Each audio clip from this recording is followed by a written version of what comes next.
boy with a country swing. First we went from the court to the bikes, back to the course of my younger days. Lived through it all, but still nothing changed. Forever be me till I'm in the grave. Face on my problems, don't run away. Stand on my feelings, don't need a chase. Just shoot me straight. I'm like an acrobat, a circus act, like they got me in a cage. I could go tit for tat, the gift, the gab, but can't give it to the hate. I'ma just tip my cap and dip right back to my little happy place. Back on the 9 to 5 again. Steady just working for Saturday. I've been going through the motions, trying to find my way. Never notice if you notice, so I smile and wave. All dry, stay focused, setting my little pace. And now all I have to say, I was a boy with a plan, that turned me into a man. And man, I keep winning and winning again. Whoops, I did it again. On business is right where I stand. Never been slipping on sand. And man, I keep winning and winning again. Whoops, I did it again. I was a boy with a plan, that turned me into a man. And man, I keep winning and winning again. Oops, I did it again. On business is right where I stand. Never been slipping on sand. And man, I keep winning and winning again. Oops, I did it again. Oh man, there he goes again. Every quarter records rolling in. Then the quarters get to rolling in. Turn it.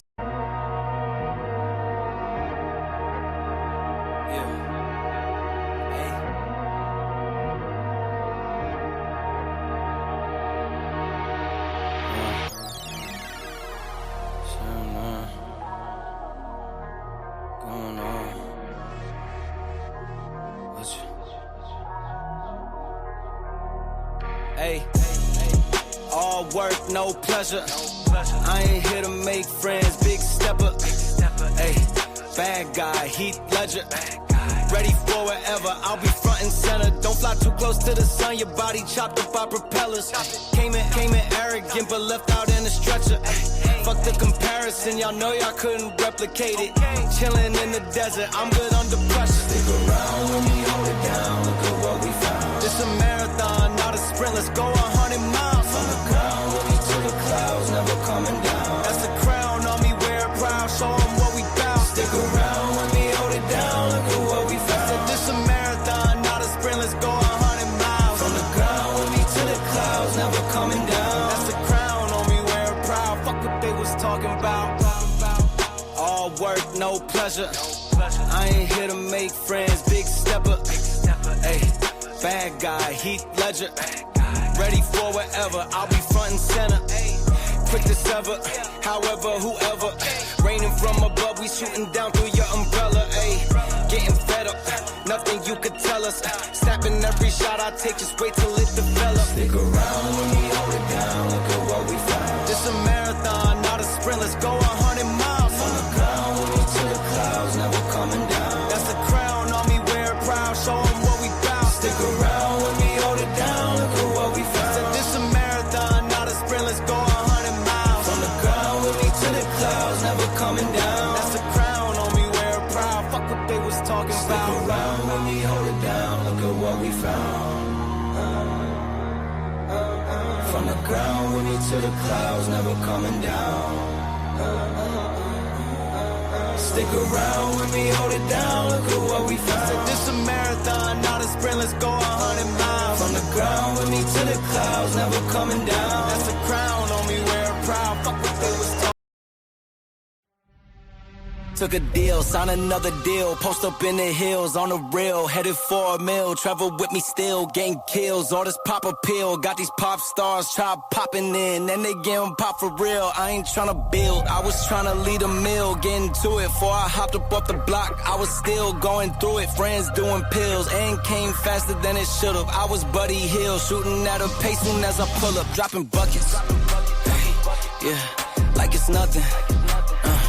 In the kitchen chopping onions, yeah. Tears falling down, underdog is finally overcoming. Cause I'm dropping buckets, hey, yeah. Like it's nothing, hey. Earn my respect and burn a budget, hey. Tears falling down, underdog is finally overcoming, baby. Yeah, I'm dropping buckets. Drop some cash for me, don't worry about my past for me. I'm driving with no gasoline, this life I live's a fantasy. Yeah, I do this for my dogs, all my day ones and my family. My life gon' live through them if I end up in any tragedies. I hope y'all understand this shit got bigger cause it had to be. I always knew I had it, but just not at this capacity. I recognize the gravity, closer to the summit, stacking chips and counting nuggets. I've been stunting, baby, cause I'm dropping buckets. Hey, yeah, like it's nothing. Hey, in the kitchen chopping onions. Hey, tears falling down, underdog is finally overcoming, cause I'm dropping buckets. Hey, yeah, like it's nothing. Hey, earn my respect and burn a budget. Hey, tears falling down, underdog is finally overcoming, baby, cause I'm dropping buckets. Earn my respect and burn a budget. Tears falling down, underdog is finally overcoming, baby, cause I'm dropping buckets.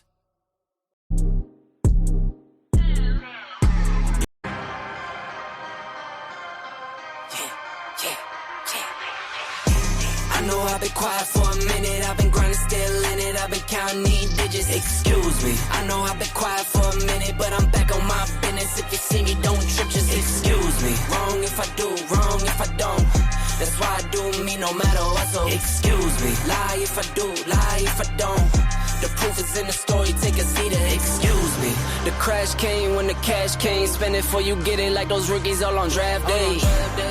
For the love like it's match game, hit the ground running, really do it for my last name. They act different when the facts change. I'm not with the tip for tag games. In my own league, I don't chase game. In my own league, I don't hang with lanes. I know I've been quiet for a minute, I've been grinding, still in it, I've been counting these digits, excuse me. I know I've been quiet for a minute, but I'm back on my business. If you see me, don't trip, just excuse me. Wrong if I do, wrong if I don't. That's why I do me no matter what, so excuse me. Lie if I do, lie if I don't. The proof is in the story, take a seat and excuse me. Now how could that be? Talking about who can be talking about me. Feeling like Stretch where I got all this reach. Feeling too blessed when I step on these beats. Now how could that be? I could beat the pressure, I could beat the 2-3. Jab, jab, hook, then I duck and I weave. It was never you, it was me versus me. I know I've been quiet for a minute, I've been grinding, still in it, I've been counting these digits, excuse me. I know I've been quiet for a minute, but I'm back on my business. If you see me, don't trip, just excuse me. Wrong if I do, wrong if I don't. That's why I do me no matter what, so excuse me. Lie if I do, lie if I don't. The proof is in the story, take a seat and excuse me. Better up, get some, swinging for the fences, I might leave it in the sun. Every pitch a home run. Stack a couple tickets just to leave it to my son. Take it back while I begun. Small city kid, couldn't dream a bigger one. A marathon, never run. Check the scoreboard, how I'm feeling like I won. I know I've been quiet for a minute, I've been grinding, still in it, I've been counting these digits, excuse me. I know I've been quiet for a minute, but I'm back on my business. If you see me, don't trip, just excuse me. Wrong if I do, wrong if I don't. That's why I do me no matter what, so excuse me. Lie if I do, lie if I don't. The proof is in the story, take a seat and excuse me.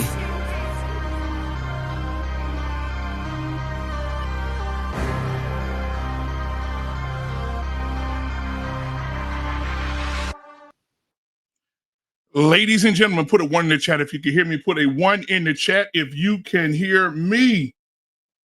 Yeah, it's so good to be in the crib with you guys tonight. Again, another episode. Come on, put a 1 in the chat if y'all can hear me. I want to make sure y'all can hear me tonight. All right, before we get started, let's see. Okay, y'all can hear me. Before we get started, man, I want to put us in some Christmas spirit tonight.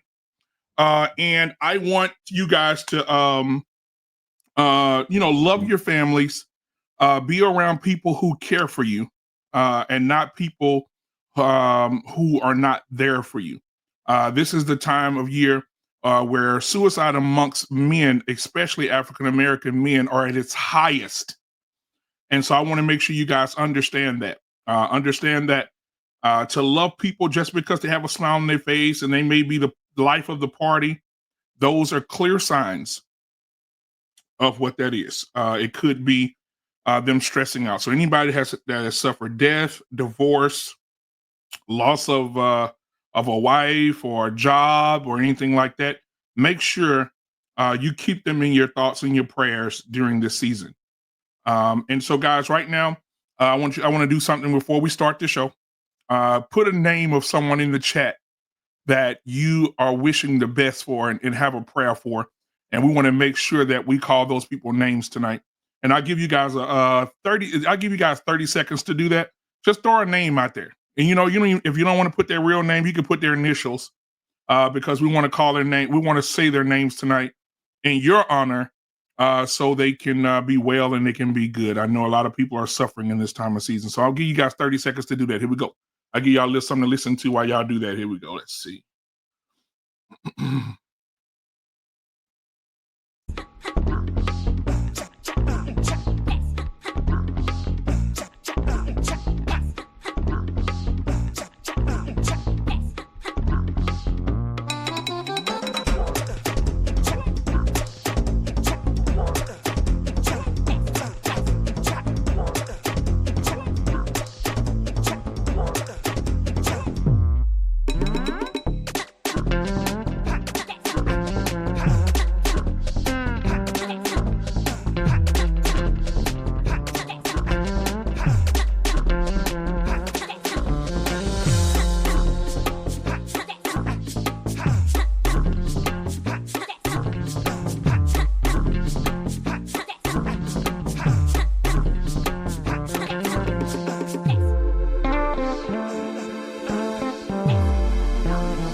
All right. Now listen, I'm gonna say the names of the people they put down here.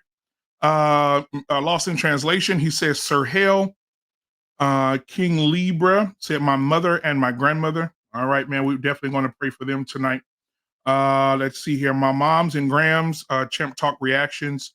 Let's see here. Shalom with Nadia says Damien C. A prayer needed. Okay, Damien, shout out to Damien. Let's see here. Humble Dad. Shout out to him tonight as well. That's also coming from Lost in Translation. And guys, if you don't believe in prayer, put your fingers in your ears. I'll say a quick one for us as we move forward. God, we ask that you touch everyone that's in this chat tonight, with the people whose names are in the chat.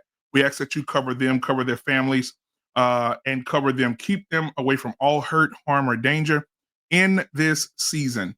All right. We pray that you give them rest. We give them peace and give them understanding that only you can. Amen. All right. So now that we have that out of the way, to put us in more Christmas spirit, my brother, all right, my biological brother, right? When you see him tonight, you guys are gonna really go and say we're twins. Okay. But my biological brother, along with my kinfolk, Donnie, did a this Christmas rendition of their own, and I'm going to play it for you guys before the show starts, and then we'll play the intro, and then we'll be right on with the topic of tonight. Ladies and gentlemen, my brother Nicholas and my kinfolk Donnie. All right, we got a family full of singers, guys. This is their rendition of This Christmas. All right, here we go.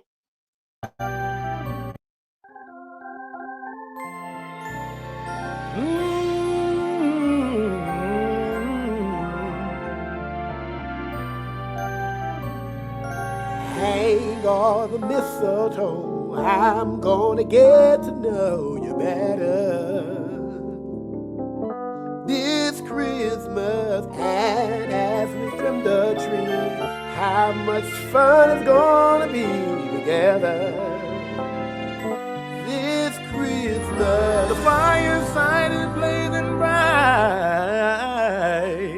we're caroling through the night, and this Christmas will be a very special Christmas for me.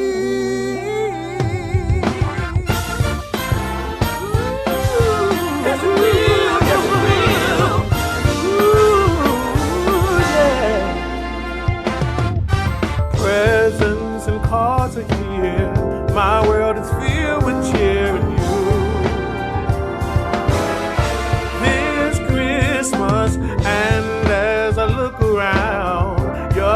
sunshine the town they do.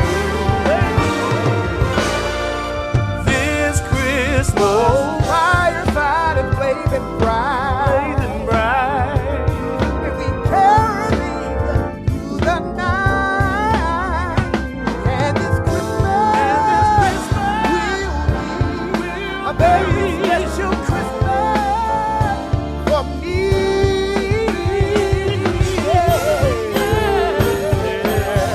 Shake a hand, shake a hand, shake a hand.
Will be a very special Christmas for you and me.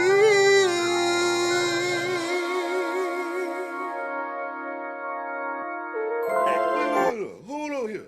Is this the barbershop?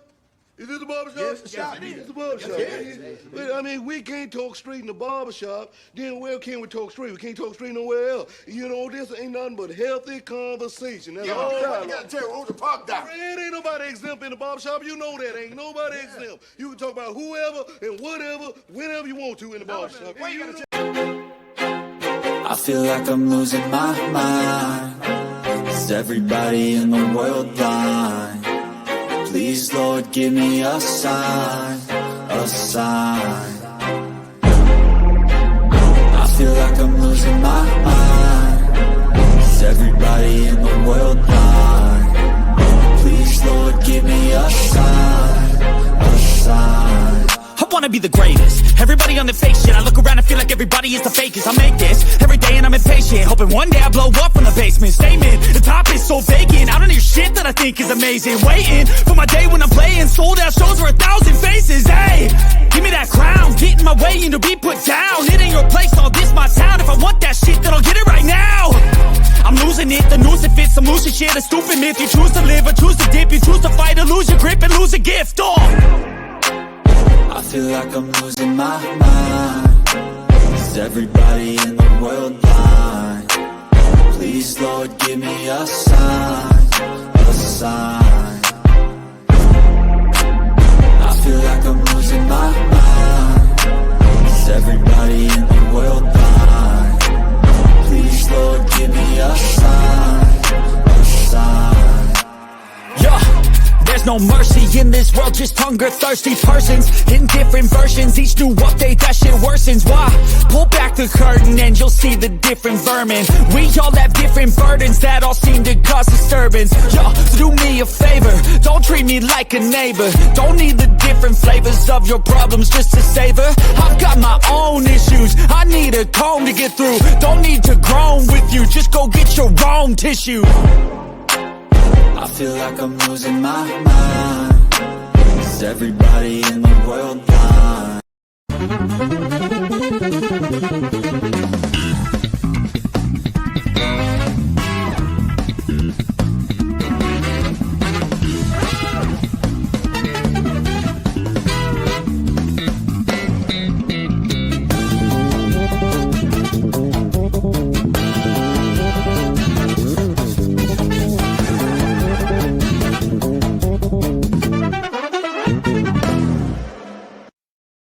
What's up, ladies and gentlemen? What's up? What's up? What's up? Hey, we back in this thing again. Another episode of the Barbershop on Friday, guys. We're so glad that you're here. Listen, I want you guys to be a part of the show tonight. So, guys, if you want to be a part of the show, The link is at the top of the chat. Everyone's welcome, but you got to have that camera on, because if you're going to stand on business, we need to see your face in the place. All right.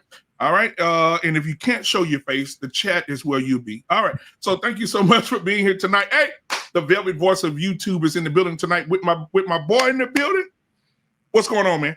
What's happening, man? Come on inside and get yourself something cool to drink. You already know what time it is, man. What's happening? Yeah, man. Hey, I'm doing good, man. Doing good. Getting acclimated to this Mac Mini you put me on. I told you, man. I'm trying to. Woo! Hey, that ain't nice. Today, boy. Hey, that ain't nice, ain't it? Yeah, it's nice. It's nice. Yeah, I told you. Hey, so guys, I appreciate you being here. And we're gonna have a good show tonight. Y'all see the title of the show: Fear-mongering sissies, pandering leaders, and associates. All right, we're gonna have a couple of videos, and we'll talk about everything else. But I definitely want to get into the chat tonight. Who got in the chat tonight, Lost? Well, we're gonna start at the top with the lovely Alani in the building. How you doing, sir? And we also got Champ Talks React in the building. Once again, King Libra, welcome back. Welcome back. Who else do we have? Shalom and with Nadia in the building. She on the other side, LIT side. Who else? We have Marriage, Politics, and Sports. Our Pain, you know, he hanging out with us, man. You know, we're gonna introduce him on up in here. You know what I'm saying? Mm-hmm. There we go. Of course, you know, we got our brother Braxton, the Snake Fiend, in the house. What's happening, my brother? Yes, sir. And let me see, who else do we have? Let me see. I think that's it so far. I want to make sure I don't leave nobody out, man. That is it so far. Yep, that's it so far. Yes, all right, man. Well, listen, man, none other than we got our brother from another mother in the house tonight. You already know who he is. He is the continent. He is the man with the plan. This is man that can run up to a pole, dance around it, drop down to his knees, get back up without letting a drop of sweat hit the floor. Give it up for yours truly, the continent. I can't get that. The continent himself is in the building tonight, ladies and gentlemen. Our damn Pain is here. Yes, indeed. I'm gonna have to write you a new intro for me. Hey. What's going on, man? What's happening? It's Friday. It's Friday. Christmas season's in full effect, man. Yeah, man. My brother did that, man. I had to put my brother on today, man. Him and my cousin did that, man, and I want to share that with y'all, brother. That's what's up, man. That was nice, man. I appreciate it. Some singing niggas. There's some singing niggas. Yeah, man. And also, man, I just want to, bring some awareness to people, man. I just saw a guy today, a father of 4, drive to work and get laid off. And then they laid him off. And he's already had a rocky marriage. So they laid him off. He called his wife. His wife was like, I ain't trying to hear it. And he went, got in the car, drove out somewhere, sat for a little bit, shot himself in the head. That's bad, man.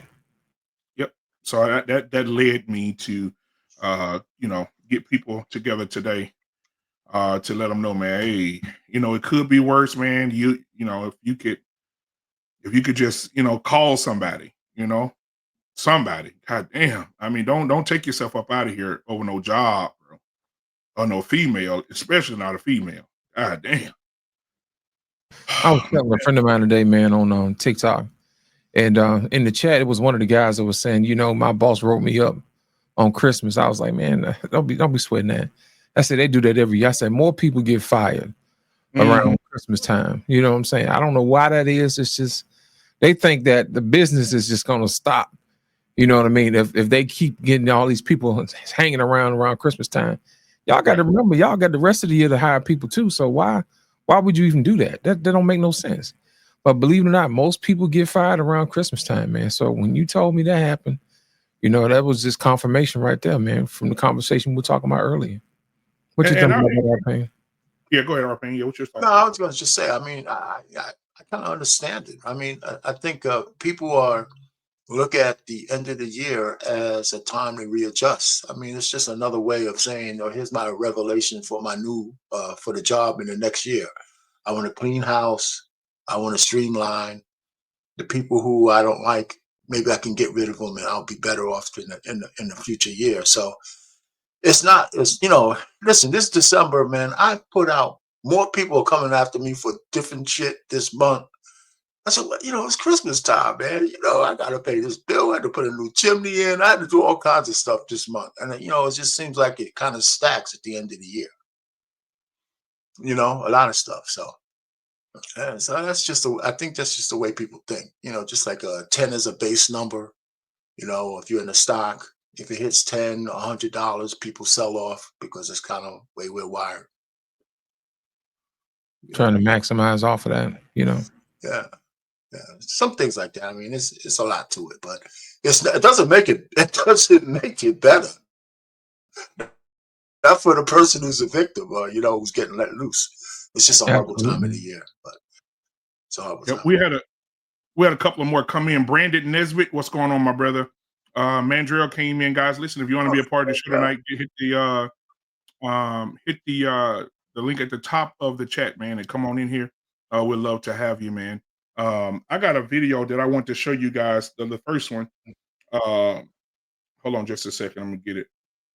But so while I'm waiting on this video, Arpain, what's going on with the family for the holiday, man? What y'all gonna do? Travel, stay at home? We're just chilling, man. We're gonna just chill this year. I mean, readjust in January. So we were gonna plan to go somewhere, but not this year. Just gonna have family dinner, maybe have a few relatives over. That's about it. Okay. All right, what about you, Lost? Oh, I'm gonna be here, man. I ain't going nowhere. I'm just gonna be chilling, man. Okay, Too Short. Do what? Too Short? No, not this year, man. Oh, not this year. You can't be having to jump out the fruitcake like that, man. Oh, okay. Think she would be a part of it this year, I'm telling you. But here's the video, guys. Let me show y'all this. This is crazy.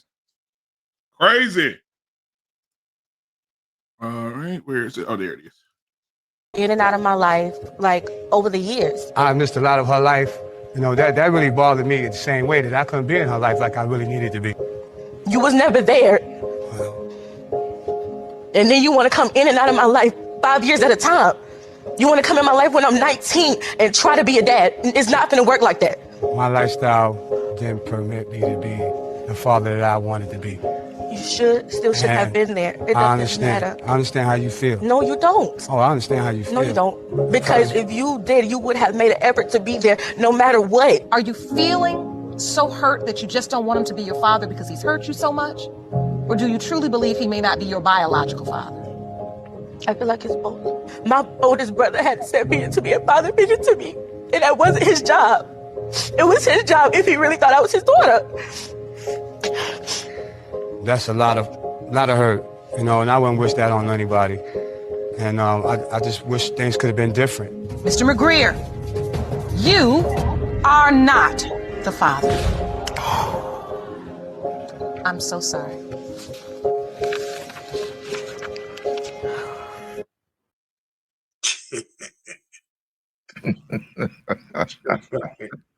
Did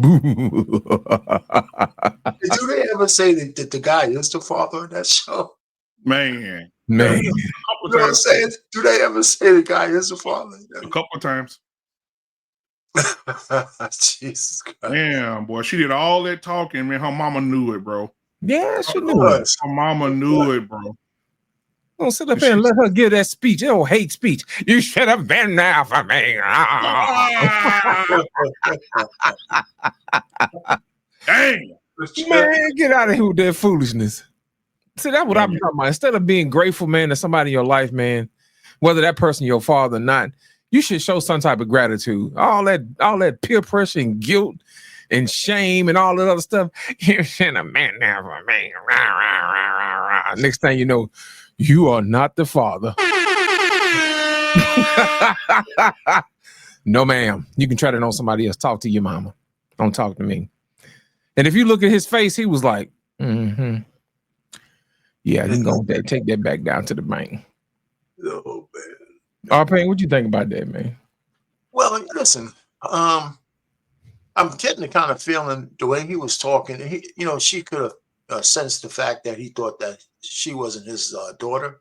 Oh, but he said the kind of lifestyle that he lived, even if she was his biological daughter, I don't think his lifestyle would have changed. I don't know if he was like a Rolling Stone. I don't think her being his biological daughter might have changed that. I mean, that's only based on his words. Yeah. You know, and but would it make a difference if she was? Maybe, but you can't really be sure. You can't really be sure with some kind of guys. That doesn't mean he was a bad father when he was there, right? She knew who he was, but as far as she was concerned, that was her father. But you know, it's just a bad situation. I just look at the mother, right? They should have had the camera on the mother's face a little bit more, because she knows what's happening. She knows what's about to happen. Yeah. she ain't say nothing. she knows what's about to happen. Oh, damn. I ain't said nothing. She sat up there and let her child wail on this man. You know what I'm saying? And then open her mouth to say, no, ma'am, you knew who was all over She covers her face in this fake shame. Yeah, she like she's praying. Lord, Lord have mercy. I wish I'd have been right. You know, shoot. She know doggone well who she let get that peach cobbler, man, that night. You know But what I'm the saying? point is, she might not know. You know what? That's bad. She might not know. Man, they be knowing, man. No, I'm not saying that he's not the father. She might not know which guy. Well, that's highly likely. No, she might have had a couple of, around 3 or 4 guys up in there, 5, 6, who knows? And by the look of it, she looked like she just gave it away anyway. I mean, she had coupons, but she had a couponic pussy. Gave it away for a discount. She ain't charged nothing. Shit. What are we talking about? Yeah, fraternity fraud is a dirty business, man. It's just dirty business. Yep. Like I said, in France, it's illegal to take a paternity test. And where? In France. It's absolutely illegal. Just look that up. It's illegal. And for the same reasons, because the state recognizes the turmoil that would happen if the man finds out. So they made it illegal. Instead of telling these chicks, once you get married, you can't keep busting it open for everybody. They made a law so a man can't find out. Bullshit. Yo, check this out. Melania said men need to start being more involved during pregnancy and getting DNA tests at least 2 to 3 months pregnant, not just to find out their father and their baby health. You know what I'm saying? Here's my thing. I think folks just need to go ahead and get married, man. Quit playing. That way it won't be no question. All this who the baby dad is and all that foolishness, man, to me, that's just played out. You know what I mean? We got to stop putting our families through this tragedy, man, this foolishness. You know what I'm saying? Yeah, but look, 30% of the women are married who are doing this. Yeah, but the rest of them, no. She knew doggone well that wasn't the baby dad. I don't even think they were even married. They might not have been. They might not have been. Think about it. She was like, you could have been the father and all this other stuff. If you knew you had the possibility, that let me know right then that man went in the house. You know what I'm saying? I'm gonna tell you exactly what that is. Her mama was 20 in the front and 40 in the back. She got caught up, man. She got caught up. That's what happened. And sometimes people have to realize, man, sometimes your mama the side chick, and you can't get mad at that, Sure. That's how it be sometimes, man. But people don't want to realize that they think their mom is all wholesome and good and all this other stuff just because they took care of you. If they really wanted to take care of you, they would let you. They would have had you a husband. She'd had a husband and got you a father, and he would have been there every day, and you wouldn't have to ask all these questions about you should have been here and all this other stuff. If your mama was pleasant and doing what she was doing, you know what I'm saying, and they're cooking with Carol. If your mama was pleasant, your daddy was present. Ooh, that's good. Oh, that's good. I like that. We're going to cook with good grease tonight. If your mama was pleasant, your daddy would have been present. You better say it, man. That's cooking with trans fats. Yeah, we cooking with some real good grease tonight, goddamn. That's nasty. I like that. Because we keep blaming the men, and that lady sat her. It's demonic. I'm serious. I know y'all may think it's funny. It's demonic for you to sit there and know that you was getting all that sperm from different men, and you let your daughter sit there and cuss this man damn near out. You ain't there for me. You're not there. Oh, you are not the father, and not a child embarrassed. Not one time did she turn around and say, "You bitch." Of course not. That's a mama. They don't have courage to to stand up to their mama like that, man. Yeah, mama ain't never wrong. Even when the DNA test says she's, wrong. Yeah, like her Franklin mama. Retake the test. They took her with them and redid it in front of her. She said, I still don't believe it. Yeah. Dumbass. But here's the thing. They're always talking about men ain't this and men ain't that. Well, that wasn't your husband, and you knew that wasn't your husband when you laid down. Exactly. Stop playing. When we gonna have to start having real conversations, man, instead of having folks wind up on these men. You shut up then now. Man, come on. That don't make no sense, man. I got another one for y'all. Listen, I got a few. We got a few icebreakers tonight before we get to the just of this thing. Here we go. Men really need to learn is that you will never be able to make a woman happy. You just can't.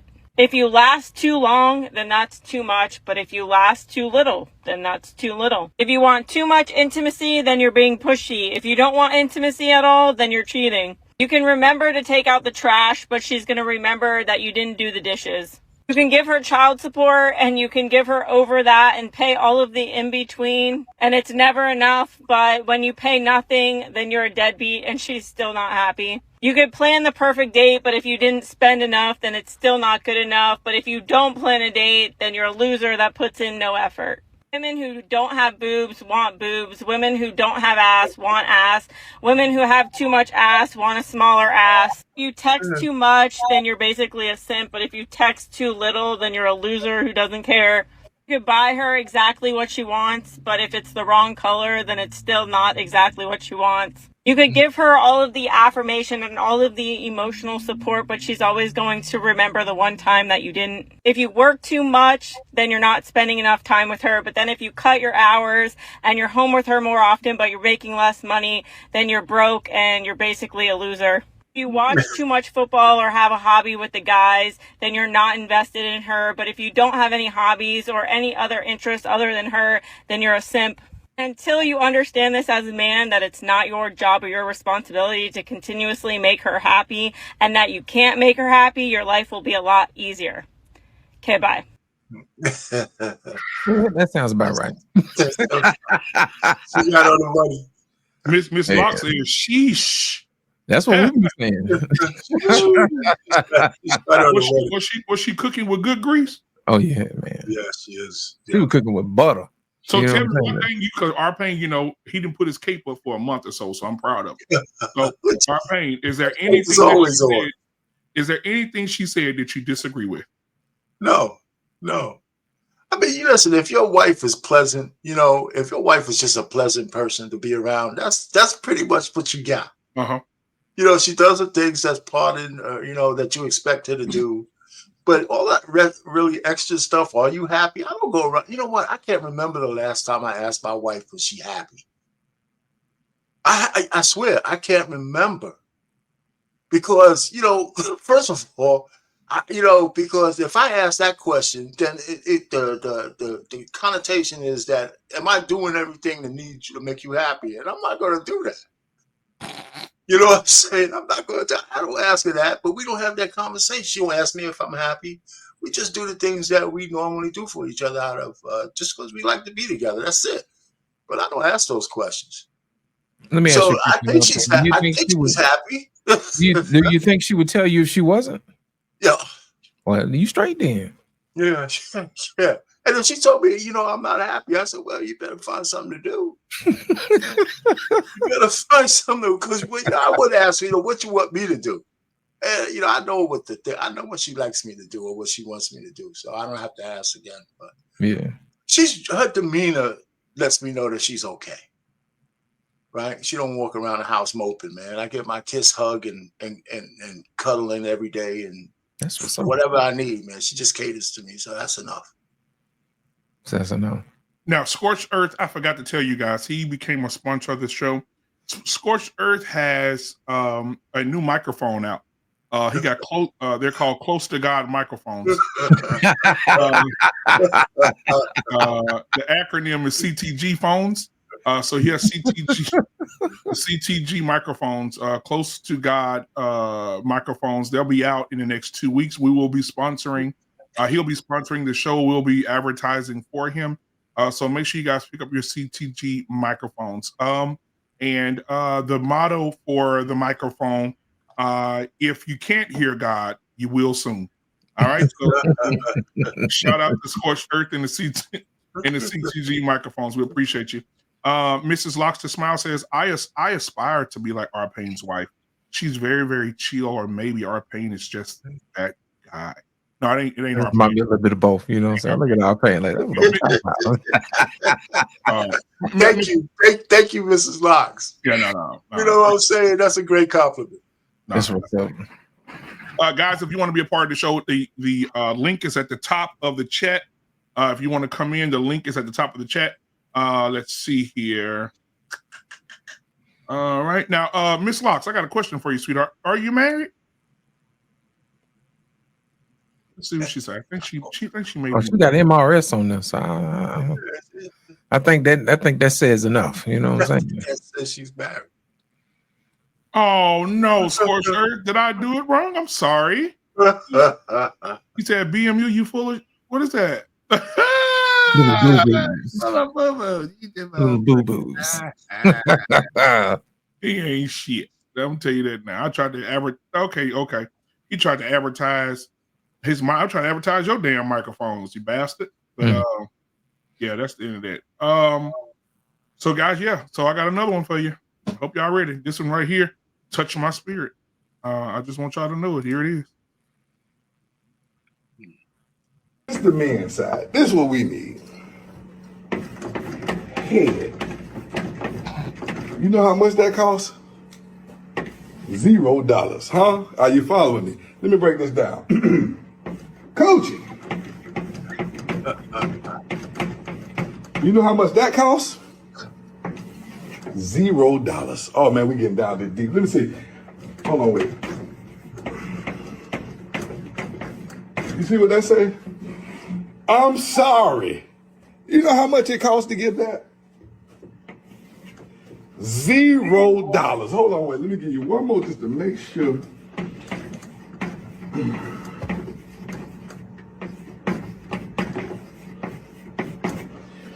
Baby, you was right. You know how much that cost? You ain't gonna believe how much that cost. $0. And I would spell accountability up here, but I don't want to look stupid. I'm gonna try to do it anyway.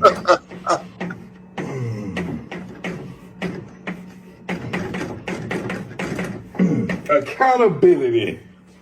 You know how much that costs to take accountability? $0. Baby, what I'm trying to tell y'all is to keep us don't cost you nothing, and you can't even do that.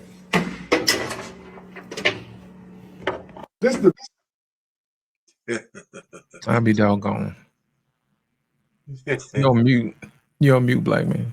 Lost. Ain't he cooking? Who's cooking, man? That's funny. He has some nail sauce on Let's break that down real quick, R-Pain and Lost. He said it don't. You see, if you looked on the other side, you seen $150 for hair, $250 for nails. So yeah. He said it don't cost you nothing to do for us, nothing. And you still can't keep us.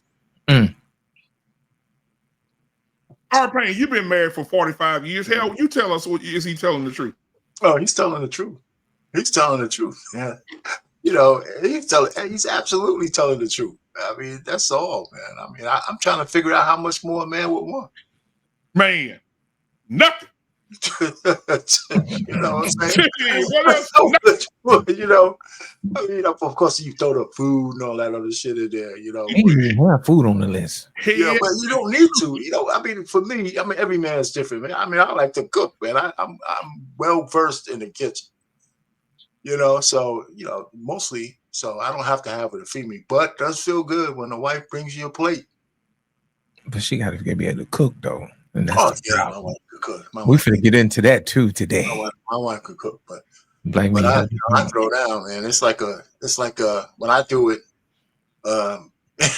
it's like I guess one of those kind of not benefit, but it's a special occasion when I throw down in the kitchen, right? So like on Sunday when I have those meals, man, they always, oh man, I haven't tried this, I haven't tried that. I say, you know, let's see how it tastes. I'm batting 1,000 right now. Mm-hmm.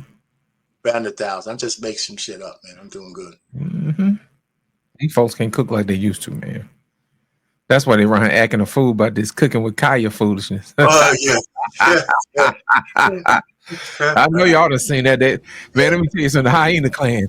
Yeah, dog, man. They can't stand it. Anything a woman that does that a man likes, man, the hyenas are out in full. Oh man, they got Twitter a whole buzz around here, man. And she don't even have that many videos out. I mean, how many videos she got out? Bro, let me tell you something. She has like 12 different TikTok channels now. Because to keep people from trying to report her channel and take it down.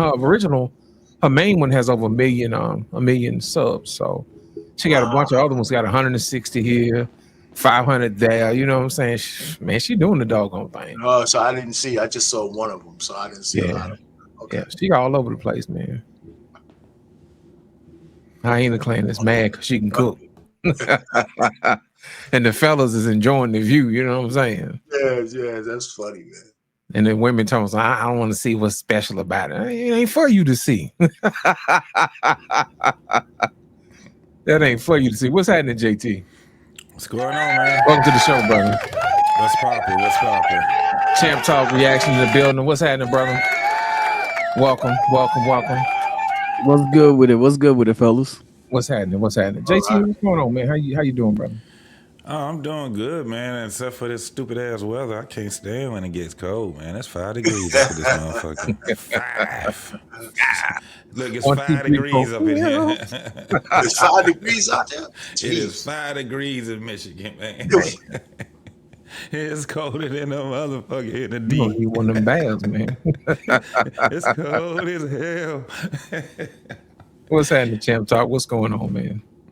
Man, everything good over here, man. I'm just chilling. That's what's up. So JT, go ahead. So JT and Champ, did y'all get a chance to see the video? I saw the video with you singing. That's my brother, man. I said, damn, I see now. I done seen probably about 4 or 5 of your siblings now. I ain't seen them all, but I seen about 4 or 5 of them, man. I said, God damn, boy, y'all just a replica of each other. Yep, exactly, bro. That's crazy. And believe he's 6 years younger than me. 6 years younger than you? Yes. God damn, and you young still, you know. So got 2 more PMU, man. weeks and you be old as shit. But PMU, how many turkeys you guys eat on Thanksgiving? Damn, he said how many? Well, you know, as many as your wife bakers. You know. Wow. Yeah. Cut it. Them bricks is way too high. You need to cut it. Holy Jesus. How many turkeys? God.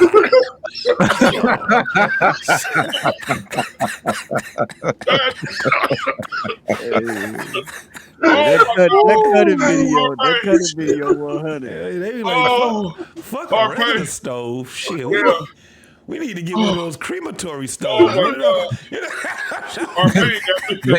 Lady turkey down a long way. Turkey down a long. Put his ass in the goddamn. 20 turkeys in a coffin.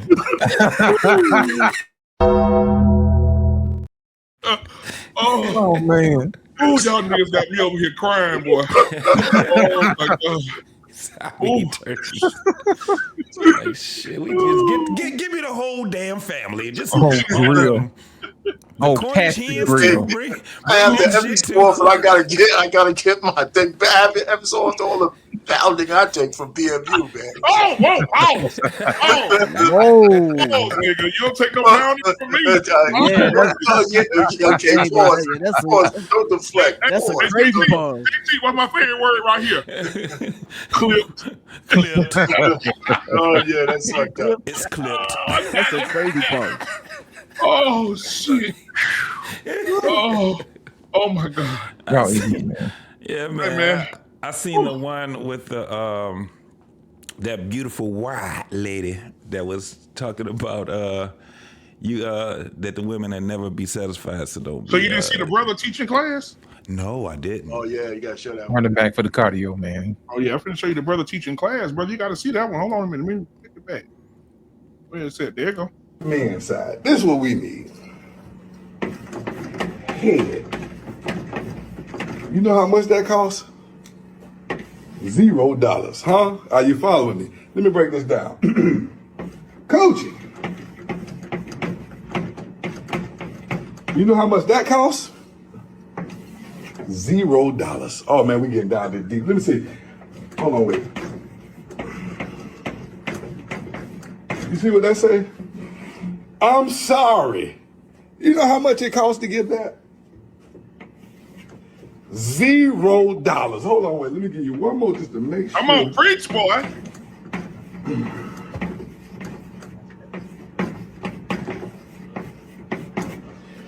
Baby, you was right. You know how much that cost? You ain't gonna believe how much that cost. $0. And I would spell accountability up here, but I don't want to look stupid. I'm gonna try to do it anyway.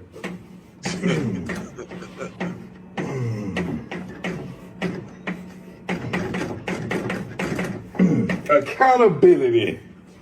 You know how much that costs to take accountability? $0. Baby, what I'm trying to tell y'all is to keep us don't cost you nothing, and you can't even do that. Damn. This the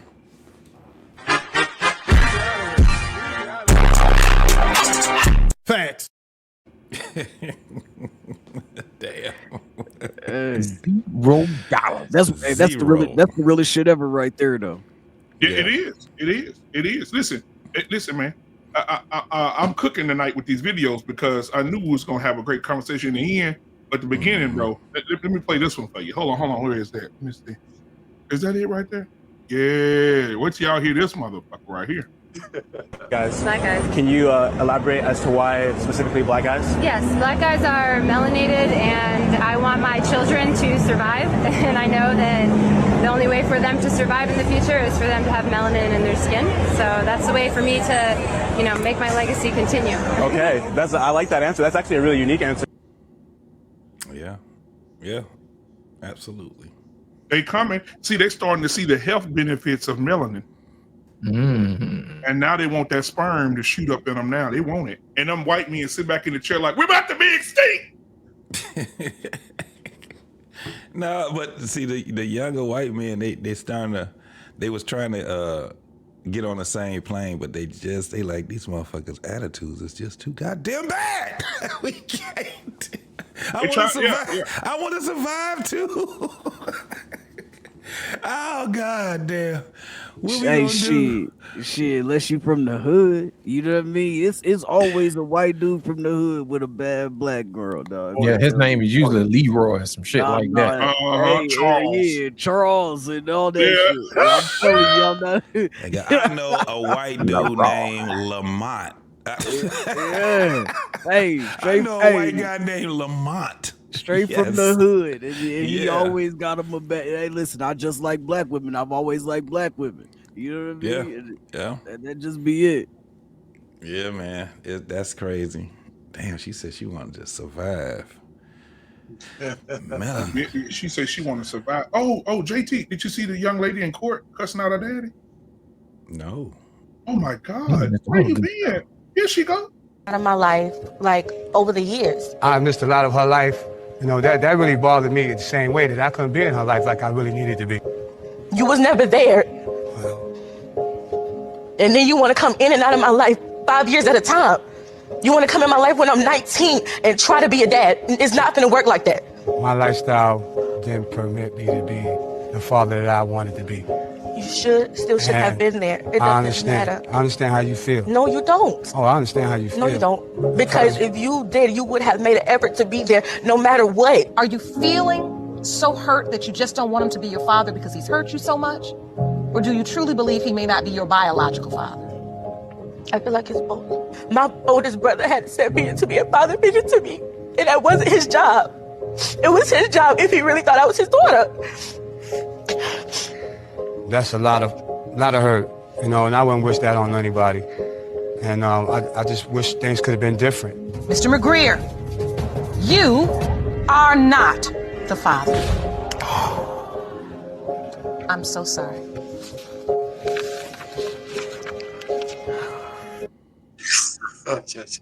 Damn.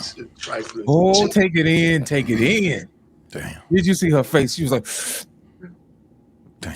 Like she's about to pass out with this foolishness. You know what I'm saying? Hold it in. JT, what you think, man? I think that's way more common than what people even can realize, man. It's so common. Hey, hold on, JT. Let me answer this question. I'm gonna let you cook. What percentage of children you think right now who are in mother and father homes, who are adults or still maybe children, what percentage of those men do you think are really those children's fathers? A percentage that you think that they are? Yeah, they are not. They are not. Oh, yeah, it's over 35% of those children, man. And it may be more than that. But as far as what I've known, it's close to 40% of the children, or probably a little bit more than that it's not that man's child. And one of the reasons is because accountability is null and void when it comes down to women. Well, it hit the gospel world, JT. Did you see Lost in Translation? Did y'all see the Winans family? Yeah, I think got up in church and said that's not their daddy. Yeah. Papa Winans was not their daddy. You know that's a big thing here in Detroit, man. That was news probably about in the 90s. People always were saying that shit. You know what I'm saying? So, but that's some fucked up ass shit because that's a lot of goddamn kids. They must forget to tell the kids, though. Bro, but Winans was not even his last name. He took her last name. Yep. That's always been now this was crazy because it was always a rumor in the 80s and 90s. It was somebody used to always it was crazy when you hear people because just imagine how many Winans is floating around in the Midwest to California. Singing their ass off. Yeah. We talk about generations. Generations. What? And that man's last name is not even Winans. And that's where, and I remember a lot of people talking about that. We had. Well, so he was complicit then. Well, because it's not news to the family. It was always a rumor in the neighborhoods and stuff like that. But it wasn't just them. It was, you had the Winans. It was a big thing that people used to talk about. Like before the Aretha Franklin movie came out, everybody knew that her daddy was, you know what I'm saying? He was a Rolling Stone. Everybody knew about that. And, that was just what it is. Them, and it's a couple of other families that's fairly, rich and stuff like that, where those rumors was always out there. Now it hits the forefront because somebody in the family got pissed off. And that's basically what it was. They been knowing about this shit. But when you piss somebody off, that's what they do now. Now we got media, social media and all kind of other stuff. And you know what I'm saying? You don't just have magazines. You got shit that's instant. Everybody's a damn reporter now. Everybody's a journalist now. Everybody's a cameraman, So now you piss one person off, they about to go ahead and bring it to the forefront now. Like I said, it's always been spoke upon, but in those days, man, families knew how to keep that shit under wraps, where it was just a rumor. Now, it's just too many, they got too many family members now. You piss off somebody that's a damn millennial or Gen Z, nigga, yo, shit is done. The legacy is over with. You know what I'm saying? So that's what it is. Coach Ferg, what's going on with your partner? Trey Ferg, welcome to the show, brother. How are you, sir? You on mute? Yeah, you still on mute. Come on. Every time Coach Ferg gets some pussy, he come in here and this microphone not working. God, he can't get his life back together. Am I still on mute? Okay, there you go. Oh my God, yeah. Yeah, you good, man. You telling too many. That's a good secret. Don't tell it no more. Here. Okay. Don't tell it no more. Just to clear that up. But I saw all 3 of the videos, man, and it's just unfortunate, man. Just the last one with the guy and the girl, man. It's happened. This is that time when a lot of it need to just come out because you can see who's suffering the most. These adults now who were kids at that time. And it really wasn't a man's fault, man. And I appreciate that about this. And this is what social media does. It connects everybody to that type of situation in their own life. So that's a good thing for men. Sister still, you see the mama was quiet as hell over her. She didn't say shit. You know what I'm saying? She's still over her just faking the funk. And that's what's sad because she's probably middle age, like me and our pain and JT, you know what I'm saying? Like, just tell her the truth. And with the other video, the white girl, they ran it down talking about what women want and don't want and disrespect. She was 100%. It's just sad that our sisters don't see it like other races can see it. Because even if they speaking for themselves too, it still applies to all of us. Yep. For a black man to be something in America, he has to go work just like the white man, the Asian man, the Puerto Rican. Everybody got to get their ass out there. But for the sisters to believe that they above that and still digress, they don't really digress the men. It's just the children, the points that behind those disgruntled people. And it's just, but as far as the girl talking about, listen, the white lady, you can tell she privileged because sisters living the life that the white girl talking about, she wasn't going to live as survival, like the man survived. We survived. She understand it. Sisters, what they call it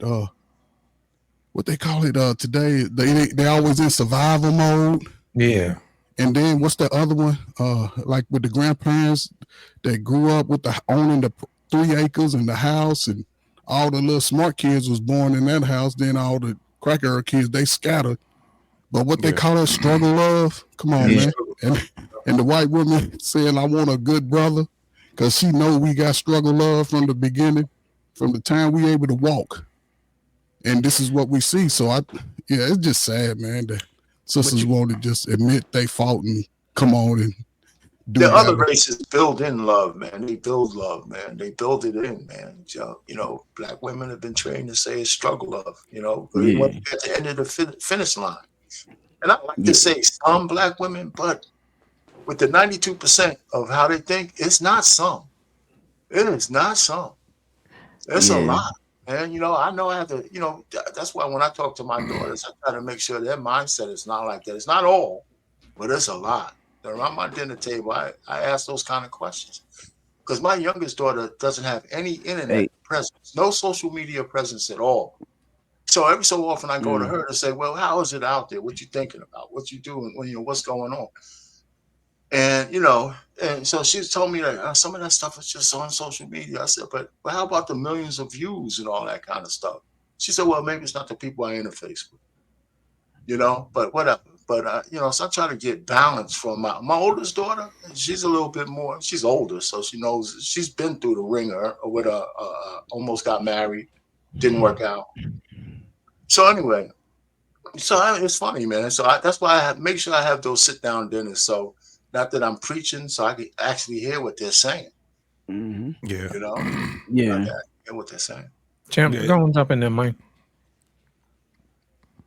Hey, man, what I was gonna say was, oh, you straight? Go ahead. You said a little bit of delay. Go ahead.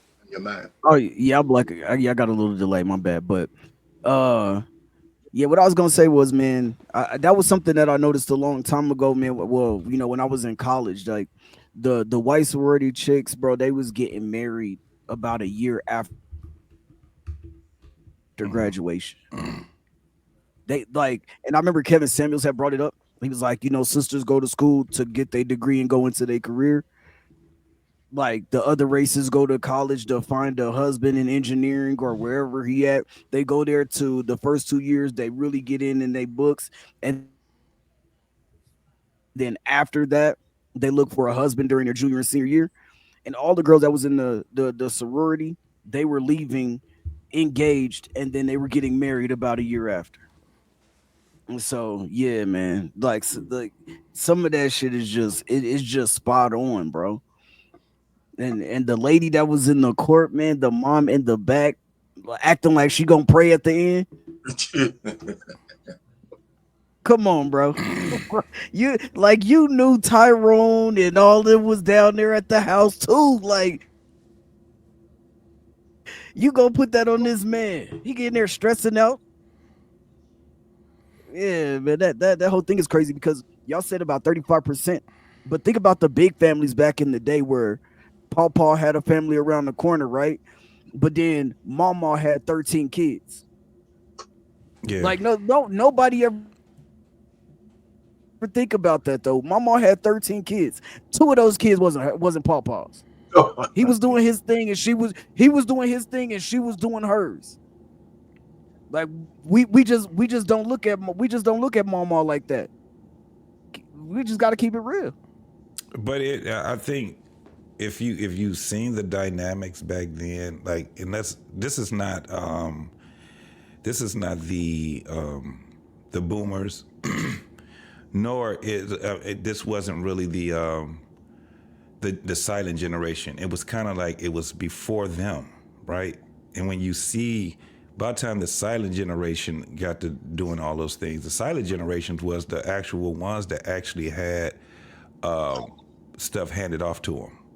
And that was from the World War II guys. I don't know, because, once you get past silent generation, you don't even count the other generation that was there, which is crazy to me.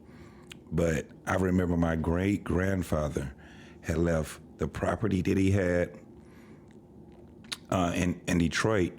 He divvied that all up to all of his children.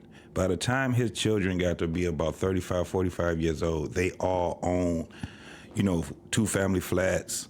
They all own homes. Even if they lived in the homes, he kind of tried to divvy it up to them to a point where they would be able to expand and give it to their children. But what happened was that once he passed it off to them and they started passing it off to their children, this is when the crack era had came in. This is when you had the inflation had in the world was just going sky high. You had I know in the Midwest, you had a lot of factories and plants that was being bankrupt or torn down, right? We used to have Hudson's, we used to have Sears. These were factories. I ain't talking about the retail shops. I'm talking about the factories that were there. They were gone. Then you had the big three, which they didn't call it big three then. It was Ford, Chrysler, and GM. And they ended up taking a hell of a hit. And then the banks took a big hit too.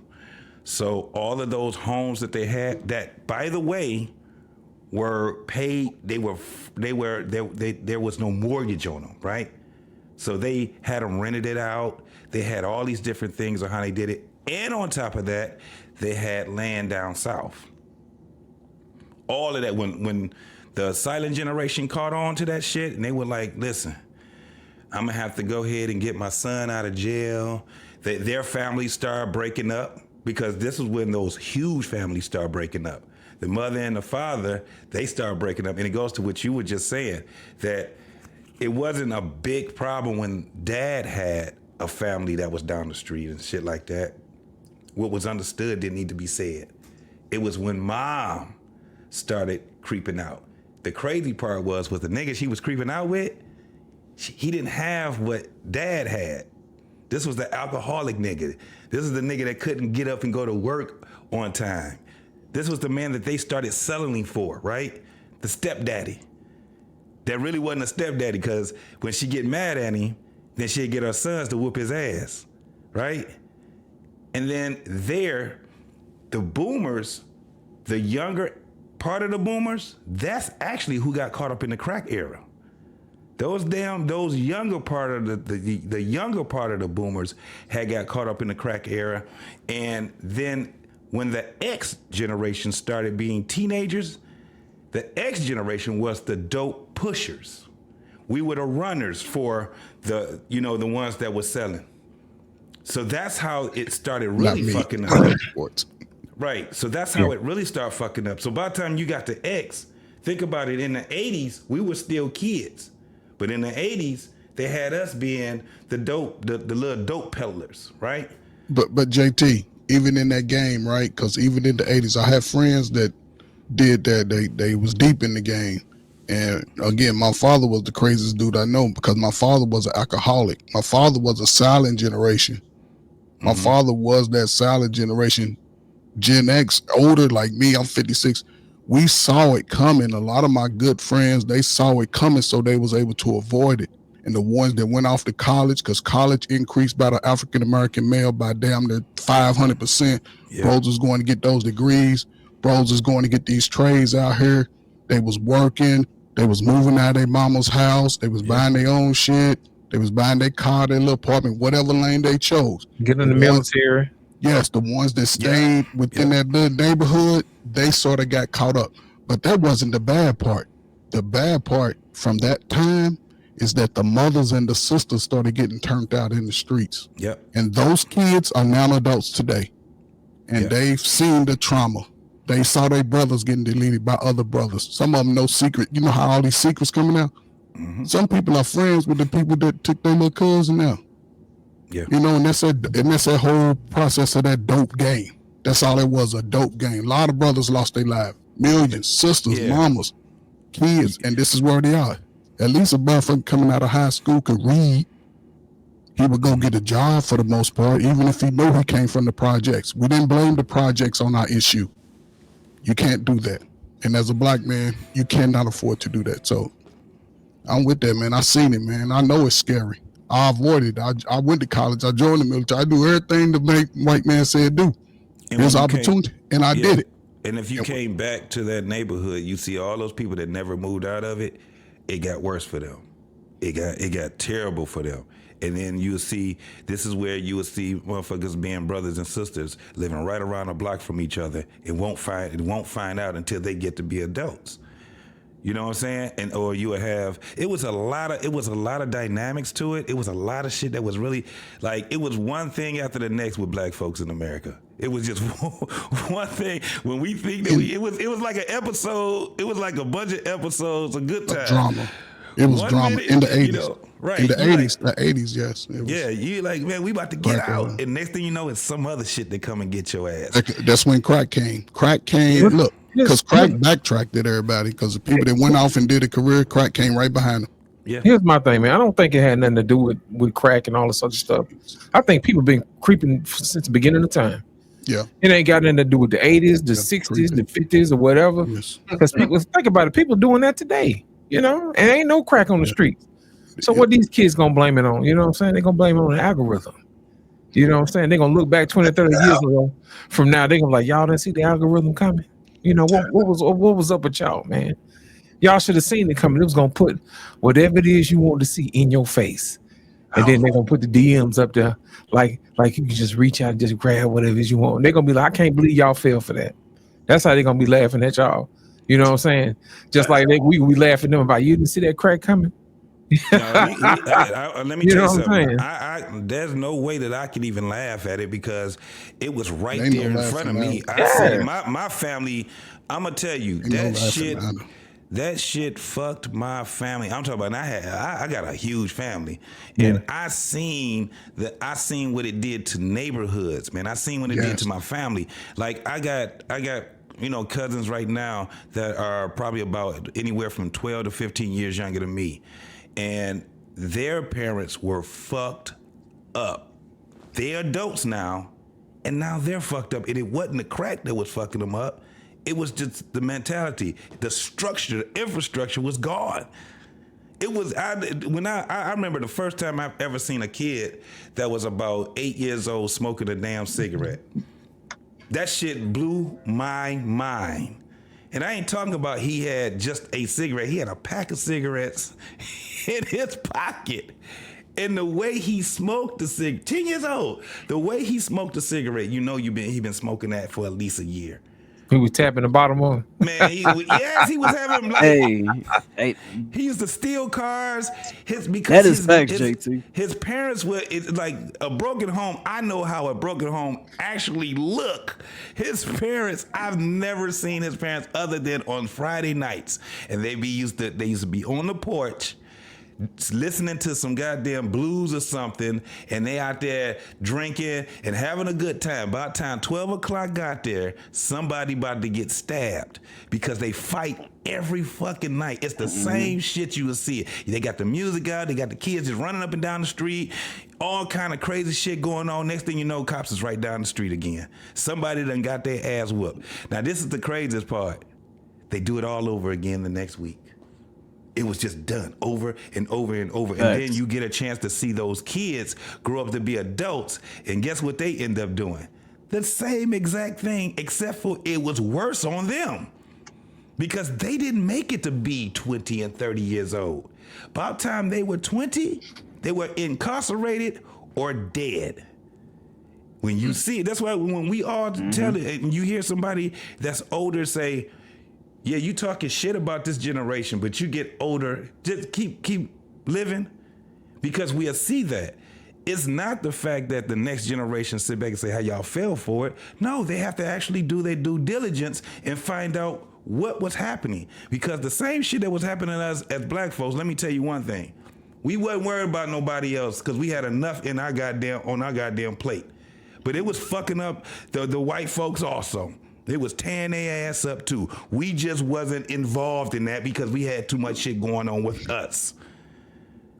At the same time that we were dealing with that shit, here we go. Let me tell you something. People still fucking. I told you. It goes back to what Lost what you're saying. They still fucking. It don't matter what day and age it. They don't matter. Going. They still fucking. Yeah. People are still gonna come. But What? Hey, you remember the little kids, the white kids that come to school? Hey, JT, you remember the little white kids that come to school? They used to be mad. Be like, hey, Billy, what's wrong? Mom and Dad's getting a fucking divorce. Right.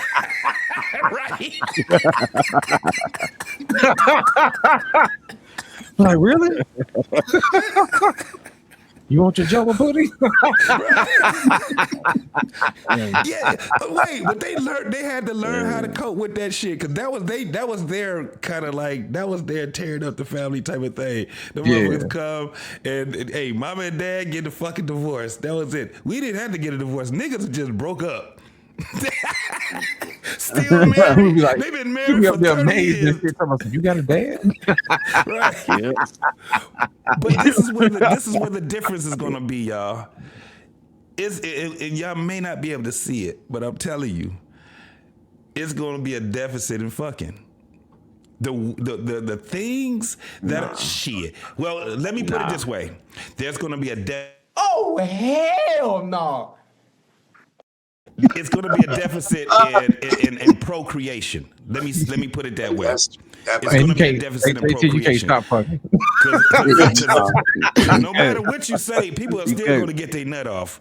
But I'm going to tell you right now, procreation is going to be at an all-time high. It's hard for us to see it right now, but if you're doing the math, you're going to understand. You have homosexuality. You have all these. It's already going down, JT. Yeah. So it's going to get worse and worse and worse, and it's going to be at a point where women and men, it's going to be like, it's not going to be a normal thing for a man to screw a woman. That's not. It's gonna be normal for them to screw each other. Man, come on.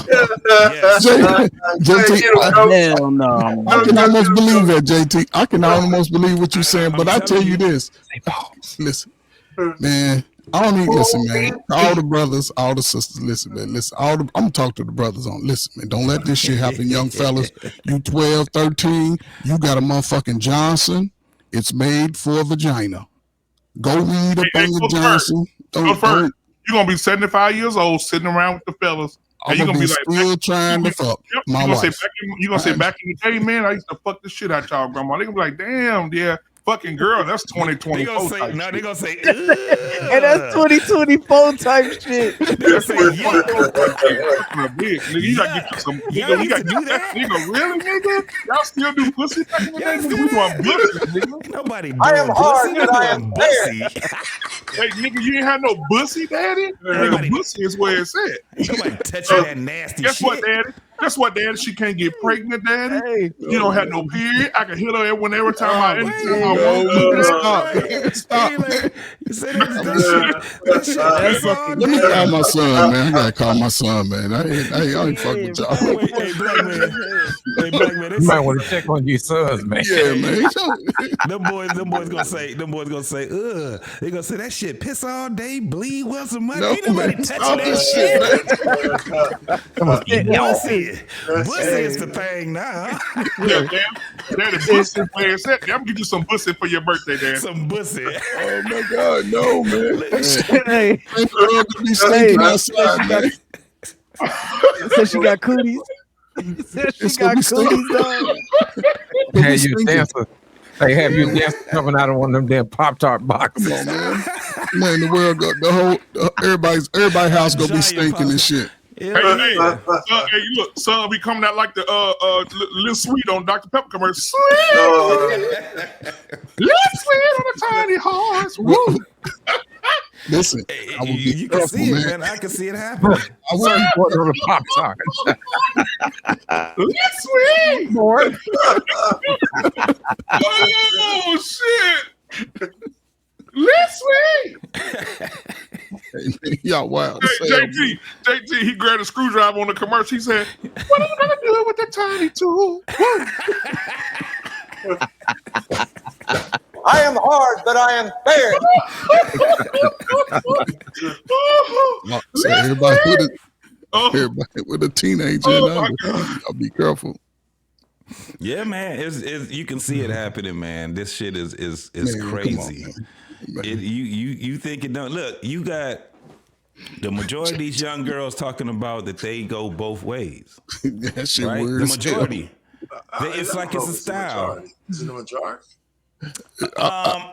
They don't have any data on it, so I can't say They'll never get no correct data on but that. that shit is, listen, what they say is lit. Ain't that what they call it? That's a lie. That's what that is. I don't chase booty. You were here, listen. You were here, and people keep trying to think they trying to separate these panels with real life. These are real people that's coming off these streets, and they're telling you what's on their mind. And like I told you, if you want to know what's going on in the younger generation, you got to listen to them. AT, how young you talking? How young? What's the age group you talking? I like to know the specifics of the age because anybody in their 30s and under. If they're on a month, the people that's thinking like JT talking about, who's trying 12, to move. 10, 12, 13. Oh, well, shit. 14. No. Hold on. He's saying where it starts from. No, you definitely talking. No, you definitely talking. What age group? Around about 30 and down. Damn. Round about 30 and down. Man, the strongest shit. Yeah, round about 30 and down. This is where they're talking about this. So the strongest of us in our nature, they're gonna be just backing each other. They're not the strongest of us anymore. But what I'm saying is, as far as the age group, an age group, you got the physical strength of two tigers down there. We already know. Yeah, but we already know they that. Gonna be shoving that hammer. They gonna be. I don't care how strong a tiger or a bear is. They can't do shit with a human being. What I'm saying. So it even goes with human beings. I don't give a damn when you don't have these are knowledge. Men, though. When you don't have knowledge, it ain't got nothing to do with. No, it does because it's men. It's by nature. It's by nature for a man to be a man. Let me explain. What are you talking about women though? Let me explain what I'm saying. He's talking about the sex from the women. Yeah, let him finish. Let him cook. Let me finish what I'm saying. The communities, they are ran by the most intelligent of us. That's a part of our strength too, is intelligence. So when you got a bunch of I don't know people that's running around here and they sitting back and they going off of emotions and shit like that, they gonna get ran every goddamn time. It's the most intelligence of us. That's how we change. When you got somebody that just got brute strength, that's only one aspect of it. That you're gonna get ran through. And I mean that in both ways. No. Rough on him now. No, he needs to know. Okay. He's always crying. Tough love it is. Tough love. Wake up, idiot. Wake up, idiot. So that's I don't know, why JT. I hear you might be onto something, but I think there's levels to that. Depends What you on. mean? I mean, we got to add class to that because I know on the street with dudes, man, brute strength rules. A guy's, you know, he might not be the smartest, but if that guy's a killer, there's people who follow him. You know, and the No, women most creep to those killers. guys. So I mean, So most gangsters are smart as shit. What are you talking about?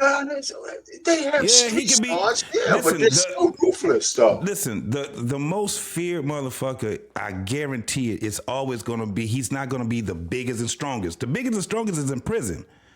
That's the nigga that's in prison. Yeah, people be scared of the mother shit. People That's why scared I of use the stupid word motherfuckers. ruthless. That's why I use But the they word don't run shit. That's Give why me I use the word ruthless. Give me a strong motherfucker, but I'm saying they ain't running no damn communities though. Yeah, They talk all that shit. You're saying big and strong. I'm using the word ruthless for a reason. They don't have to be the biggest and strongest, but they're the most ruthless. That guy, King Von, he wasn't the biggest dude. That guy was ruthless. That's what. Who you say? That King Von dude. He ain't that damn ruthless. The nigga dead. He ain't even making the 30. No. All right, man. You know, Listen to what I'm saying. I mean, I get what you're saying that people would be fair, but they ain't running shit. They not running shit. He was running shit for his little clique. He was the most He was running ruthless. shit in Chicago. He was running shit, and he was putting people down. And he Is what he's dead, saying. and he got killed by But another they- rapper. Well, But The nigga didn't make it to 30. What are y'all talking about? There's no longevity in that dumbass shit. He was a dummy that's- just like the rest of them but was. I know, but that's not what he's saying. Though. That's Okay, tell not me the what he's point that saying. he's trying to make. Tell me what he's saying, because King Von is dead. Wait. Yeah, even the smart people die in that life. What are you talking about? So that's not what I'm saying. So there's nothing, no contrition that you get from none of that. They wasn't running shit though. The smart ones are the ones that run shit.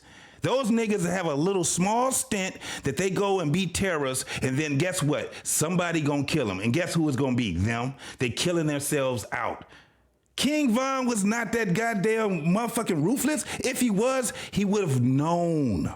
He would have fucking known not to go out there and fight somebody in the streets knowing how many motherfuckers is out here about to kill your ass. And not to be a fucking rapper. The nigga was a rapper. What are we talking about? And he's dead. He never even made it to 30. And most of them never make it to 30. Guess what they make it to? 26. The most would be 28. So who's doing what? They're killing themselves off. Ain't nothing ruthless about that. So JT, before you keep going on, so what's the smart guy? What's the smart, intelligent guy doing? Being still living and running shit. But he's not in the life then. If the way you're describing it, this guy is a goddamn CEO or something. What do you mean? If the guy's in the life, if he could be the most intelligent guy, but if he's in the life, he's a number. No, listen. Okay, so you talking about nigga just being in a life as being a thug? I don't even That's know. what I'm trying to find out. What's the Right, smart but person you talking about? What's he doing? What's his life? What's he in charge of? That's what I want to know. If you're talking about businesses and stuff like that, I would agree with you. But if he's the smartest nigga on the street, he's on the time clock. No, the smartest nigga on the street. Listen, first and foremost, the smartest fucking thug is a nigga that used to be a thug and still living. That's the smartest nigga. He ain't a thug no more. The smartest nigga. If you doing that shit, you have to understand that there's nothing that's gonna come out of that. He knows when to get out. King Von was not that.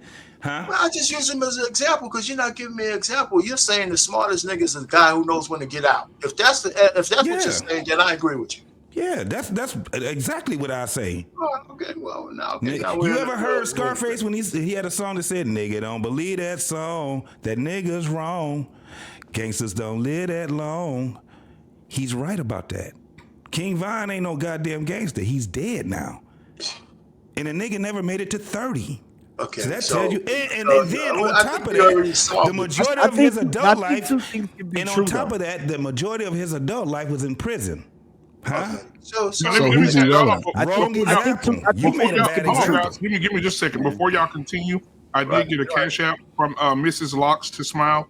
Thank you so much. She sent a $20 cash app. She said, "Thank you for helping me with my sons." That means a lot. Like, that means more than the money.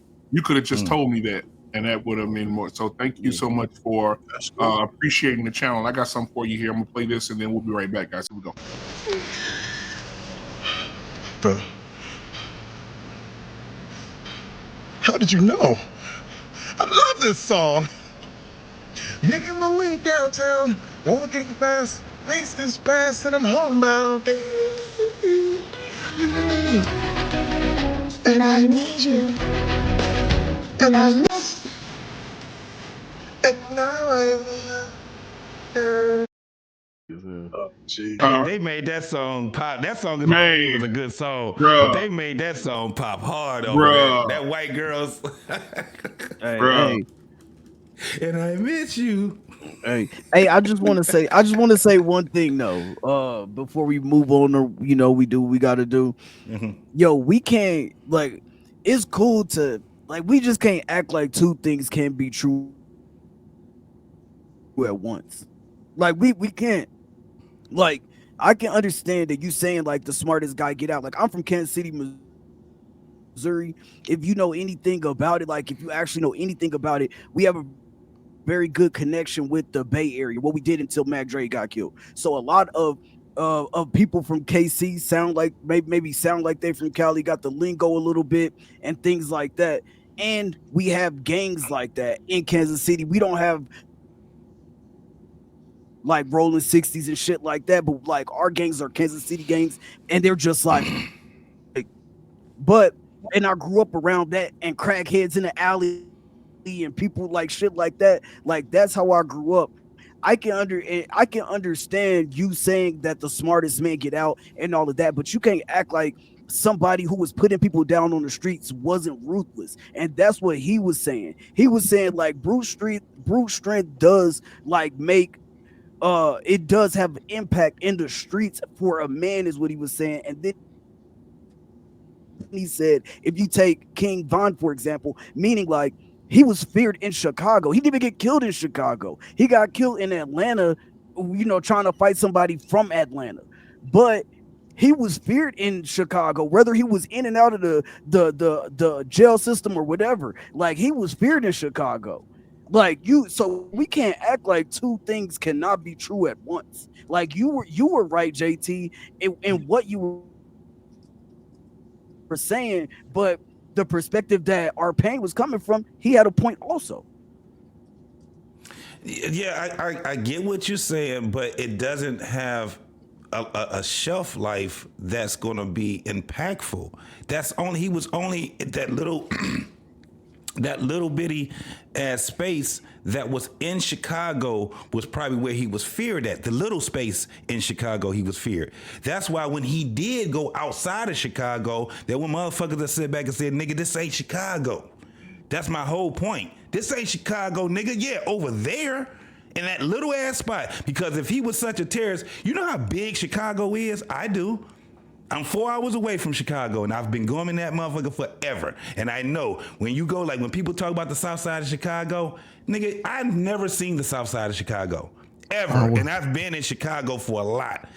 West side, part of the east side is probably most where I've ever been in Chicago. And then everything else would be what? O'Hara and on the suburbs of Chicago, or I'll be in Indiana, some shit like that. But I've never, and out of the years that I've been in Chicago, I got family that live in Chicago. 4 hours, that's all.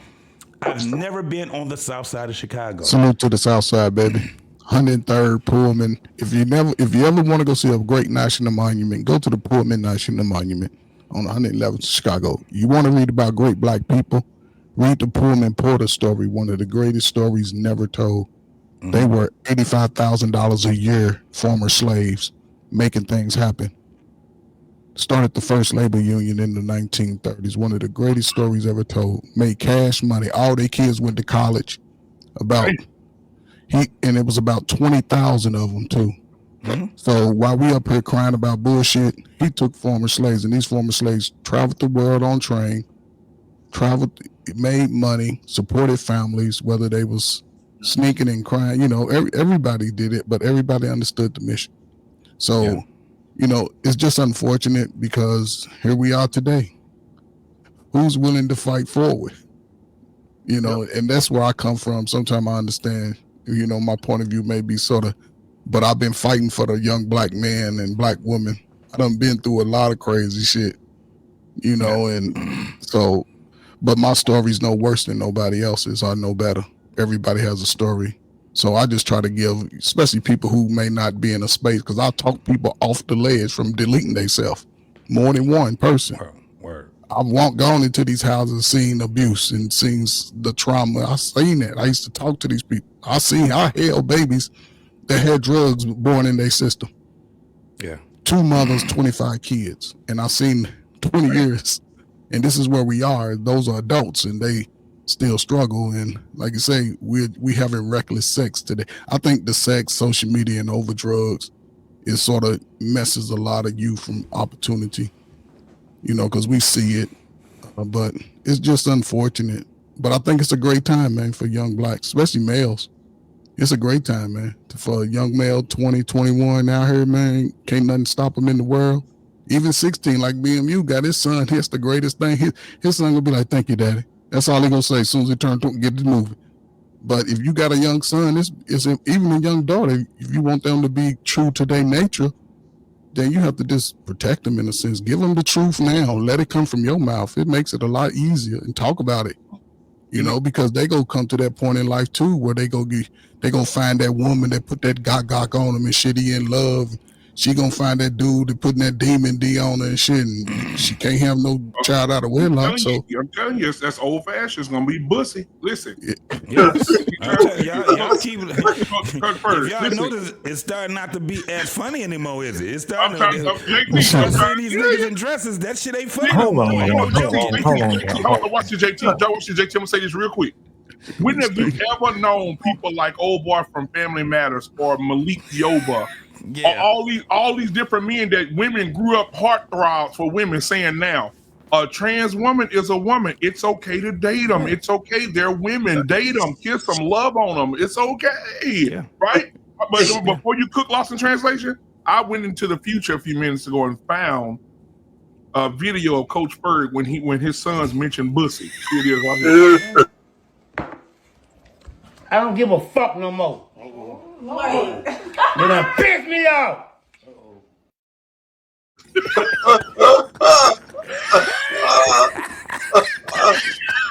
That's fucking crazy. Go ahead, Lawson. You know what, man? You know what, man? Y'all is ignorant as hell. I just want to let y'all know y'all ignorant, man. Here's my thing, man. It's amazing how we can recite all the hood shit that ever happens in our neighborhood, but we don't never talk about the folks who made it out the hood, man. The folks that's doing something with themselves. You know what I'm saying? We always tell the hood stories. How come we don't never tell the good stories? You know what I'm saying? The people who graduated from college, the ones who created items like the Super Soaker and computer chips and stuff like that, and the guy who made the Nintendo. You know what I'm saying? The folks that's shaping the gaming industry today, making billions and millions of dollars. You know what I'm saying? How come we don't never tell those stories? My whole thing is this: whatever you focus on is what you're gonna get. You know, that's the reason why the algorithm does what it does. Based upon what's on your mind, it's gonna give you what you want to see. If you always focus on hood shit, it's always gonna give you hood shit. You know what I'm saying? If you always focus on good stuff, you're going to get the good stuff.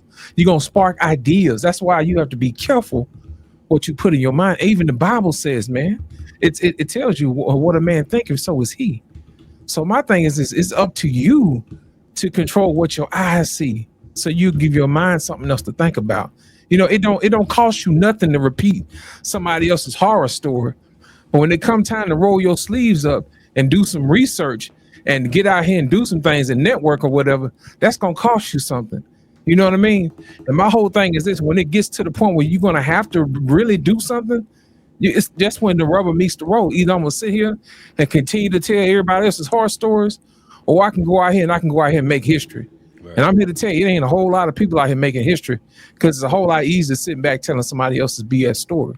You know what I'm saying? I think we need to get good at making sure we have a plan to do what we got to do and tell the good stories. Just like Trey Ferg was telling us the other day about kids graduating, going to college. I'll give you an example. Deion Sanders.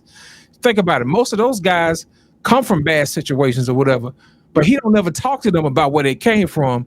He always talks to them about their future and where they're going. You see what I'm saying? He always tell them how great they are right then and there, so they can live and walk out through their greatness. You see what I'm saying? And now he got 3 guys that's finna graduate Colorado that's finna go to the pros. All of them finna get drafted. You know what I'm saying? All of them worth drafting. And that's all because Deion took time out to speak to their future instead of their past. And I think that's the greatness of people like Deion Sanders, is because he always focused on where you're going instead of where you came from. So that's all I got to say about that. So let me ask you this about the middle people. Like, what about those successful people out here who says, I'm successful? And you see him like, man, look at Michael Irvin. He's successful.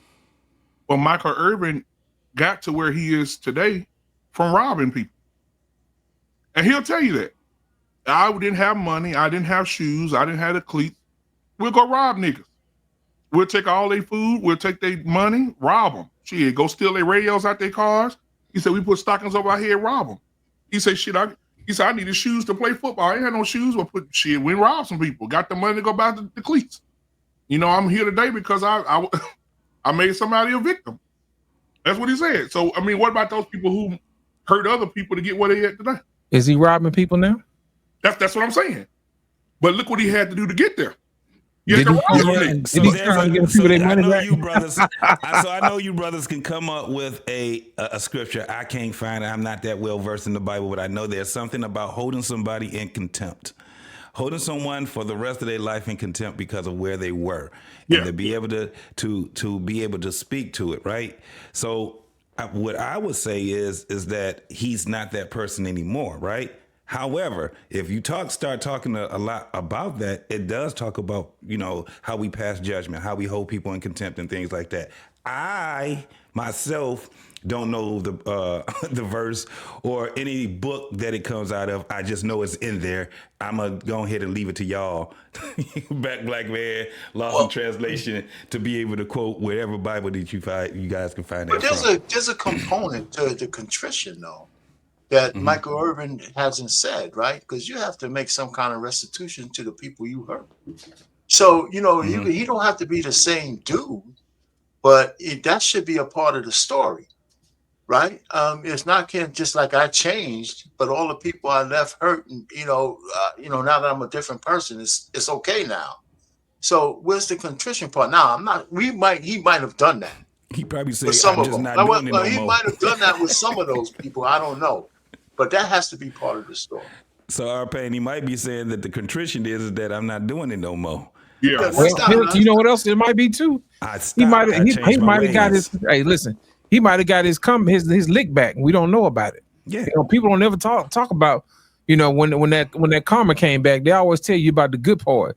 Right. They don't ever tell you about the karma that come back that get you. That's why I said that part. Well, I know that there's a passage or there's something that talks to holding someone in contempt, because I know the whole thing of throwing stones in a glass house and all of that shit and, you know, all those different things. But I know it's something that can be a lot more deeper that can speak directly to that. I do know that.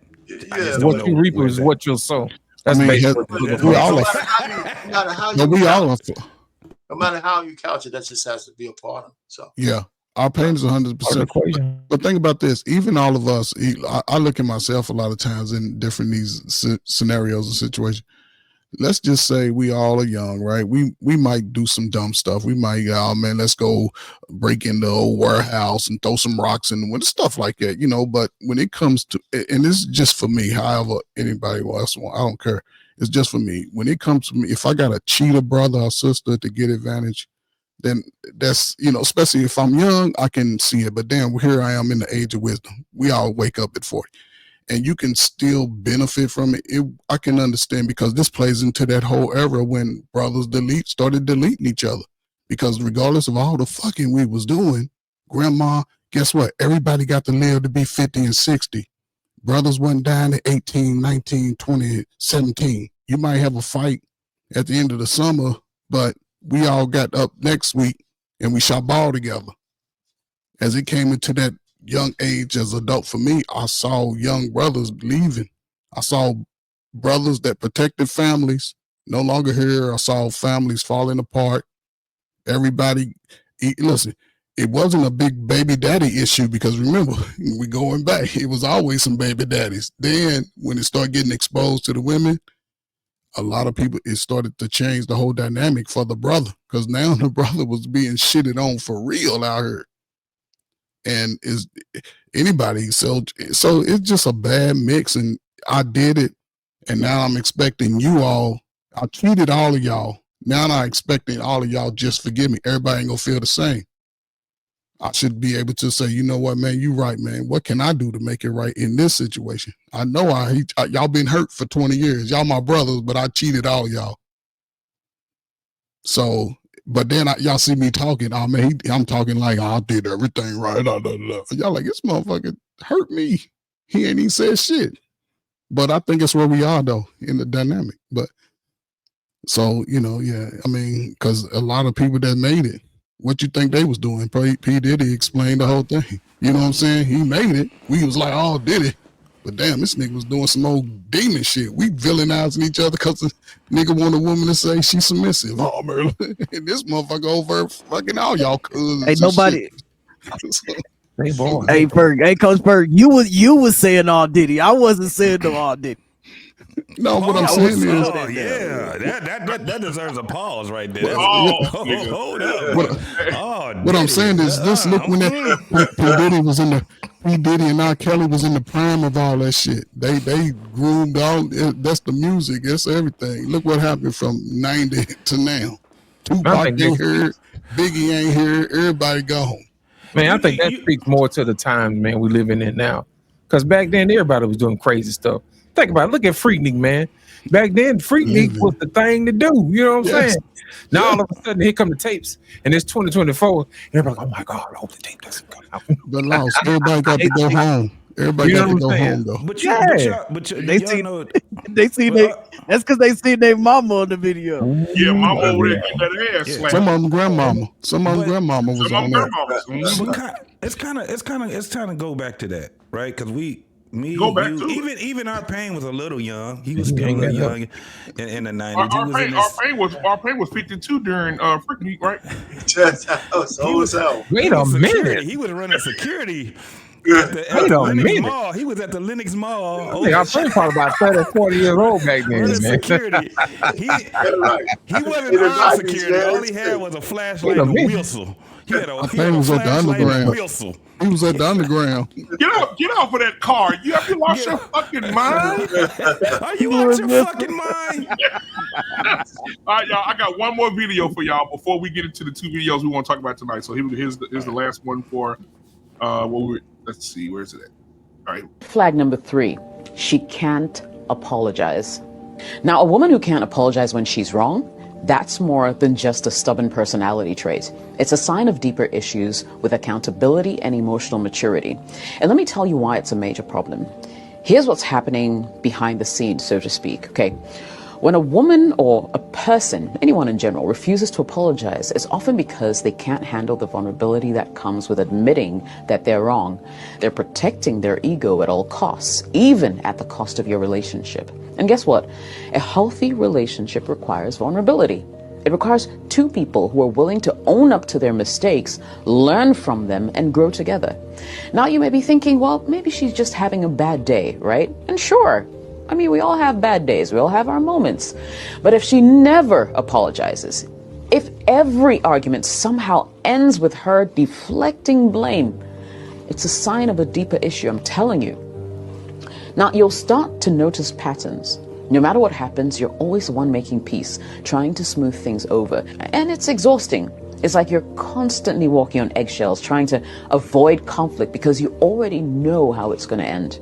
And here's where it gets even more interesting. When someone can't apologize, they're telling you that their pride is more important than your feelings, more important than the relationship you both have. And over time, that will breed resentment. Mm-hmm.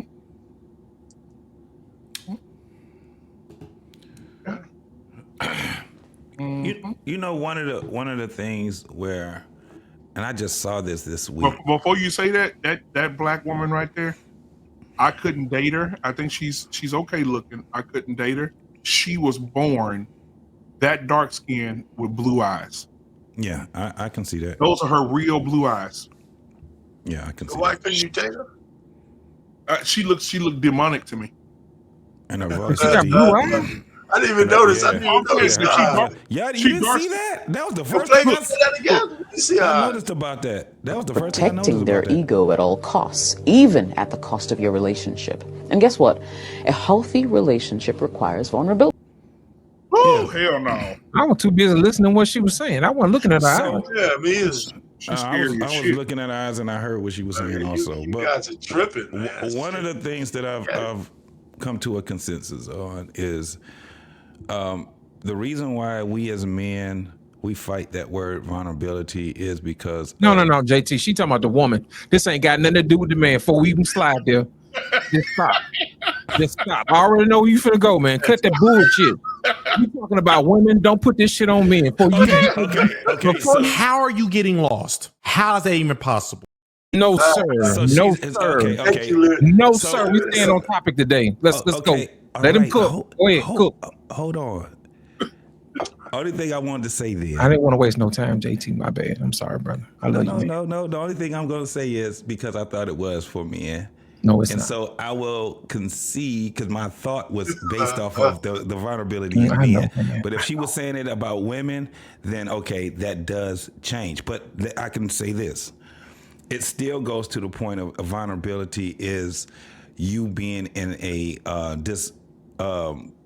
you being at a disadvantage, right? You're being at a disadvantage, and it's kind of like being disabled.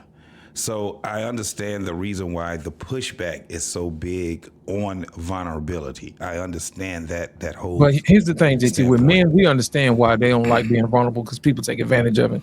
But in this case, it's a different thing with women when they refuse to be vulnerable.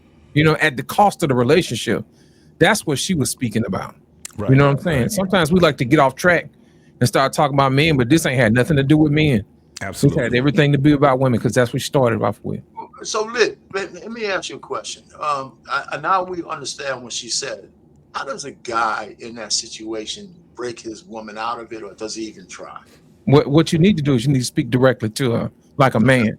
You know what I'm saying? And tell her, so look, hey, sometimes people like to tiptoe around stuff and say this, then that.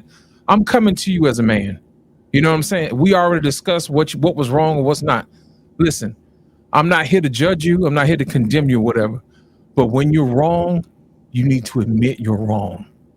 Because what's going to happen is you're going to put your ego above our relationship. And I will not allow you to make an idol out of your ego above this relationship. If you cannot do that, we can no longer go forward. Do I make myself clear? So let me ask you, the second part to that is how many men are moving like that directly these days? They all need to, man. They all need Like to. real talk. But if They you had a need percentage, not enough for them. Not enough for them. I promise you they need to, man. No, I agree with you, but not enough men are doing it. Not enough men are doing it. Why do you think they're not doing it, our pain? Just out of curiosity. Well, we could see the dynamics of relationships right now, right? That gives you a clue that men aren't really being direct because it could be scarcity mindset that if I put my foot down, she's gone. And like, I can't find another girl. I think a lot of men let shit go because, oh man, I got this one in the bag. And if I say the wrong thing, she's gone. But the wrong thing is the right thing to say at the time. And they let it go. Our pain, let me ask you a question, man. If you put your foot down and she leaves, what really did you have? You didn't have none. Damn right. So you means you can get a whole lot closer to what you need to have. A lot of guys are afraid of that. So, that was one of the things in my relationship. Me and my wife haven't had those brace moments where we're up against each other. I had to kind of, but when it came time for me to say something to us to put things right, and when I know I was right, I never hesitated. As a matter of fact, I forced her to do the same thing. Because I told her, I said, listen, if I'm doing something that really irks you, don't be holding that shit in. So at some point you give me some big fucking explosion. Yes. That you have all this stuff, harnessed in the back of your mind. Just let me know. Let me know. Don't presuppose how I'm going to act. Say what you want to say. And it took me, every so often I have to remind her about that because it took her years to get used to being that kind of person because she was used to it. But I want to know what I'm doing wrong. So let me know. And don't come after the fact that you let somebody else bust it open. Well, if you would have been more attentive, After that, there's nothing else to say. Well, look at it this way, Arpain. You gave that her was just one permission. example, but you know what I'm saying. Yeah, Arpain, you gave her permission to speak her voice. Right. And a lot of times in relationships, women don't allow men to speak. You know what I'm saying? What they'll do is they'll deflect, just like she said in the clip. Then after that, they'll sit up there and they'll gaslight you as if what you think you're doing is wrong. You see what I'm saying? And these people know full well what they're doing, all because they want to get out of accountability and they want to protect their ego. You see what I'm saying? Lost. You know what's crazy though, based off your question, like, and what you explained, when you look at as an example of how men are still not moving in accordance to what you just demonstrated, yeah, you can look at the past election. 80% of black brothers. You know what? See what I'm saying? So You we're know still moving in that simp nation mindset. You know what? You preaching now, Trey. For He said a bar right there. Yeah. Hey, facts. Hey, and Coach Ferg though. But look, this is the other side of that, right? The white brothers who voted for her, their women were online talking about they were filing for divorce. Like the one, it was the ones who didn't vote for her, the white dudes who didn't vote for her. Their women was online saying he's not supporting Kamala. I'm filing for divorce because he's not following my lead. Well, you heard what Trump said. Trump said it. Trump at the dinner. Trump said, Did you see the guys out front say they were white men for Kamala? He said, I'm not worried because their wives and their wives' lovers voted for me. Sure did. He said that. That's what he said. He said their wives' lovers. Hey, black man, do you have that? I didn't see that clip. Did you ever have that clip where when Trump was doing that speech and he said, "Shut up, silly woman." That shit. Hey, hold on. I want to say this because I don't want us to get sidetracked. It's funny as fuck. Have y'all ever heard his son speak? Baron Trump. I saw the thing. I never did. He got his daddy mannerisms.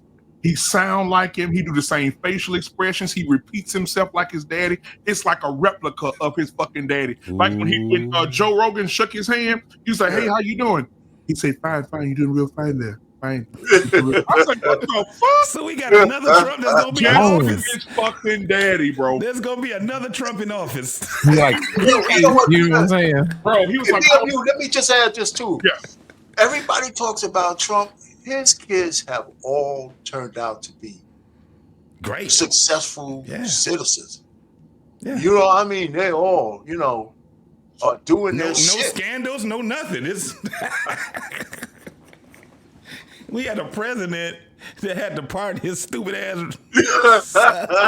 Look, here you go, JT. Are you gonna pardon your son? Are you gonna pardon your son, Joe?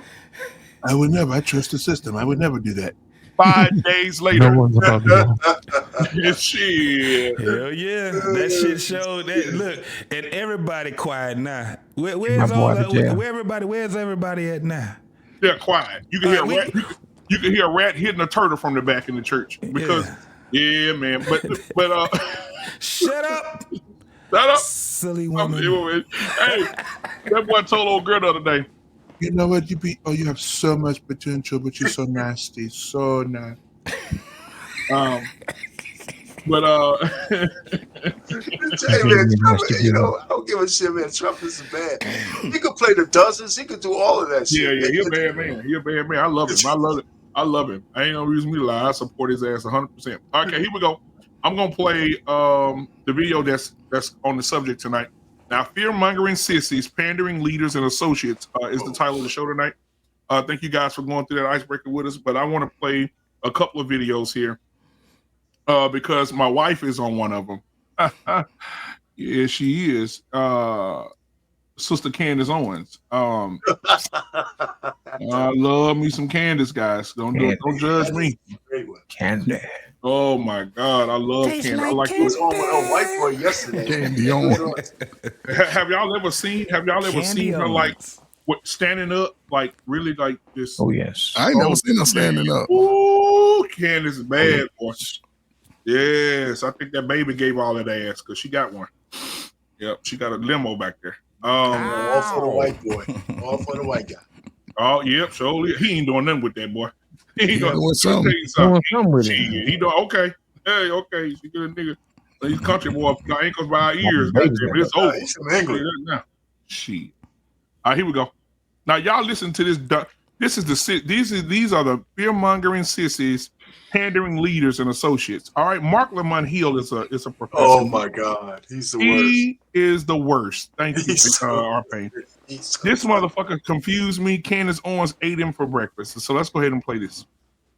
Okay. But that's exactly what gender is. Gender is exactly about an experience and a performance and a social construct. It's not a social construct. Stop saying a social construct. To say that words don't have meaning and they're socially constructed means nothing. And I'll tell you why. They are. But you say that, but then This wasn't always a book. Okay, this so could then be called mug. So It then, just happens not you to know be. what it is? Our entire discussion about Black America meant nothing. There's no such thing as racial injustice. See what I did there? Because Black is a social construct.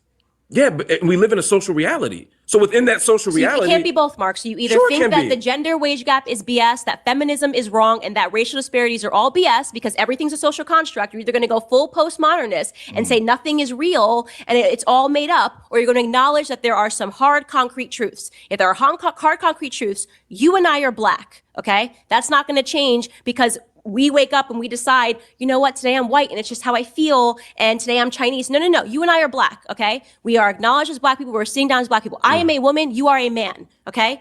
Now, if I want to wake up tomorrow and say I'm a man, you want to say you're a woman and we want to play the crazy game, we can do that. To then say all of society now is to pretend that it was all a social, no, it wasn't a social contract. You were born a male. I was born a female. yes, that's a sex. We are Black. Okay, it's a color though. Black is it's a word that we use to say a sex. Female is a word that we use that has a meaning. Yes, it means you are born with a vagina. You can have children. You have a uterus. When you are a male, you are born with a penis. You get a woman pregnant. These words have real meanings. We cannot suddenly get into society where there are no truths. So to acknowledge a social construct does not mean that we ignore biology, and it doesn't mean that we don't have. Can men get pregnant? Depends. This motherfucker. I know. What does it depend on? I know trans men that can get pregnant. That means it's a woman. Only one sex can Well, get that's pregnant. a circular argument. That's It's not a begging the circular question. argument. Yeah. It's proving my thing. There is a truth, a concrete truth. You have to be born with a uterus to have a baby. Only women can get pregnant. The fact that we've arrived in a society where Right, this that's is the part I'm even disagreeing debatable. with. That's the part I'm disagreeing There's with. nothing to disagree with it. These are facts. So you can say that this person who is pregnant identifies as a man. That person was born a woman. I can tell you that every single time because only women can have sex because there are concrete truths about life. Have babies. Can have babies, pardon. And that is a hard truth about life. You cannot make that go away because you want to call a man, somebody who has a beard and dresses like a dude a woman. Only. Man, dope. But this is the craziest thing. That stupid motherfucker, when she asked him a question and he sat back and said, it depends. Can a man have a baby? Well, what man are you talking about? That makes you want to punch him dead in his throat. Not his throat, but in his throat. That man said, she said, can a man have a baby? He said, it depends. We don't live in a depends world, man. Hey, Unless I you seen kiss this on yourself. Shit. I seen people have this argument before. It's not an argument. And the whole sex and gender thing. No, I'm saying sex and gender thing, they differ. If you go by definition, sex is what you're born as biologically. That's if you go by definition. Gender was socially constructed. I think that's what he's trying to say based off of the actual definition of what it is. But and that's my frat brother. He be saying some wild shit. I can agree. Yeah, he's a noob, but I can agree to that. But I'm just saying, like, you know, I think that a lot of people, when they have that argument, they're coming from, like, sex is a biological thing and gender is not. And so I think that's where they approach. But you're right. You're right. I'm sorry, but you're right. But that's a modern thing, because gender and sex was synonymous when I was young. But that's like Because having you was born a biological male. Your gender is a man, boy, but your gender was male. And we had a bunch of gay people back then, but the real gay guys never stopped saying they were men. You know what I'm saying? They Yeah. just, Right, you know, right. all this alphabet shit is new stuff. And this election is a referendum to reset us from that bullshit that's going on. Let me help y'all out, man. You heard what Trump said? Trump said we only recognizing two. He said we only recognizing two genders. Yeah, but the argument, dog, and the only thing is that because would have put it, it's like having an argument about a car and an automobile. That shit makes no fucking sense. The argument that they having is a dumbass argument. Like you really be like, I just want to stop talking to you. They be like, well, no, that's a car, but is it an automobile? You like, God damn, are we gonna start arguing semantics for real over some shit that's way beyond us? This whole thing, well, gender and sex and social construct, everything pretty much is a social construct, goddamn. That's basically. I just want to punch some of these, and especially men. I just want to punch these men in the fucking mouth when they sit back and argue this dumbass shit. But JT, he's only arguing it because he's part of that plight. You see how tight his legs was crossed? Come on, fellas. Y'all run up on your sons with his legs. Listen, but he's part of that, though. He's part of that feminist ideology. Holy Jesus. Come on, man. I'm just saying, they're sad that they have. You can't have when did people start calling it gender roles? Shit, 2000. Because sex. No, I don't know. I don't know because I mean, I'm an '80s baby, right? But I'm not. So I don't know if they was using Did you notice it in the '80s? Did you notice it in the '90s? When did you start noticing it? Yeah. I'm saying, I mean, then I was a kid, so I didn't know it. No. When did you start noticing? Right, how old were you when you started noticing? When your personal experience? When I started noticing that people was asking or saying, when you started noticing the difference between girls and boys. I mean, no, I always, I wasn't asking that, but that's always, funny. I always do that. That's a for sure. Look, I always do that. That's not what I was saying. I was just asking the question just for knowledge. No, that's a legit question. Well, how old were you when you noticed that there were a difference between girls and boys? People start using that word. No, that's not the question. I knew that from the. What age? Shit, I mean a young age. I mean a man, young age. Put a number on it, brother. Man, I don't like. I can't go a specific number. Bro, like 4, 5, 6. 4, 5, 6. Let me ask you a question. Yeah. Why is it that a 4 or 5 or 6-year-old human being can tell the difference between a man and a woman, but these 30 and 40 and 50-year-old ass people can't? I don't know.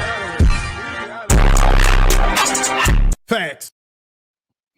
Yeah. What's the problem, man? Listen, I'm not asking for them. I'm just asking. I'm asking one question. My question is, when did y'all start hearing people use the word gender roles? Like, because I'm asking because I don't know. It's recent shit, man. I'll say this. In my experience in working in the schools, around 2013 in Chicago, they started to, because they always had the Pride Parade, right? The Pride Parade was, and this is the thing about the genders, and it's not, okay, we male, we men, we got the X and the Y chromosome. That's the thing. You see, a lot of y'all, you little young 40-year-olds, y'all asses didn't pay attention in biology. Go back and read that biology book. It'll tell you about all the flowers, everything, the male and the female, everything. And go read that book, I'm telling you. Sure. But around that time, I can say, working in the system, I saw it because they created a field trip. They were starting to go into the public schools and try to create a space for people to start adopting the pronouns about themselves. And then they did a field trip. Almost every school, they gave a field trip permission slip to all the 4th, 5th, 6th graders and up to go on a field trip to the Pride Parade and hang out and engage with grown-ass men and women who were starting to groom them. They were grooming them. That's how you get introduced. And now you see a combination today. What was they doing? Had the little dude and the white dude with the Lucille ball hair dude reading to the kids. Remember that? They was trying to introduce, and that's part of this movement of this feminist Kamala Harris movement continued degeneracy that I think got stopped. And this is what it is, because it was about I seen it about 10 years ago. And I used to speak to men like, you're a man, you're a woman. But I work with those people that live that lifestyle. But I couldn't just say, man, you're a man and women. I used to tell them straight up, your ass is a poor black person. You're going to live a rough life if you choose outside of your nature. Right. You being black, it's hard as hell to live that lifestyle. And you're getting, man, it's against our nature to get pounded by motherfucking Johnson. This shit is not, Whoa. Come on, man. This shit, man, that is crazy. Oh, because I thought that I was only asking because I thought that they started introducing what they consider gender roles during the feminist movement. Now, so I was talking about like the actual term, like when you heard gender roles, that's what women were fighting against, right? Am I not tripping? You like I know they were fighting. You were straight or gay. That's it. Rights. No, I know you. Yeah, you're right. I'm saying like, were they not using the term gender roles? Like this is what a woman do, or this is what a man does in the home during the feminist era. Like that's what I'm asking. No, man. Everybody has always had a division of labor. It doesn't matter what you call it. Right. You know what I'm saying? It is what it is, man. You know what I'm saying? Certain things you expect men to do, certain things you expect women. You don't expect your woman to come home and cut your grass. You know what I'm saying? That's just how it is, you know? But my thing is this: you got women nowadays who don't want to go in the kitchen. You know, that's why they giving cooking with Kaya a whole doggone hard time, because she went in the kitchen, and they're like, you are trying to set us back. Now all these men gonna want us to get back in the kitchen and cook again. You know what I'm saying? It don't make no sense. My whole thing is this, man. All of this to say what? What are you trying to get out of this? You know, to me, it seems like it's a waste of time. But to speak about what Trey Ferg said about grooming folks, think about this. How many of y'all remember when the fire department came to your school and they talked to the kids and it was like, stop, drop, and roll, and this is how you get out of this? And little kids like, I want to grow up and be a firefighter just like you. You know what I'm saying? So what you think when they drag in the drag strip into your school? You don't think it's gonna be some kid that's gonna be an influencer? You know what? I'm gonna be just like you. You don't think that's gonna happen? Right. How does that serve the public? If you get a little boy who grows up who wants to be a firefighter, a little girl who wants to be a firefighter, they're serving their community. But if you have a little boy, a little girl that grows up to want to be a drag queen, how does that serve the community? You see what I'm saying? That's the difference. That's the difference. I don't think nobody's paying attention. That's how they procreate, by grooming. You can't procreate if you're doing the same thing, can you? No. That's how they procreate, by grooming people to their ranks. Because they can't have no kids on their own. But you know what, R-Pain? When are we? You're right. Sense. That does make sense. When are we going to, as men, though, stand firm and stop conforming to this bullshit? Well, that's what the election was about. Well, I agree, but I'm saying they going back and winding back up, man. Yeah, because they crawl back in their hole. They licking their wounds right now, but best believe they finna wind up, man. Believe that. But go ahead, BMU. What you? No. I was gonna say, when are we gonna stand up and say, you know what, enough is enough, man? The election showed a reflection of what men were thinking, and we got to get to the understanding of knowing that, hey, listen, the world changing, but goddamn, it could change for the good. But we're gonna sit here and just let it change for the bad too? It's okay for our daughters to be friends with lesbians. It's okay for our sons to be high-fiving these gay niggas. BMU. But you know what? Let me just say this real quick. I'm just saying. But Coach Fred, let me just say this real quick. I knew that those trans people were on their heels when Trump, even before the election, came out and said everything he was going to do with them as part of his campaign speech. Yep. He wasn't afraid of no backlash. The media was kind of silent on that because they didn't really come after him. He said every single thing. And so we knew that the pendulum is starting to switch, and it's really no backlash because it was too much. Even a moderate person said this shit is too much, and then you started taking parental rights away, so somebody could cut your kid's nuts off without your permission, and stuff like that. I mean, come on. Oh, there's a Supreme Court case. Everybody understand there's a Supreme Court case right now against states that are making it criminal to do gender affirming care for minors. Yeah. It's in the Supreme Court right now. Yes. Hey, our pain, that's Yo. 1,000%. But let me just say this, BMU, to your question, my brother, Black Man Unfiltered, you know, Champ Talk, y'all in that space right now. Just your very words, what you said, when those, listen, it's like me, JT, Lost, we sort of out of the space of y'all generation. I just break it down because I always had to look at it like it. So we got it wrong. They ain't listening, right? So for me, when I learned early to go past my age group and 10 years younger, I'm going to the younger folk because I can give them an example based off experience and not my feelings. But y'all in that strong space where they need them young boys, see that like that 16, 15, they need to hear from young, strong men that can say, listen, despite this right here, let me show you how to do this. And you can do it because I'm right there. And, you know, and showing up, I'm telling you, it changes the lives of the young people. And you'll find that because when you trying to fight for a better way, when you go to your peers, it's hard to even break a door in. But when you go to that generation, what's the last ones? Alphas. Okay. So if you go to those alphas and the one right above them who looking for somebody to give them something to go, that shit changes lives. It actually, you know, however you look at it, it could change yours too. It changed mine for the better. But the thing is though, the thing that I'm not gonna be a fear mongering sissy here, like the other niggas. But I'm saying the thing that right now, these young boys think it's okay to have bussinitis. Because let me tell you what it is. Most of these boys right now, they think in their minds, I'm telling you, being around, and my son's playing ball with them, they think it's okay to paint their nails. They think it's okay to you know what I'm saying, wear girl shit. Like, that's okay to wear pink bracelets and shit. They doing it, bro.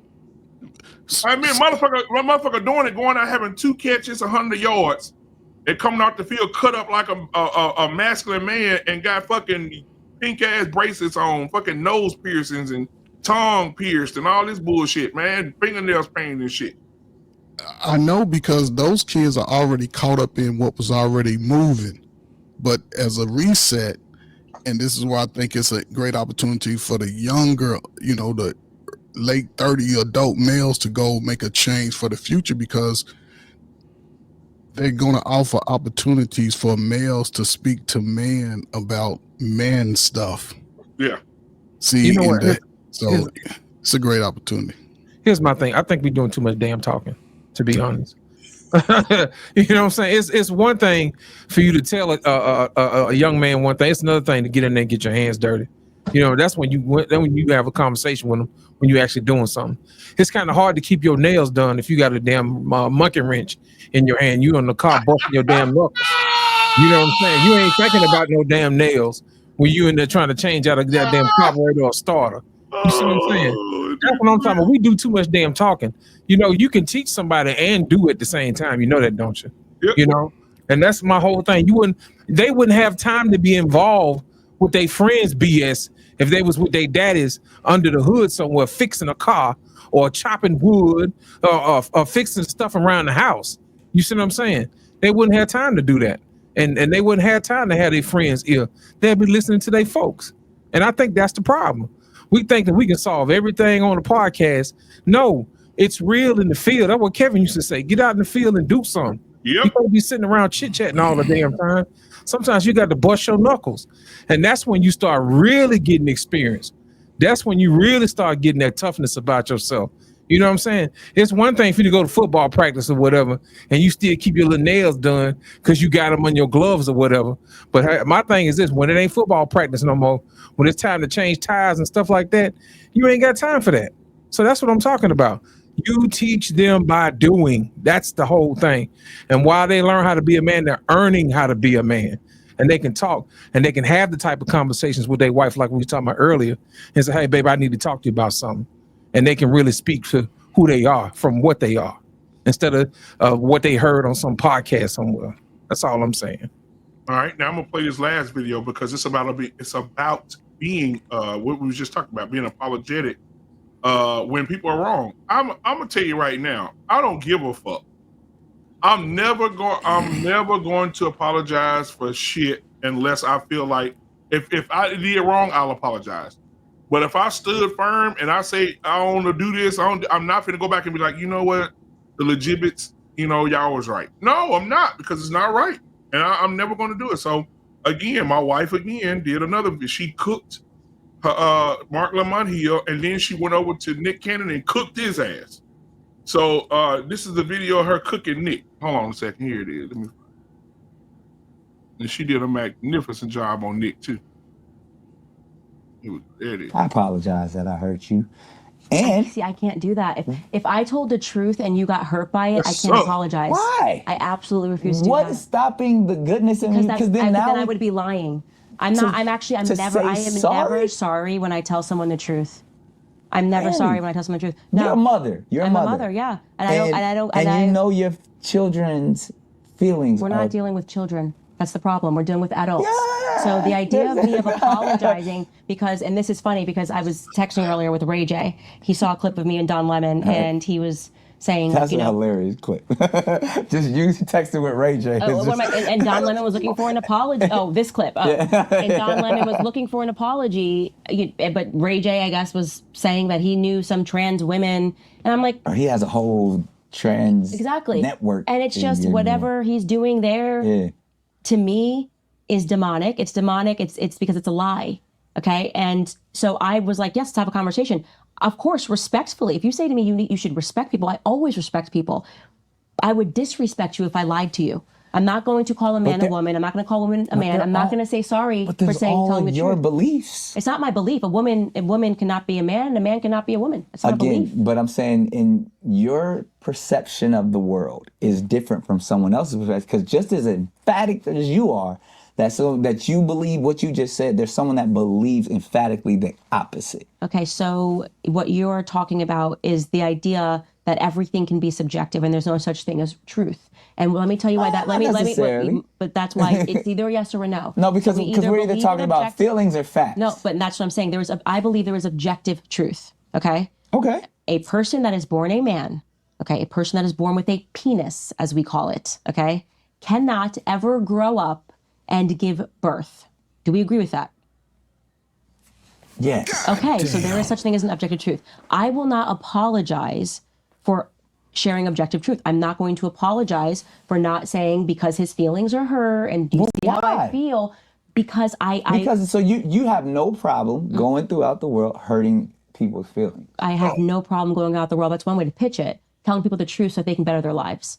So they can live in reality and not the one, not this fantasy land that they're creating for their lives. But what if someone believes that is a better life for them? Okay, well, let's play it your way then. Let's do it the other way. There are a group of people who are now referring to themselves as minor attracted people. Oh, can't go there. Hey, but that's what they believe. They believe that they are in love and want to have sex with children. They believe that, Nick. They believe it. And are you going to apologize when you call them pedophiles?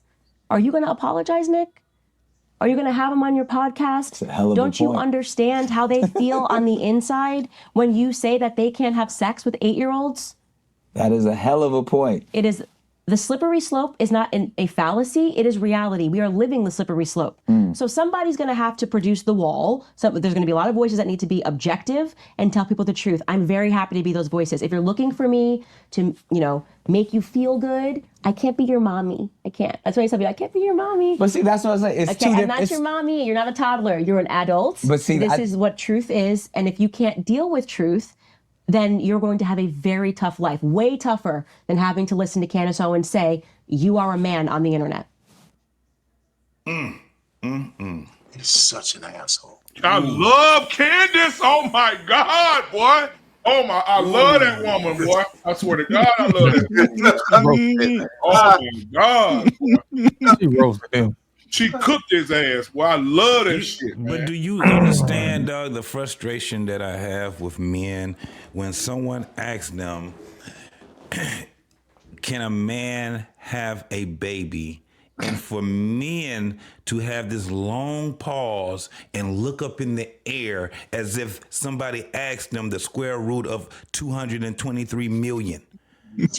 Nigga, I asked you a simple question and you're going to give a long pause, and then a lot of them want to sit back and do the pregnant pause with the are you fucking kidding me? This is why we have a problem. This is why we should not be respecting any of these guys that come on here and now they want to get a podcast and now they want to speak. Nigga, if you wanted to be an entertainer, stay an entertainer. Go over there and do Wildin' Out. Do all that crazy ass shit. Get your movies and shit. But when you start talking about real social issues, stay your ass off the goddamn microphone if you can't be truthful.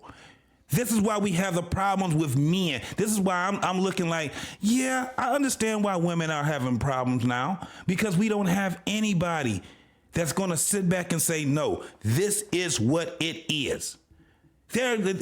My truth. I'm so glad I don't hear Candace Owens saying my truth. Man, I get upset when I hear men say something as stupid as my truth. And then you got Nick Cannon coming on here using goddamn words that don't mean any fucking thing. That high functioning and low functioning, all these things, not knowing that, guess what? They're trying to get talking points from people that are actually on the spectrum.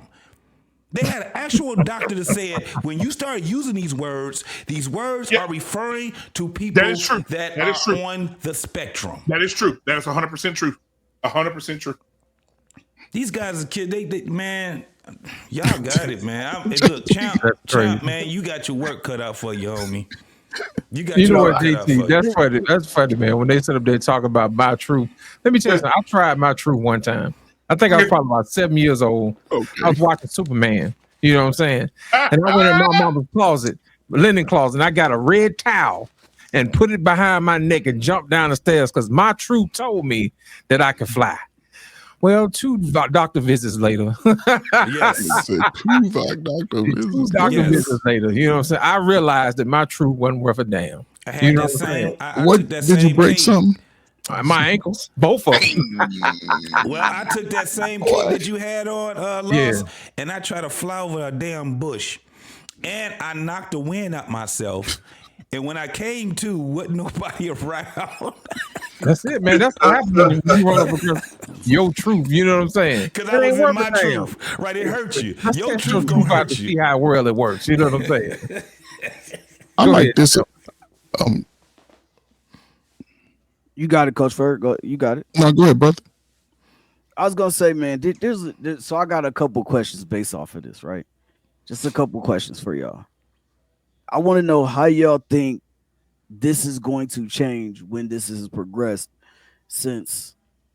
I mean, I'm 40 now. Since I was a kid, when I got to high school in '99, there was so many lesbians in my school, full-blown lesbians.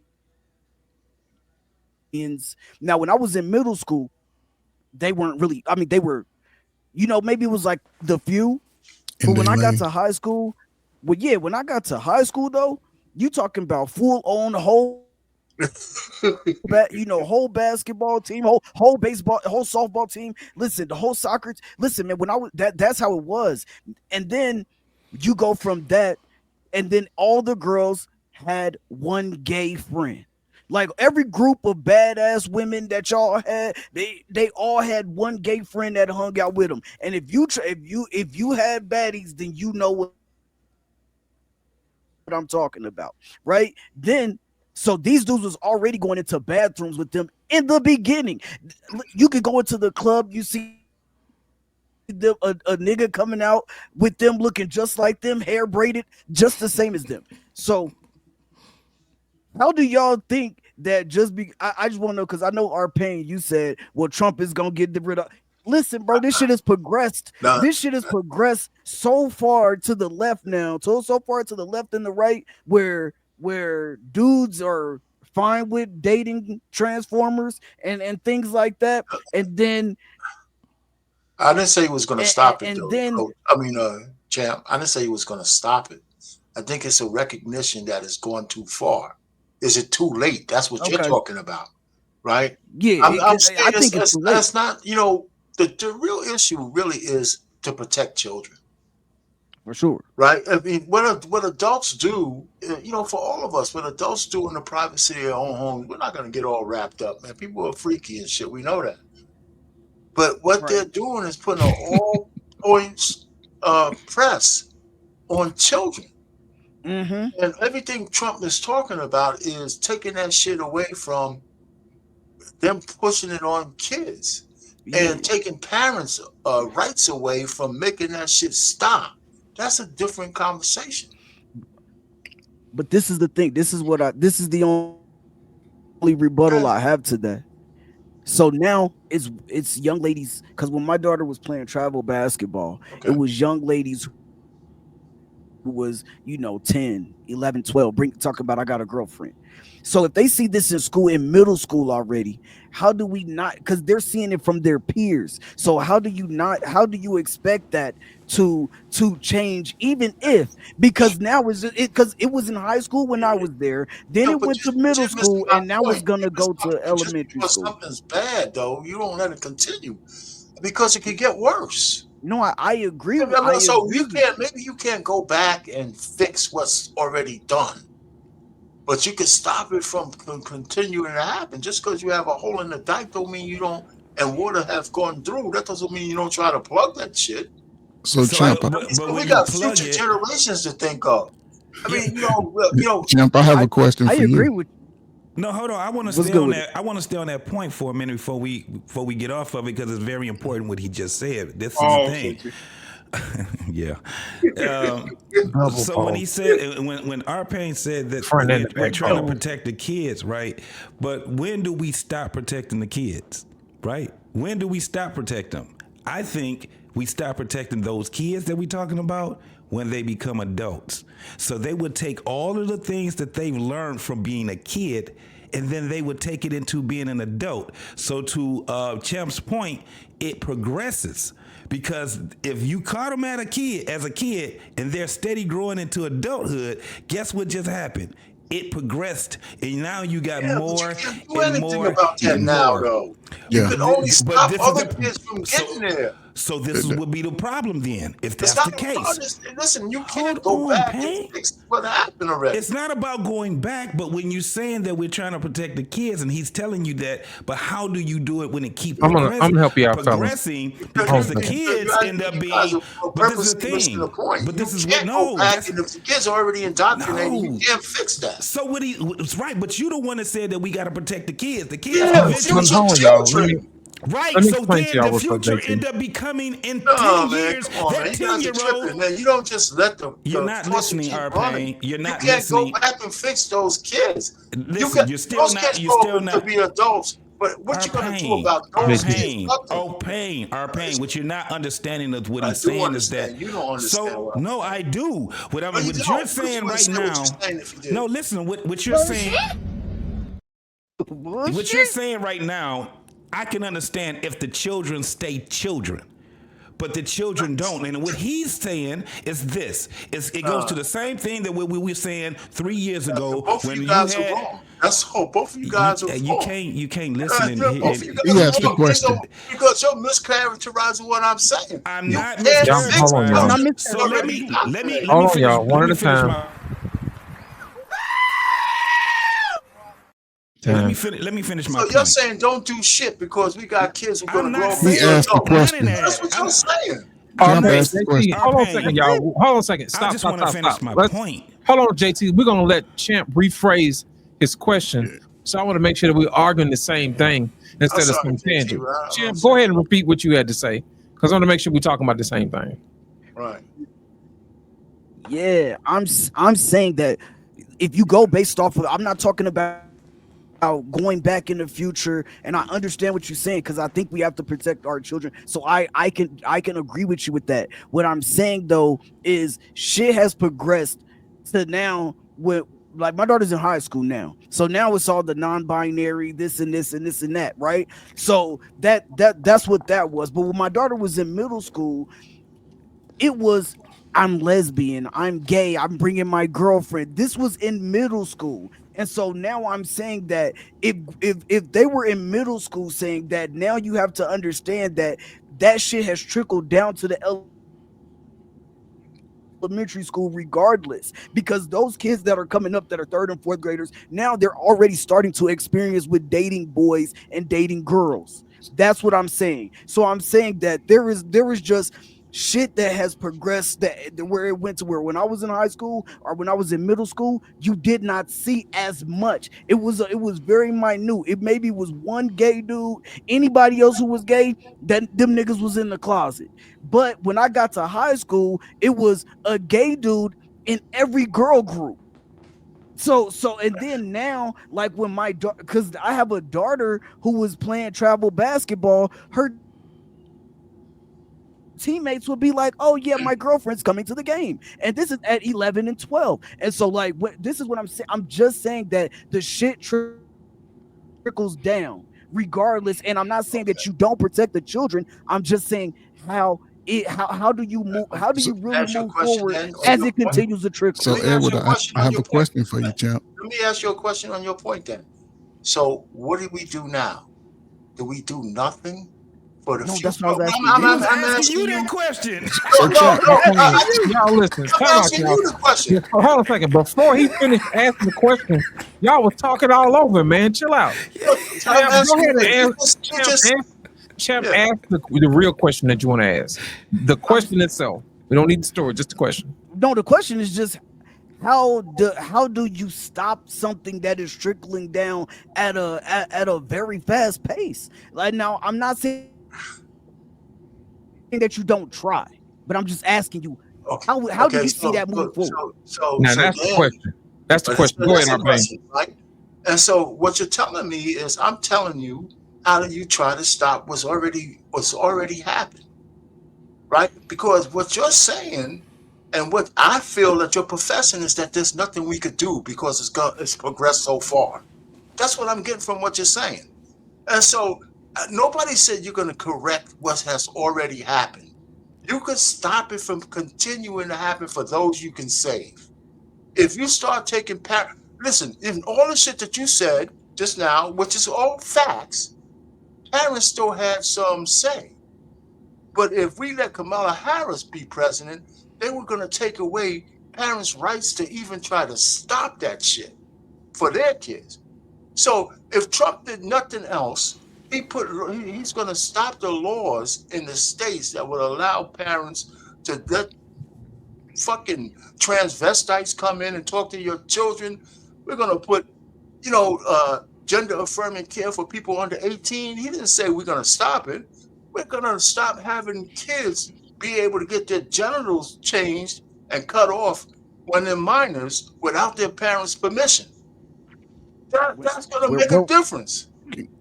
Where were they able to do that at in America? They could do that right now. So, champ, They're doing that right now, man. They're doing it right now. Yeah. I'm gonna answer your question, California. And I'm gonna ask you the question at the same time, because you're in the position of what you're talking about. You have a daughter in high school, right? Arpane has daughters. I have a son, 21. JT has daughters. Laws, he's probably the best uncle in the world. Brother BMU got girls and boys.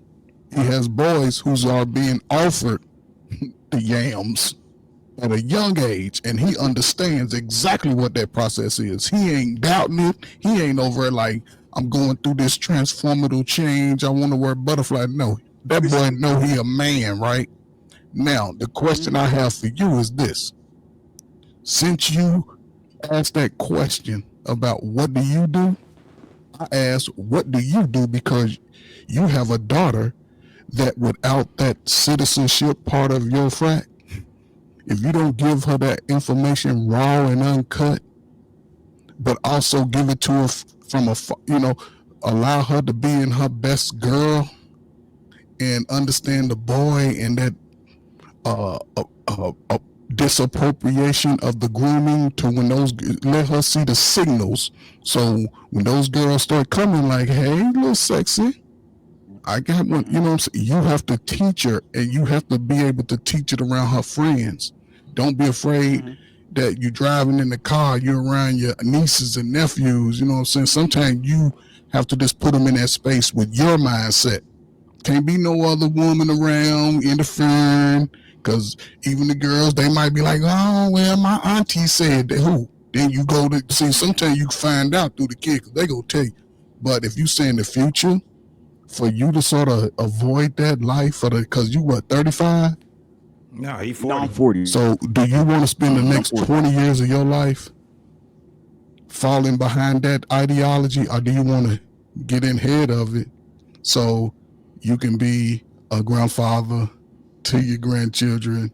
If your daughter gets married to a man, and not talking about you coming to me and my lover's partner's funeral, wedding.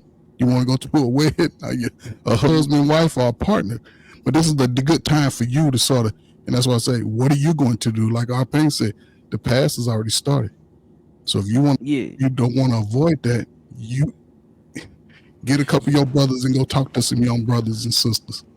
That was basically the point that I was going, and that's why I said our pain misunderstood what I was saying. There's no going back to the past. Hold that on. was no, I wasn't implying that there's a point. You have to stop it before it starts to happen. And again, that goes good to what Coach Ferg was just saying. At the end of the day, the children end up being adults. You groom them yourself, so they don't grow up with these stupid ass ideologies outside of your influence. And what's happening right now is that most of these folks are having outside influence. It's in the schools, it's in the activities that they're doing. All of those things is. So the answer would be is to become the bigger influence than what's on the outside while they're children. Because once they start being adults, now they have the autonomy to influence and be outside influencers also. That's the only thing I was saying. JT, can we agree on this? So what Trump wants to do will help a parent in doing what you just said. Yes. Because he's not fighting alone. The system can't buck him because they can't do that bullshit that they've been able to do before. They can't bring in killer clowns and shit like that. They can't teach your kids about transgenderism anymore. They can't put sex books in the goddamn libraries about Johnny stuck his dick in her ass and his ass. They can't do that no more when he becomes president. Yes. So that's all I was trying to say. So that would help a parent, keep their kid on the straight and narrow, because the other outside forces are being stymied from going against your will. So we have to have a synergy with what you said and what I said. To answer your question, to everybody's question, it basically comes down to legislation, man. And you have to put people in places who think the way that you think, just like everybody else does in politics. You see what I'm saying? If you want to change a bill or a law that says, hey, you can only show so many gay scenes in the movie or whatever, you know what I'm saying? Or say, for instance, if you take your kids to the movies or whatever and say, hey, look, I'm gonna go see this movie first before I'll allow you to see it. You know what I'm saying? And then that way you've only spent like $115 instead of $140 and gave Disney and all these other people all your money, because all of a sudden in every show, someone in the show is gay. You know what I'm saying? They had a meeting a while back before they started doing all this stuff. They was like, well, we're gonna start pushing this gay agenda, whatever. Remember that video, R-Pain? And I swear, man, in every single movie, they found some kind of way to take a chick and sticking it in to make it gay. You know what I'm saying? And it takes South Park and Cartman to make fun of them. Talking about take a chick, make her gay, and make it lame. You know what I'm saying? They railed all over Disney. And you know what the killing part about it is? I think it was phase 5 portion of the Marvel Cinematic phase 4. Phase 4, these people had the worst movie turnaround and turnout they have ever had. These people have lost billions of dollars, all because they wanted to push an agenda. And what happened was people just decided, you know what? I'm tapping out. I'm not spending my money on this. I did not pay for this for my kids to see this. And they stopped taking their kids to see it. So my thing is this: you have to be an active participant in raising your kids, and B, make sure you support those who support the way that you see things. You see what I'm saying? Like Arcane said, making sure that you put certain legislation in place that makes it more difficult for people to do these crazy things and influence children where they really shouldn't. Go ahead, Champ. And real quick, before Champ go, also remember two things. Remember the Target situation when they put the gay clothes in Target? And no white folks said, "Oh no," and Target lost what, $1 billion in a week? Oh yeah, they made them pull all that They stuff. said, "Oh no, sir."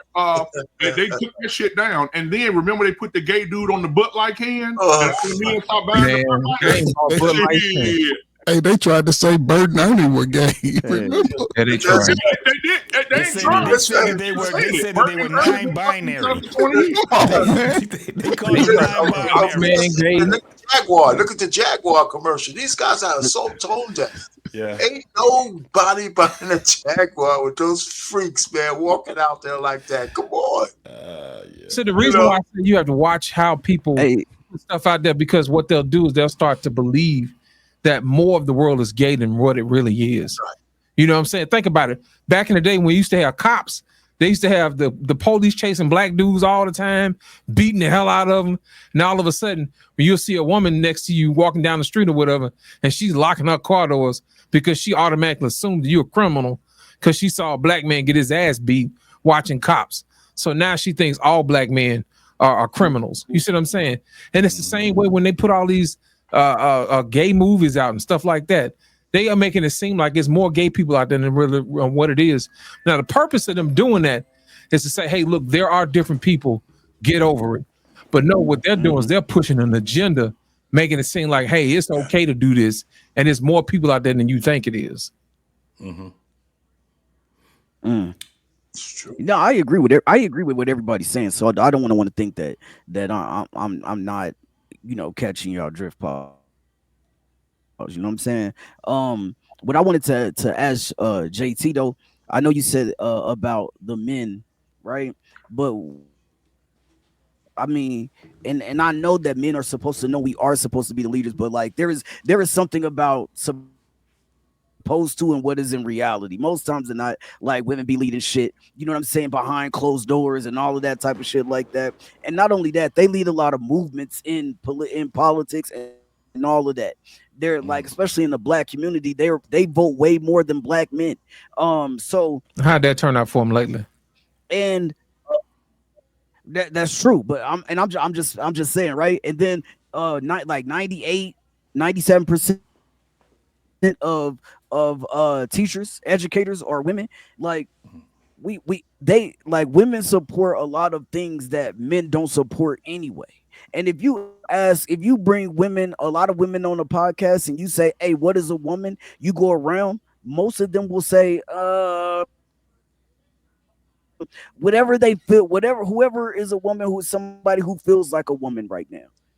Like, you know why I they think do the that, world Champ? is just like that. It's just fucked up. Champ, you know why they do that? You know why they do that? Because they believe that there's safety in numbers. I think they think that just because it's more of them, that whatever they believe in, it must be right. Well, I'm the complete opposite. If everybody's doing something, I already know it ain't for me. Usually it's pretty stupid. You know what I'm saying? Because most of what everybody else is doing is probably dumb. They ain't do no research, and they falling behind what everybody else is falling behind. You know what I'm saying? So more than likely, that's more than likely that's how women think. Because think about it, their thinking is tied to their survival. They figure that there's safety in numbers. Well, the problem with that is if you get a whole bunch of people who think wrong, what you'll do is you have a more populated and polluted thought frame. And that's the reason why you have agendas that we have just being pushed that are all wrong, that goes against everything that these women believe in. But you can't tell them otherwise because all of their friends believe the same thing, even though it's counterintuitive to their own survival. It doesn't do them good. The math doesn't work out in their favor because of their survival instincts. So what question were you asking, Champ? Hold on, before you do that, JT. One more thing, Champ. JT, another thing is when I said fear mongering sissies, right? I saw a gay dude the other day do a show. We all know who he is. Did a show the other day. I asked him, "Are you ready for the onslaught?" Ever since Donald Trump became president, everybody, all y'all niggas that went voted for Donald Trump, he finna have all y'all back in the field. He said he bringing slavery back. Yeah, that's wild for people to even say that, and they've never even experienced even an inkling of slavery. So that's the main reason why nobody crazy to takes me. people serious. Right. Yeah. Ain't no sissy running around in slavery talking about, oh, master. I'm yeah. sorry, can I have another whipping, master? You know, hit me with your best shot. Yeah. So Hey, no, go hey, ahead. no, JT. It's if in reality, like a lot of these movements, women are really running them, and they're really at the forefront of them,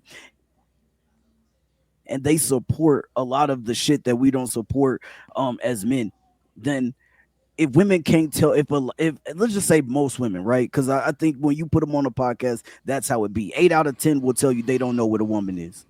So like if you got women saying they don't know what a woman is, or it's a woman who feel like that, like you think her man is gonna be like, oh no, I know what, like a woman is this, and you know, a man might be able to get pregnant, you know, like that Nick Cannon shit that we just saw. Yeah, so for one, Nick Cannon, he's not in tune with a woman like his wife or anything. He's more in tune into maintaining his stardom and making the money that he's making with the machine. So I can understand why you would have a Nick Cannon or what's the football player? Cam Newton. Cam Newton that'll be in alignment with that. We already understand how women do it, and it goes to what translation was just saying. One of the things women would do is they would acquiesce to where the wind blows stronger. That's basically, or where they think the wind blows stronger at.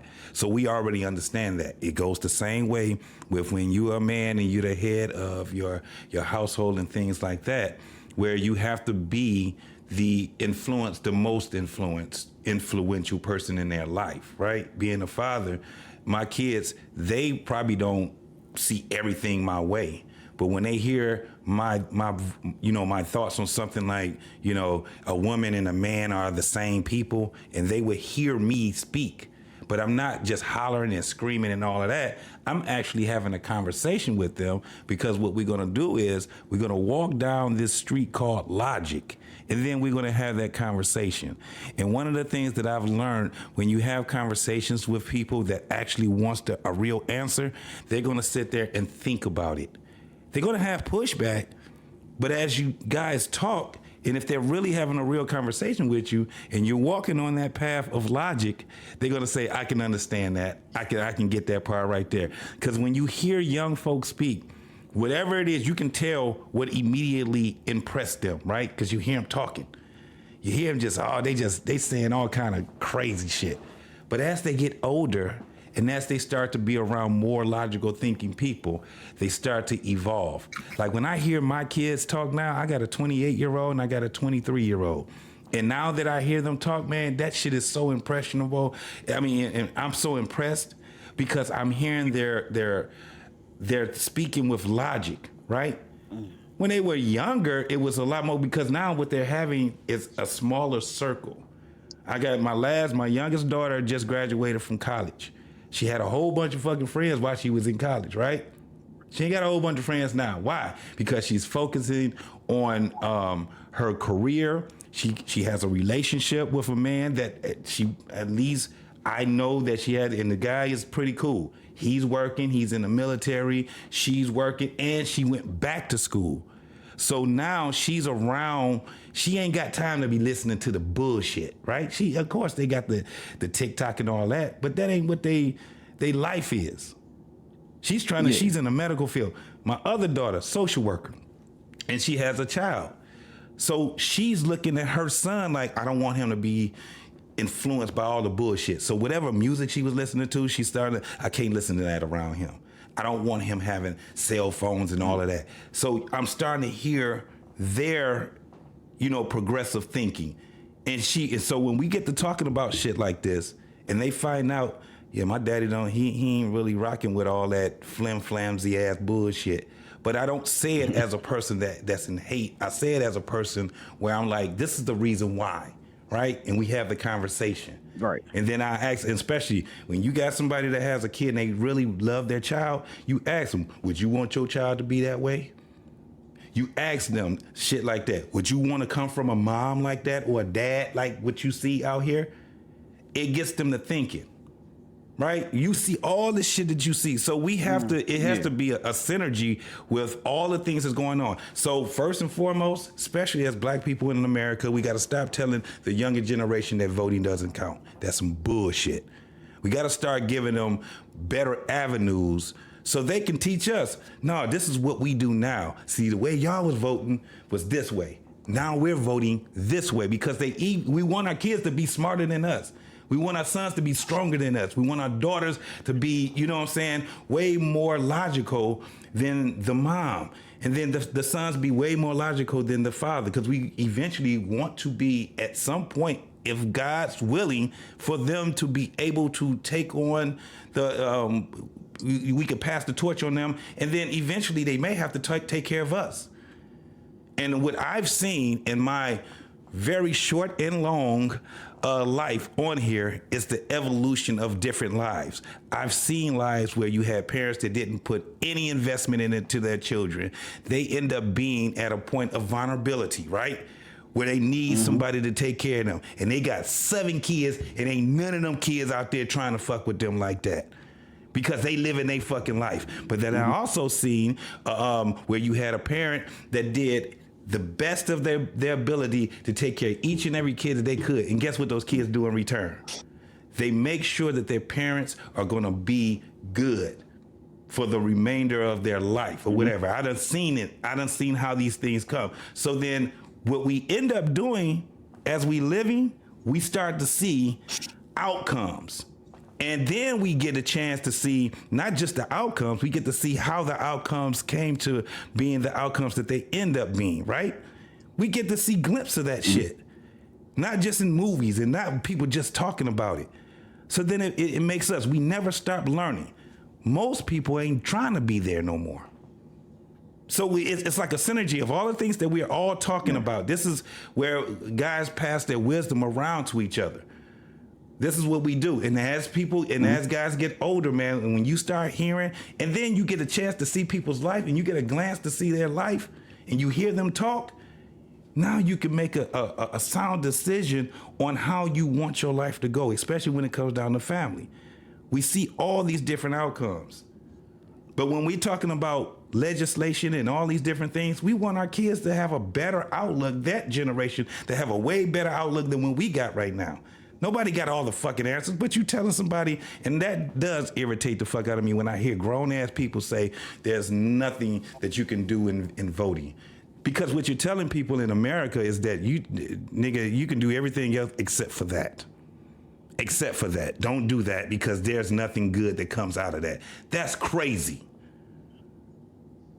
That's crazy. I'll end it there.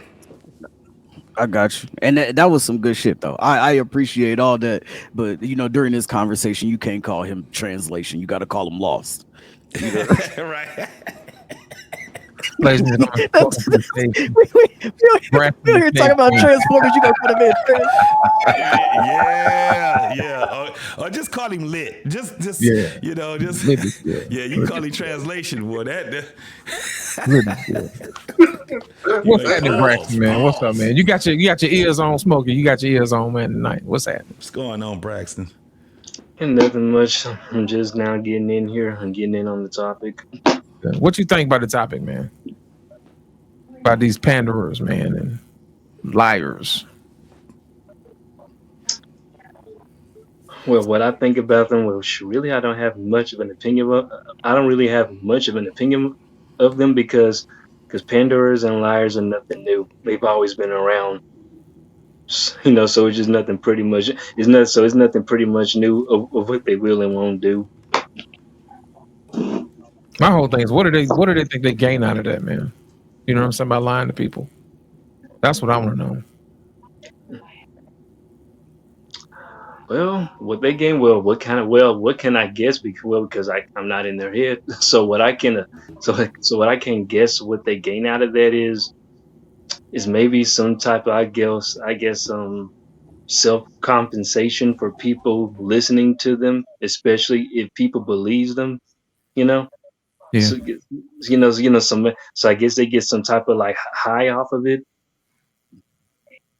in which is a form of narcissism. I believe you're right, man. I believe you're right. My whole thing is this: if you kowtow, man, to a bunch of people who don't know where they're going, all you gotta do is keep going around in circles. Even the guy in the conversation said, "With Candace, it's a circular argument." Remember that? It's the same thing. You know what I mean? You keep saying the same thing over and over again. It's not gonna help you out. Ladies and gentlemen, put your hands together for the one and only Angry Man in the building. Yes, indeed. What's happening, brother? I was sitting here listening. Who the hell is this nigga you feel the need to entertain? I was sitting here listening, and I'm not gonna lie. I heard some brothers talking common sense, and then I heard some weirdo shit. Uh-oh. I heard some weirdo shit. One of the brothers said, well, how are we supposed to change this if in school you got, the chicks, this lesbians and this, that, and the third, and blah, how we supposed to change that? It's real easy how you change it. See, there used to be a time when you did certain things, they put your ass in the nut house. And that's the reason why a lot of people didn't do certain things. That's the reason why a lot of people didn't go out here and just start acting crazy and start saying stuff like, I'm not a person, I'm a cat, so I have to identify as a cat. You know what they would do? White truck will pull up, two dudes come out with white on, they put your ass in the back of that damn truck, and we don't see you no more until your ass start acting like you got some damn sense. Oh, Lord. That's how you stop it. You stop it the same way you created it. Because how they created it is by pushing it and pretending like it's normal.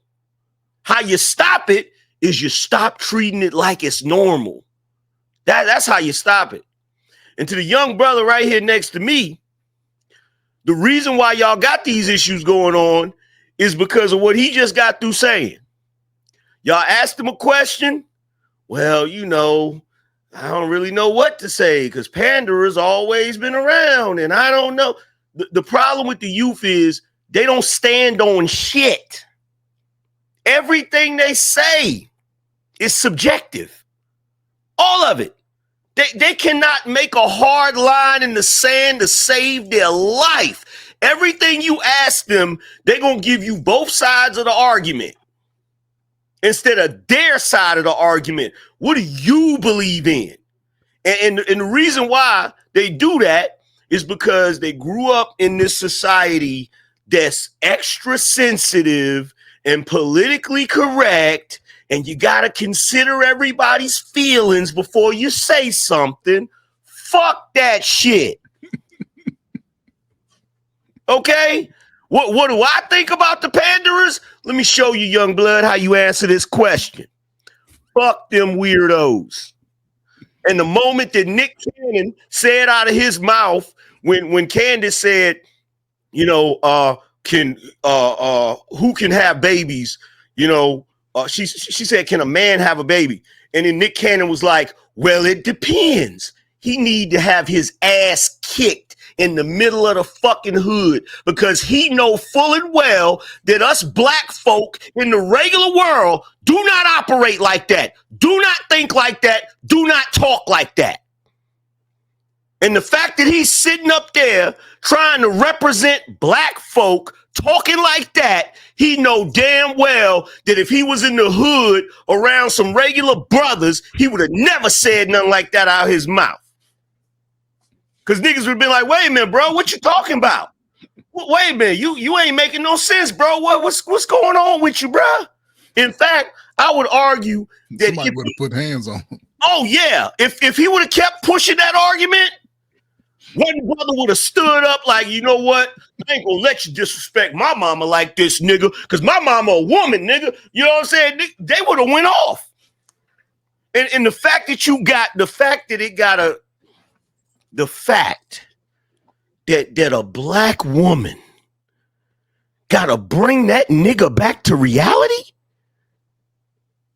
Where the hell are we at right now? I did a show about this, and I debated whether I was gonna take the show down or not, because I went off in that show. I said, bruh, the problem with these Negroes out in Hollywood is they have guaranteed their spot in hell.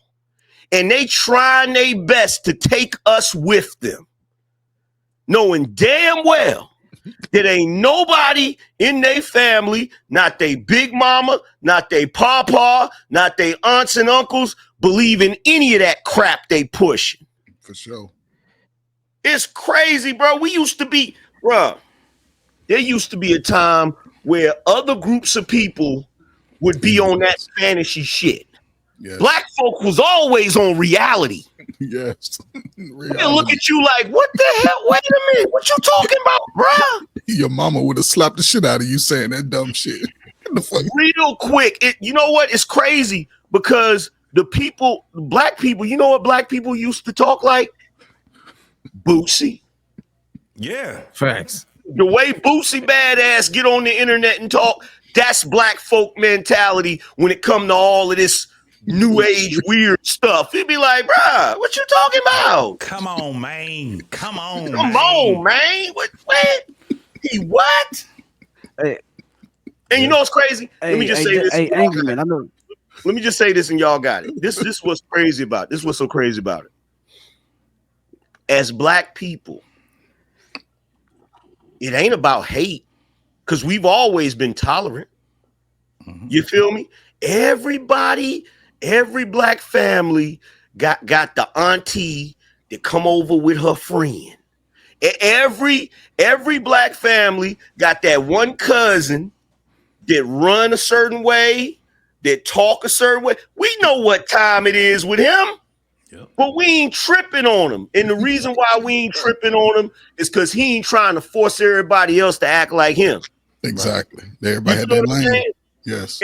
And that's just what it is. We tolerant, but bruh, when you talking about, yeah, man, they had a drag queen down there at the school reading stories. Like, nigga, what? Right. Like, nigga, what? What you talking? Wait a minute, hold on. Not with my kid down there, was it? You feel me? That, bruh. My mama would have showed up like, what the fuck is this shit? Would have showed up. Without a cell phone, motherfuckers used to can rally it up, can't they? Without a cell phone. Up there, dog. They'll rally up like a motherfucker. Hey, some shit going on. Hey, no. Let me call such and such. And they had everybody's number. Guess where? Here. Hey, your big mama would have been down there at that. You had to remember them already. With one hand on her hip. Yeah. And a Bible in her hand. Like, hell Bible no. in her hand. And then cock to the side. Because she was in the middle of cooking dinner and shit. That's the Hey. Facts. Hey, Angry Man, this is what I'm gonna say in response to that, Doug's. Because if you really watched the show, I was asking the questions for like perspective. I wasn't asking the question for myself. Like, so if I'm on a podcast, I'm on a panel with brothers who are older than me. So I think a weirdo would be a nigga on here not asking questions, like to get perspective from men who are older than him and been through things and have seen things. I think that's a weirdo right there. Somebody who is trying to gain wisdom and trying to pick the minds of brothers who are older than him, like-minded brothers and things like that, or maybe brothers who even think different than him. Those are niggas that I would consider weird. So when you get up here light-skinned, angry, yelling and shit, I get it. I'm just saying, if I was on here just sitting here being quiet, shutting the fuck up, and not wanting to gain knowledge from brothers who've been through shit, seen things that I have not seen, then I'd be a weirdo. Okay, but here's the thing, brother. You can ask as many questions as you want to ask, and you can feel like that makes you seem like you wise and intelligent before your time. But we men, some of us got to have some damn answers and not just questions. So some of us gotta bring something to the table. You feel what I'm saying? And you might need to get some light skin in you. You feel what I'm saying? Because at the end of the day, hey, look, I'm gonna tell you this. I'm gonna tell you just like Uncle Jeff always say. If every time I make a statement, because that's what else happened to the world with all of that goofy stuff. If every time I make a statement, your mind go to something sexual, that's on you, brother. Man, we've been saying pause all. That's on you, brother. Night, man. You just going back to what I was saying. Going back to what I was saying, I'll rephrase it for your tender ears. You need to get some light skin energy too, because I ain't just gonna come with questions. I'm gonna come with some answers too, brother. You feel me? Did I not have answers throughout this show? Yes or no? Well, I wasn't paying attention then. All right then. Don't come on. Watch how you come up here, then, brother. Cut it. Them bricks is way too high. You need to cut it. And don't be trying to flex on me because you look like Stacy from Minister Society, nigga. Like, look, don't be trying to come at me with that big jaw energy, nigga. If that's your own brother, I'm from that. Hey, I'm from that ilk. I'm from that ilk, man. They don't call him Jeff for nothing. And I don't take disrespect lightly. So when niggas come up here, trying to call somebody weird and all that, No, rough on him now. No, he needs to know. Okay. He's always crying. Yeah, tough love it is. Tough love. Wake up, idiot. That's all it is. That's all it is, champ, man. Listen, Angry Man is a Gen X champ, man. So he just responded. Listen, he understand, man. And what you saying, like earlier, two things can be right at the same time. Yes, he's responding to it because he sees it outside of you, and it's a certain, it's a certain time frame where a lot of that shit just became sort of the norm. Yeah, and for guys who didn't experience that shit, I mean, we saw it, but everybody stayed in their lane and it wasn't forced on you. You know what I'm saying? So you tolerate it, you respected it. Now they forcing their way into the bathrooms, into the motherfucking girls' locker room and shit. You're like, what the fuck? Yeah. In my era, there was sissies. And there was tomboys. Yes, that's it. Right. They didn't get gay till they got grown. Yeah, for sure. It. You feel me? So none of that was going on in the school. We didn't see none of that going. We knew who was who. Yeah. And we didn't give nobody no hard time because of it. You feel what I'm saying? Well, mostly because gay dudes can fight their ass off, but they be from the hood. We didn't give them no hard time. You feel what I'm saying? So I get, but the problem is the normalizing of it. Because it's really not normal because they represent a very, very small percentage of the population. Very small percentage. Too small to be that represented in media. You feel me? Respect. See, I knew you was gonna be cool, man. Something about y'all bald-headed, dark-skinned dudes. Y'all be cooler than a pan, bro. You be slacking like.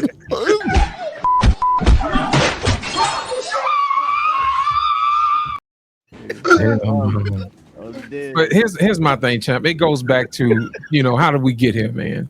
They tried to to bring stuff in under the table, man. The first sign of it, man, I remember in the 70s when they started taking prayer out of school. And I knew it was going to be hell right then and there. Then after that, they started to bring in all this other stuff, Just like we talked about earlier, when we used to have fire department guys come in, teach kids how to be, firefighters or whatever. And taught us how to do stop, drop, and roll. And of course, the kids was like, hey, I want to be a firefighter one day. That's influence. They said, hey, you know what? We're going to try to do the same thing. They start, bringing in a little drag queens or whatever. You know what I'm saying? The back of some little kids, man, I could be a drag queen too. You know what I'm saying? So that's when you have to say, hey, enough is enough. They trying to make it seem like it's okay to be queer and all this other stuff. They need to make it say it's okay to be a man. That's the problem. Everybody's scared to be a man. Yeah, that's a fact.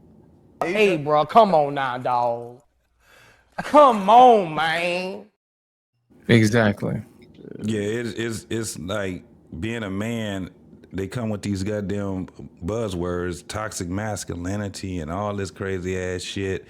When men have always been what we are. Again, it definitely goes to what Angry Man was saying. It's just like I think that's the reason why black folks are looked at a little bit different than everybody else in the world. I'm talking about black American, because we've dealt with everything that you see out here that they're trying to make cool.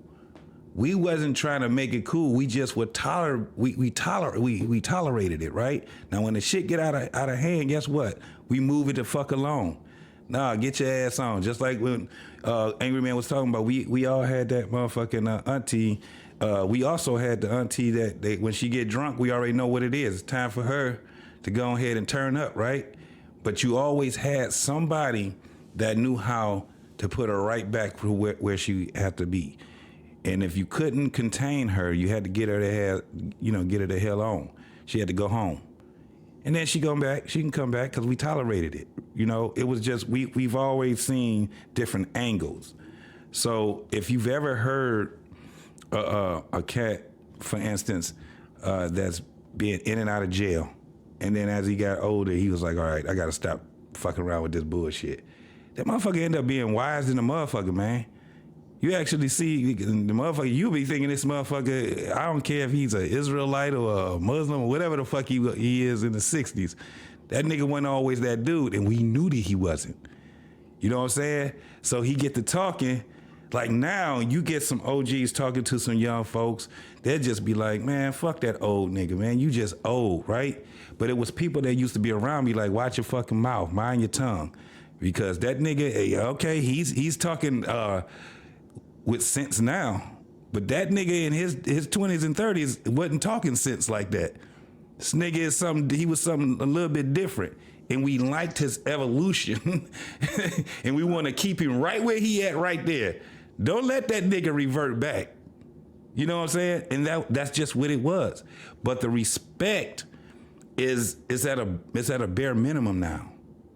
That whole you old shit, man, I'm telling you, that shit will get a motherfucker knocked on his motherfucking ass very quick.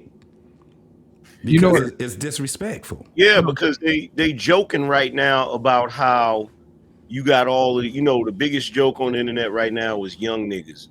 These young niggas be doing this. You do realize for every action there's an opposite but equal reaction.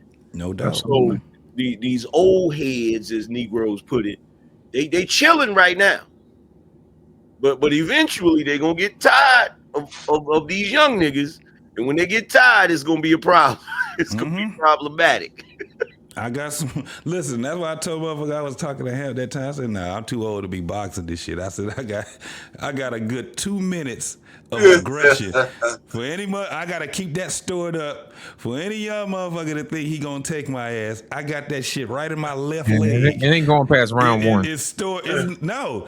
I got a minimum of 30 seconds to show this motherfucker exactly what he dealing with.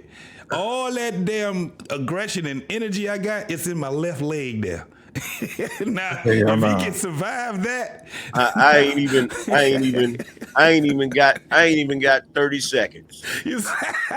That's why they came up with the term faster than a speeding bullet. Yeah. Doggone right. And they had a dude called Fast Freddy. A lot of people didn't know why he was called Fast Freddy. That nigga he'll put that in his key ring. You think that nigga got a bunch of keys on that shit? No, nigga, that nigga got a shank on that motherfucker. Did y'all see when the dude, I don't know if y'all know the dude that be pranking people. He'll be at the chicken spot with a girl, and she'll bring her father or her uncle or something. Yeah. Oh yeah. So he called himself trying to prank Charleston White, right? Man, that shit was funny as fuck. You saw that? I just got finished seeing it. He slapped the hat off Charleston White's head. Charleston White whipped out his phone to call 911.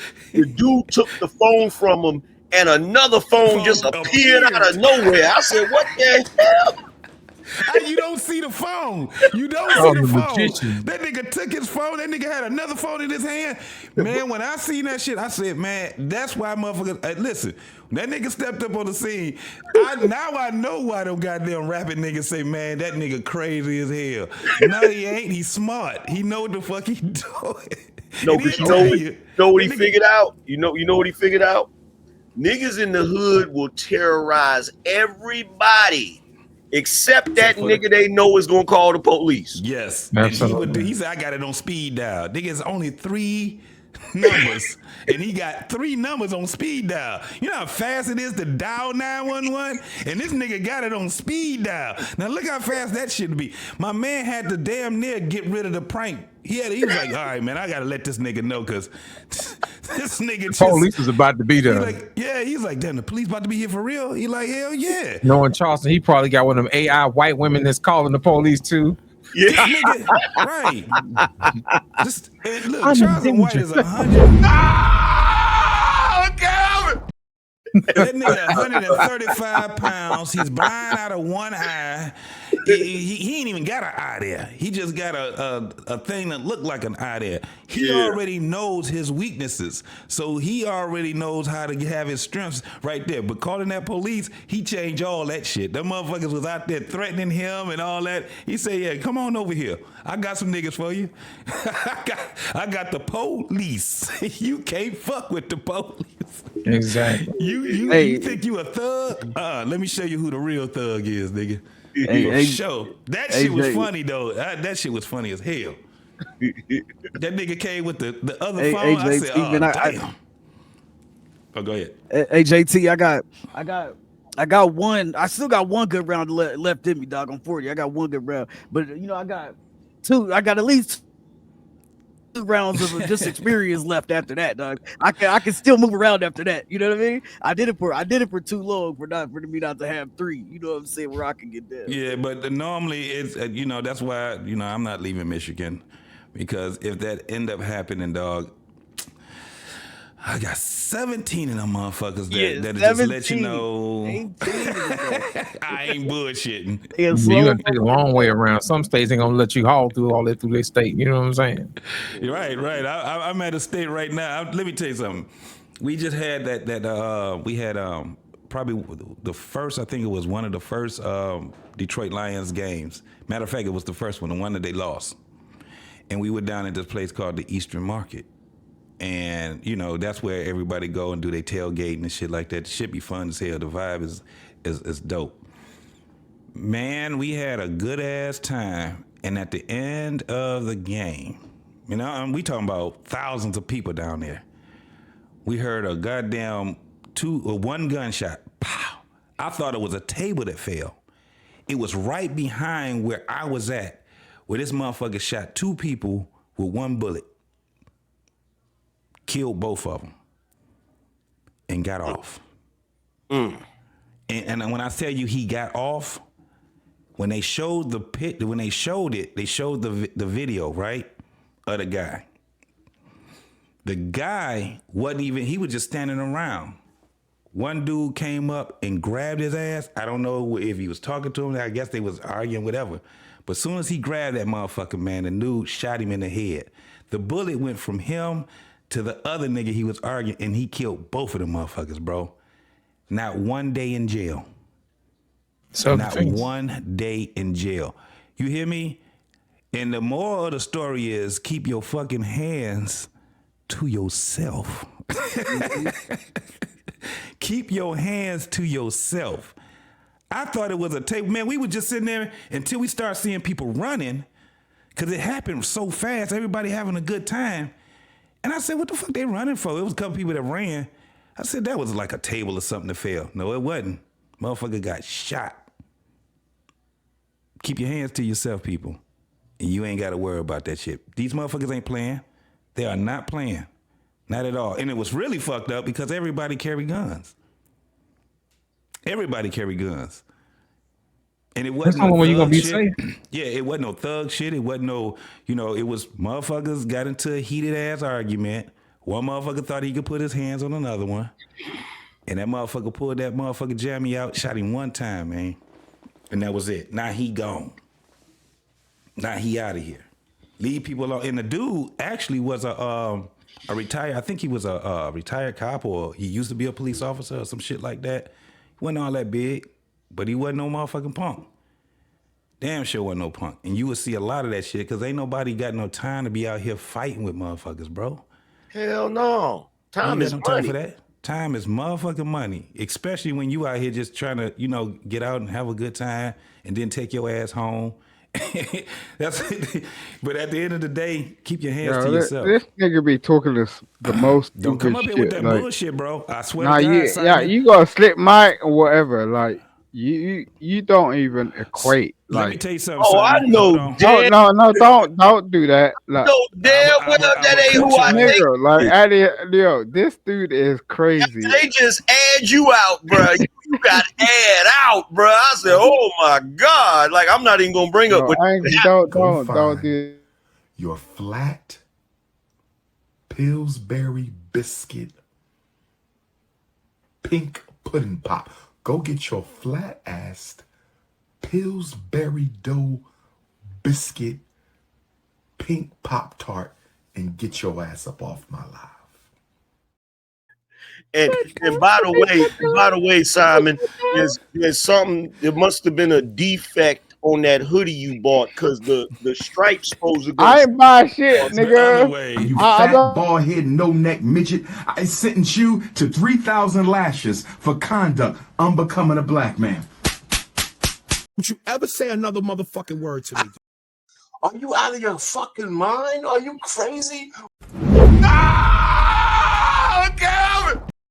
The I'm stripes. kind of credit card over, nigga. I don't do shit. You should know what it is. Like, I don't do that shit. Hey, I don't buy shit. I don't look. I ain't my fit. I ain't yo. I just have a credit card the over. stripes are supposed to go this way, and you're supposed to have stars on there.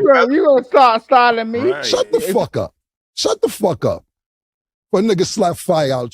You shut the fuck up. What's happening, Simon? You're crazy ass, Yo, man. angry. Are you gonna start styling me? Because I don't style myself. Like, I don't buy clothes. I don't buy. Disgusting is like some rats in your house, bitch. Like, that's the scariest motherfucking experience I had in my whole life. Rat started, like, That shit lame as fuck. yeah, lame as your fucking bitch. Hey, what It's you New drinking Jack over there, City, Simon? ho. What the Like, you gotta be able to pume. What you drinking over there, Pull up Simon? Donald Trump on this bitch. Hey, Simon, what you You drinking? a white fucking slugger? Like, I don't like white. I don't like white. Simon.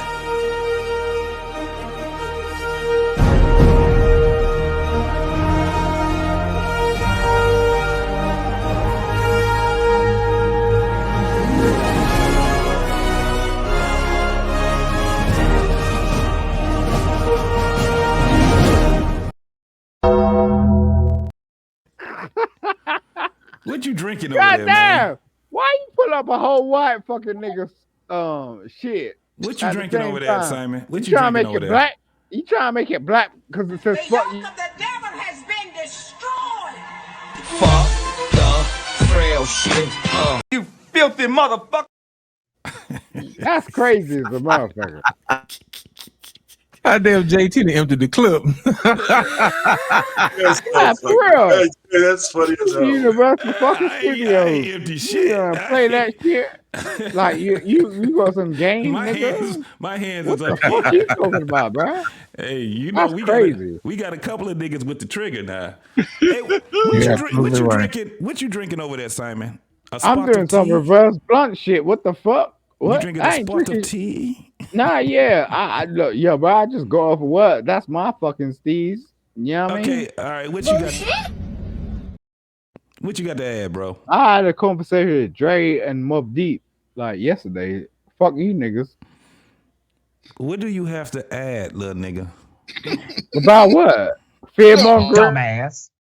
You know that you are on the podcast, right? You're definitely on the show. Yeah, What and the you fuck look do white. you have You to look add? white as fuck, nigga. At the same time, so like fear mongering. What are you talking about? What the fuck is wrong with you? Hey, what? Y'all ain't got shit over there in Yeah, England to damn. do y'all? Y'all ain't got a goddamn thing to do over there. Yeah, cause we're cool, bruh. What are you talking about? I ain't got no fucking problems in your health Y'all love us over situation. here. Y'all love us over here. What's the question again? What the fuck do you have to add? You done popped your ass No, up on I the ain't. No, goddamn. you're supposed to add a question, not what I'm supposed to add. What the fuck, nigga?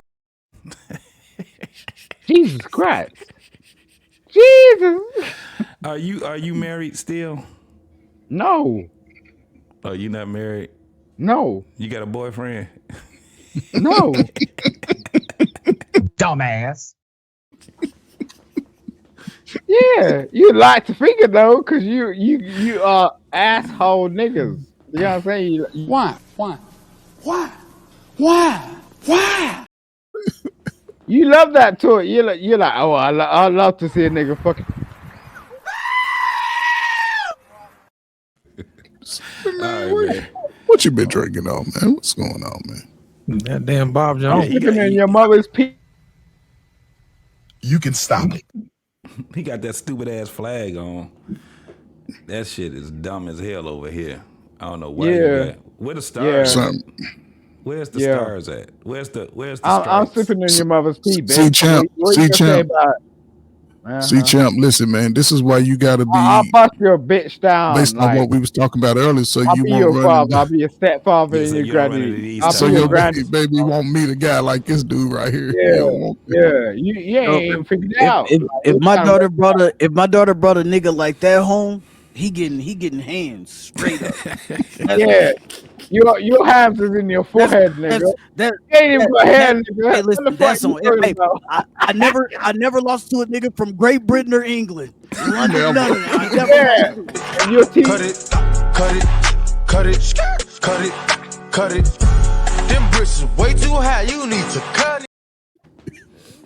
Nigga, this dude look weird as fuck. He ain't got no bitches. Like, goddamn, he's struggling.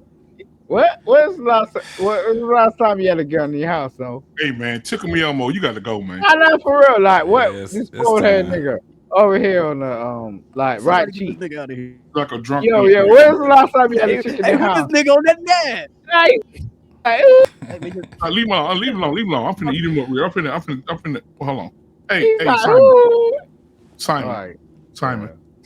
Yeah, you listen. How you in the country and you got and the sweater you got on is counterfeit. Listen. Oh, is this BMU that won't come up? Yo, how much do you weigh, nigga? As much as the dick I put in your wife. Listen, let me tell you something. Shit, Yeah, I know.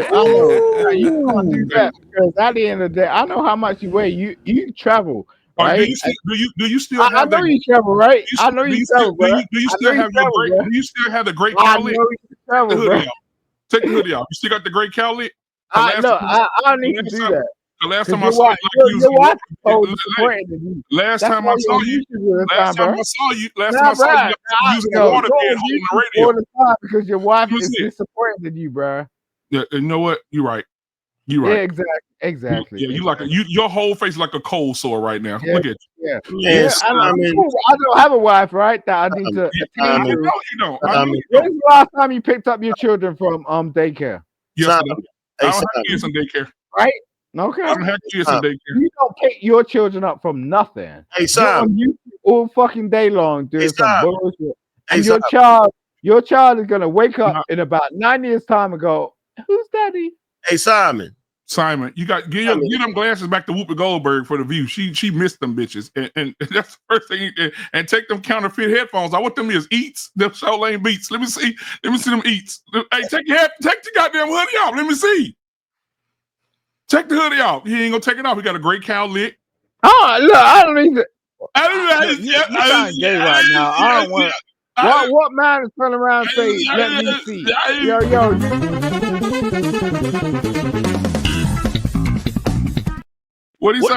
What does it feel like? What does it feel turn like? around to me and say, let me see. Hey, Like, what does it feel like? What does it feel like to be a black man with that weird ass accent, bro? Yeah, I'm hood, nigga. I'm hood, nigga. Don't turn around and make me undress in front of you. For what? For you and your wife, nigga? You from what the what hood? you trying to play? No, I know that. I don't do that slick shit, bitch. Simon, No. the last time you had some ass, your finger went through the tissue. Yeah, last time you had Yeah, I don't know. Yeah. Yeah, I'm gonna do last a time you had Gordon some Ramsay ass, on your you, finger went through bitch. the tissue. You don't want me to run up in your house because I'm gonna see some oil, nigga. What? I know What? this shit. Pause. I know this shit, nigga. Pause, nigga. Yeah. Some You're protecting your shit. I I know you. You're so content. I don't give a fuck no more. They done pissed me off. Now, champ, that's when you say pause. Okay, whatever the fuck you want, when a nigga. nigga say shit like Nah, that, you do your you say shit, nigga. pause. Do 'Cause that that nigga right there. Hey, Simon. Look, man, if you don't get your great value Jerry Rice ass the fuck up out of here. Hey, angry. Yo, angry. I'm cool with you, bro. You know, Hey, he do got an old ass face. No, don't He do that probably shit. 23. You know I respect you, bro. Nigga look 65. Everybody on the 23 years platform. old, looking I ain't 48. fucking angry. He got an old ass Angry's face, dude. man. Angry's dude. I respect Angry because at least when Kevin Samuels was puffing up his shit, Angry was turning around and go, fuck you niggas. I'm doing exactly the same fucking thing. It might be take like 3-4 fucking years, bitch. Hey, You are fucking slacking, hoe. Hey, you got the You're acting like a whole fucking hoe. Take that United Kittens off sweatshirt off, nigga. That ain't United. You're acting like a hoe. I'm telling you. You're a fat ass. United Kittens. Put up as much flashlight as you want, hoe. On fucking BM, what the fuck you want to call it, bitch? I don't give a fuck. Simon, I Pull want up to motherfuckers on your channel for no apparent reason because you want to get a bit of ching ching. Like, bitch, you can approach me. I'll send you that in a minute. Like, I'll send you 50 in a minute. I wonder how big the dick is your wife riding right now because she ain't with you. Damn. Hold on. Who's not with me? You are so stupid. You heard that This motherfucker, nigga boy. been married for a How are whole. you getting lost? How is that even possible? Craziest thing is like when you're married to a hoe that you don't want to be married to. You lonely, man. You can find I that know shit that's all why day you hear long. you lonely. You ain't had no pussy you since find that shit all December. day long. You ain't had no It's like, pussy since COVID. You ain't had no ass since COVID. You're lonely. You're standing alone, bro. I get it. I get it. I've never had to deal with that shit. Hey, black man, these motherfuckers be trying to talk tough. Nah, tough to the motherfucker. BMU is talking facts. He is caught in a relationship Hey. where, he's trying to make us know what it is. You know what I'm saying? He's trying to speak to the black man. Well, I'm speaking to an anorexic grasshopper right now. No. At the end of the day, you're not going to be forcing.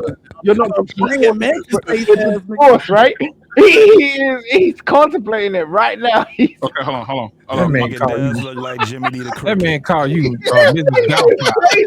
That nigga look like Jimmy D the Cricket. That nigga. Call that man Mrs. Doubtfire. You know what I'm saying? Hello. It's like what? What you Now, hey, hold on. Now, listen. Oh, okay, BMU. So now, I see where you at. I see where you at. I see where you at. I see where you're going, bro. Turn the light on. Turn the light on. I don't even know that. What the fuck? Are you already singing in the toilet? Are you over there with the toilet? Are you? Where are you?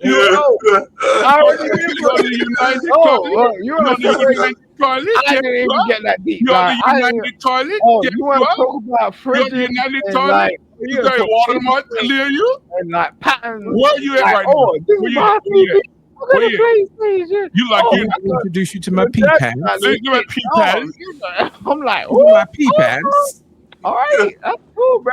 I'm chilling, bro. Hey, you know what? I got one question. I got a question for you, Simon. I got a question for you. Nah, you're gonna go. When's that? Hey, I got a question, Simon. I got a question. Hey, when was the last time you brushed your teeth, Simon? boy. That nigga living in his car. Yeah, no, that's not the car. That nigga living in a corner. Yeah, Nah, you in the fucking gym. You been the same. You ain't lost no fucking weight, hoe. Like at the same time, you be putting everybody on your fucking channel going, oh yeah, we this, we that, trying to be intelligent. No, you ain't, bitch, because you're substantial. And shout out to your health. Shout out to you know, This man living in no, yo, don't let me go there, This bro. nigga got his camera on the floor. Yeah, I told that hoe to come around. Hell no, JT, he got that bitch duct taped to a mountain bottom. Wait. He got a little mountain dew. That nigga got a lamp and he took the lampshade off his lamp.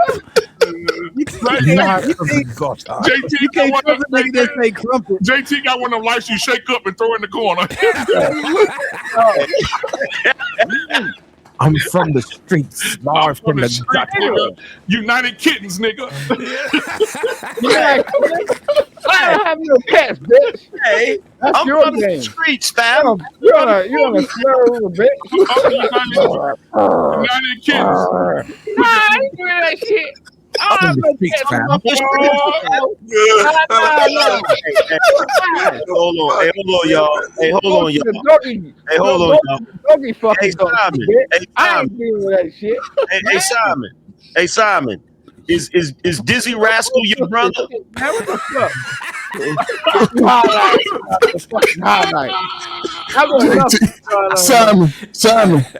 Simon, are you in the hole over there in Great Britain?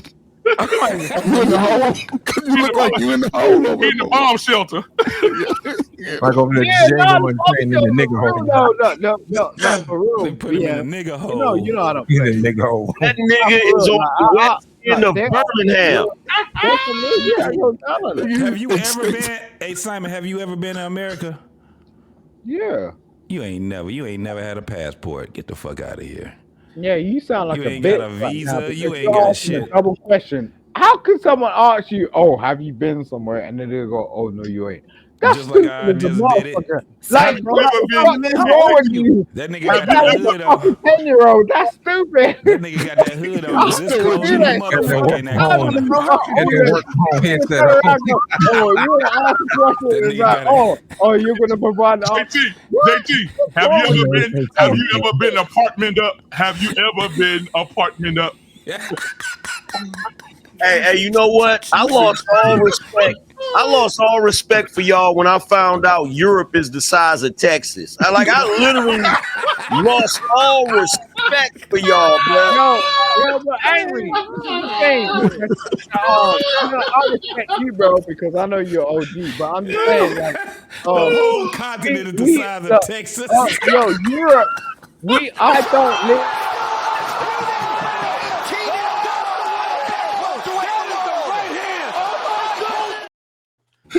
You don't get it. Like, I don't live in Europe. We went into Brexit in 2020. Like, I'm not part of Europe. I don't acknowledge Europe.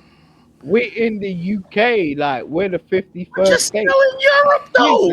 Business, bro. No, fuck you. Like, that don't understand. Like, no, you don't get this shit. No, you don't. What's up, JD? Hold on, y'all. So you got wait, Simon. So you got to explain it to me. So now, what's up, Sovereign Teddy P? UK is not considered part of Europe.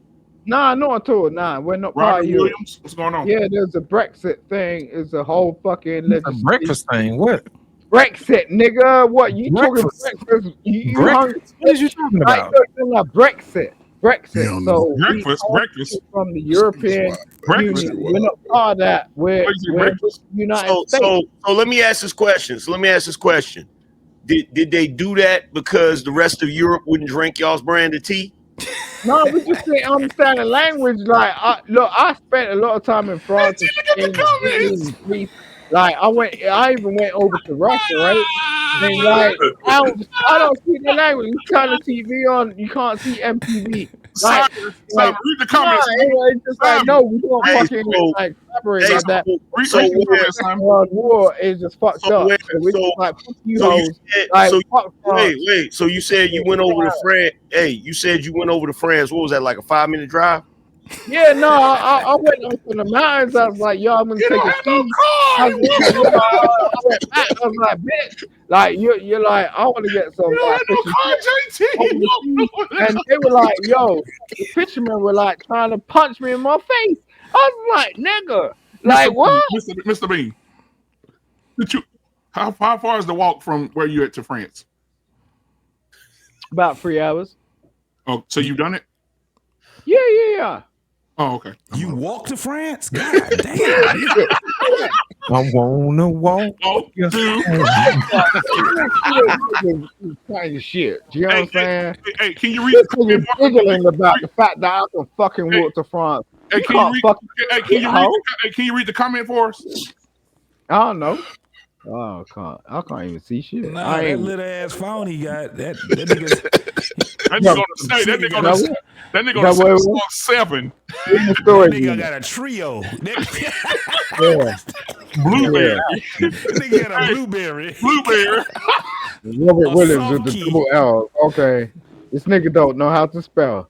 Okay, he's saying like he in a storage unit. Is that what he's saying? This nigga can't pay for that storage unit. Yeah, I see multiple people like especially like on the internet like showing me their storage unit and it's a mess.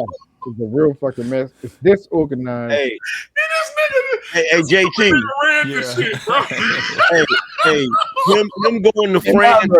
I dump that shit in the trash. Like somebody from Detroit going to Ann Arbor. Hey. Angry people. Shit is down the street. Right down the street. I know. I'm Talking just about some saying. he ain't a part of Europe. Get the fuck out of here. You stay in Europe. UK or not? Dragging your ass. Hey, God. Simon can look out the window and see the Eiffel Tower from where he at right there. That's a fact. No, that is actual fact. Oh, you up there serious? Hell That's yeah. fact. That's fact. This Oh nigga my talking about God. something he been to Disney World. No, you been to Europe Disney, nigga. No, That's I've been trying to go to Florida. That's why it's funny. That's why it's funny whenever somebody say that Americans who've never left America don't travel enough. Bruh, Take your life in half. as big as America is, you feel what I'm saying? right. You have the ability to go on vacation in another state because America is like way bigger than, you know. Hell yeah. On Simon's 60th birthday, he coming to Florida. He said, I ain't meeting you though, cause I know you're gonna stink, like nigga. Like I don't want to nowhere near "Boy, you. you actually look like Old Spice." Nah, I don't know how your wife is like tolerating with you for like you look stanky, bro. The old Spice too. That's the only reason why I don't even tap on your channel, bro. That nigga, like I don't even want to know. Like I don't know who you putting up. Hey, Simon. Like a motherfucker. Like goddamn. Goddamn brainy spice. Anything less is uncivilized. I respected you from the outset because like you were doing some joking and shit, but you didn't even keep up to the regime, bro. I was just like, yeah, you just sit over there, you go into your YouTube chair and you're just sitting there and you're like, yeah, I'm gonna run these numbers up. I was like, nigga. What's your wife thinking, bro? Whatever the fuck you drinking, you need to stop drinking that shit. Nah. This nigga drinking Nah, cough we syrup. not. This ain't no drinking formaldehyde. no fucking like, this ain't no tittle towel wet. This is a marathon, nigga. Like, nah, I ain't playing that. Nah, Hey, you got kids in the I got a serious question though. I got a serious question. How many days out of the week do you eat fish and chips?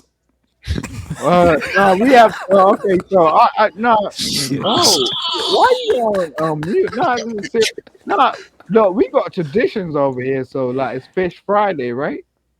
Nigga, every day is Fish Friday. No, damn. that's No, not. that's open to you, That's bro. not- That's not JT. JT, all that's the not. teachers Gonna looking let you nigga. go at you, bro. Hey, With your JT. slick not You that's not go, that's not you the have a most slick important question. background. You sound like go okay with your slick teeth. That's Like not the most important question. yeah, You watch like this you nigga like these teeth things. right now. Yeah, God damn. you like these teeth, How don't does you? that happen? You see his teeth? What's his You're teeth? amazed because y'all got dinners. Yeah, we got dentists. Hey, We, JT. This y'all nigga niggas is got like carpenters. putting out adverts for dentists. Hey, Look at that. JT, Nigga. the most look, that's not the most important question. The most important question is why the hell don't the sun ever come out over there? Ever. Y'all, that's where they got that shit, London fog. That motherfucking shit stays dark. Anger man. Hold on, just a second. Simon, hey guys, we raising money for Simon tonight, ladies and gentlemen. We do want to take some time to be a little serious. Simon did reveal to us he does have chin cancer, and so we want to make sure that we send all donations to the Cash App. And all donations. Hey, the UK, y'all gotta be depressed. The UK is like Ohio, nigga. Y'all don't never get no sunlight, bro. Ever. The fuck you dealing with? Everybody wear trench coats and hats with two bills on it. You nigga got a This hat, nigga is bill always on the trying front, to raise a bill on the back. whole premise. Hey, Everybody walking around looking like this. God damn. Double bill hat. JT, the son said, "Fuck these niggas. I ain't coming out over here." Hell yeah, the son said I would never come back over this trashy ass spot. And I'm gonna tell you the truth. I'm sick of all of the old school movies. All of the old school movies got that damn British accent. I'm sick of that shit, bruh. Right. Yeah. Well, get over it, ho. Yeah, I mean, you got a wife in your house. 007 dead, nigga. Jerking you off and making you Jack the happy. Ripper's they damn You doing your Superman. own shit. You're alive. You're happy. Like, you know what I'm saying? Angry man and shit. But the only, You ain't not to be mad about it. Change your name, nigga. You ain't angry man anymore. You're content man. Change your name, nigga. I've been trying to figure this out for the longest. You feel me? Y'all supposedly invented English, but you never speak it. When y'all gonna speak English? Change your name. Change your name. Change your name. They don't know nothing. Wanker. Ain't no angry man He's anymore. a fucking wanker. You fucking wanker. Can I borrow a fag? Damn. Can I? Paul. Do you have a fag? Y'all still smoking fags, ain't y'all? You know what you say? You know what you say? You know what you say, JT? You say he's a real twat. He's a twat. The twat.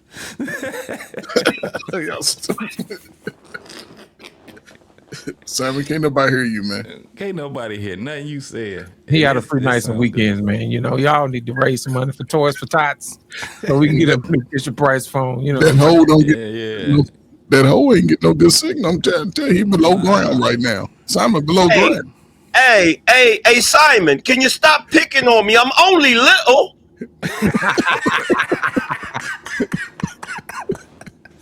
That's an Oliver Twist phone. Down there, AT&T begging for more minutes. Please come back some more.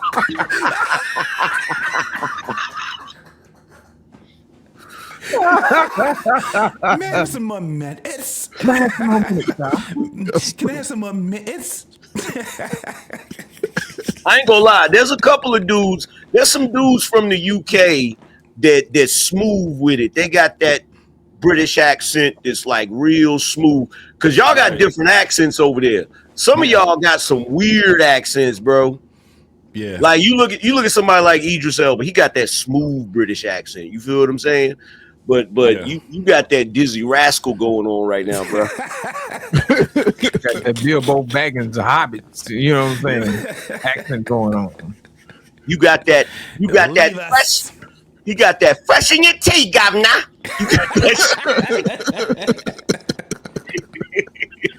Simon, man, you need to grow a mustache and a beard, man. Hell yeah, you look like an uncircumcised penis, man. Bob's your uncle. They need to circumcise his head. He look like a testicle with a hoodie on, bro. You can call that nigga Darth Nuttiest.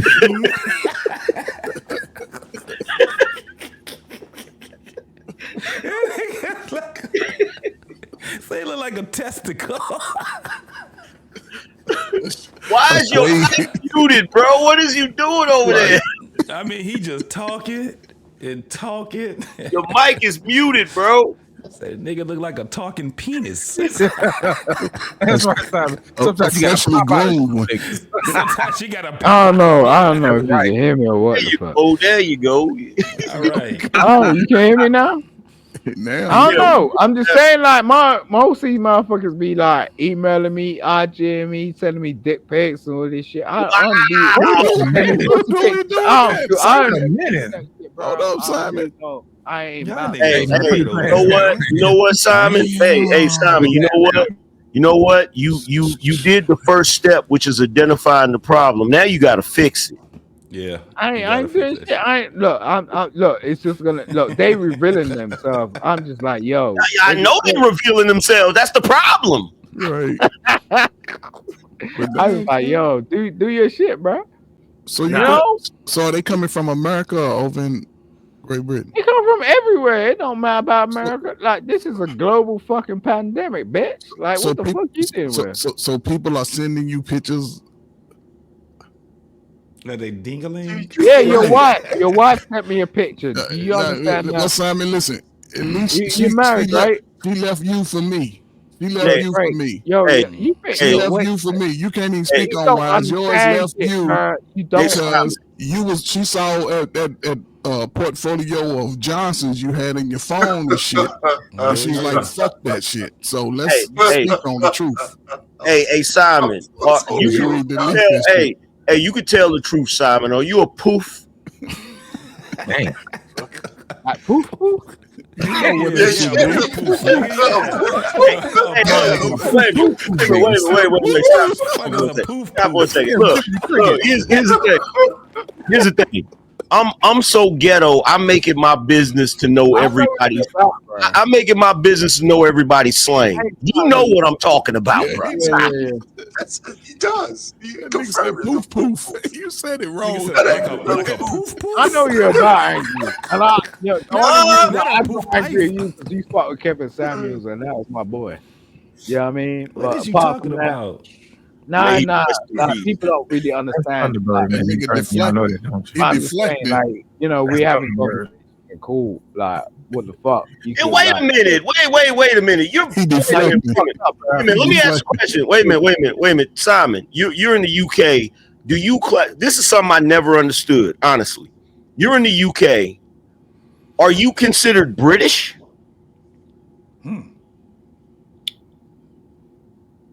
Does anybody know? Because, like, I've been trying my best to figure out what's the difference between English, the UK, and British. I know English is a over in England. That is a island. No, wait. That's a Okay. fucking But you island. consider British though? Yeah, but it's divided. You're saying This nigga something. just light his shit up on the wrong side. Yo, wait a sec.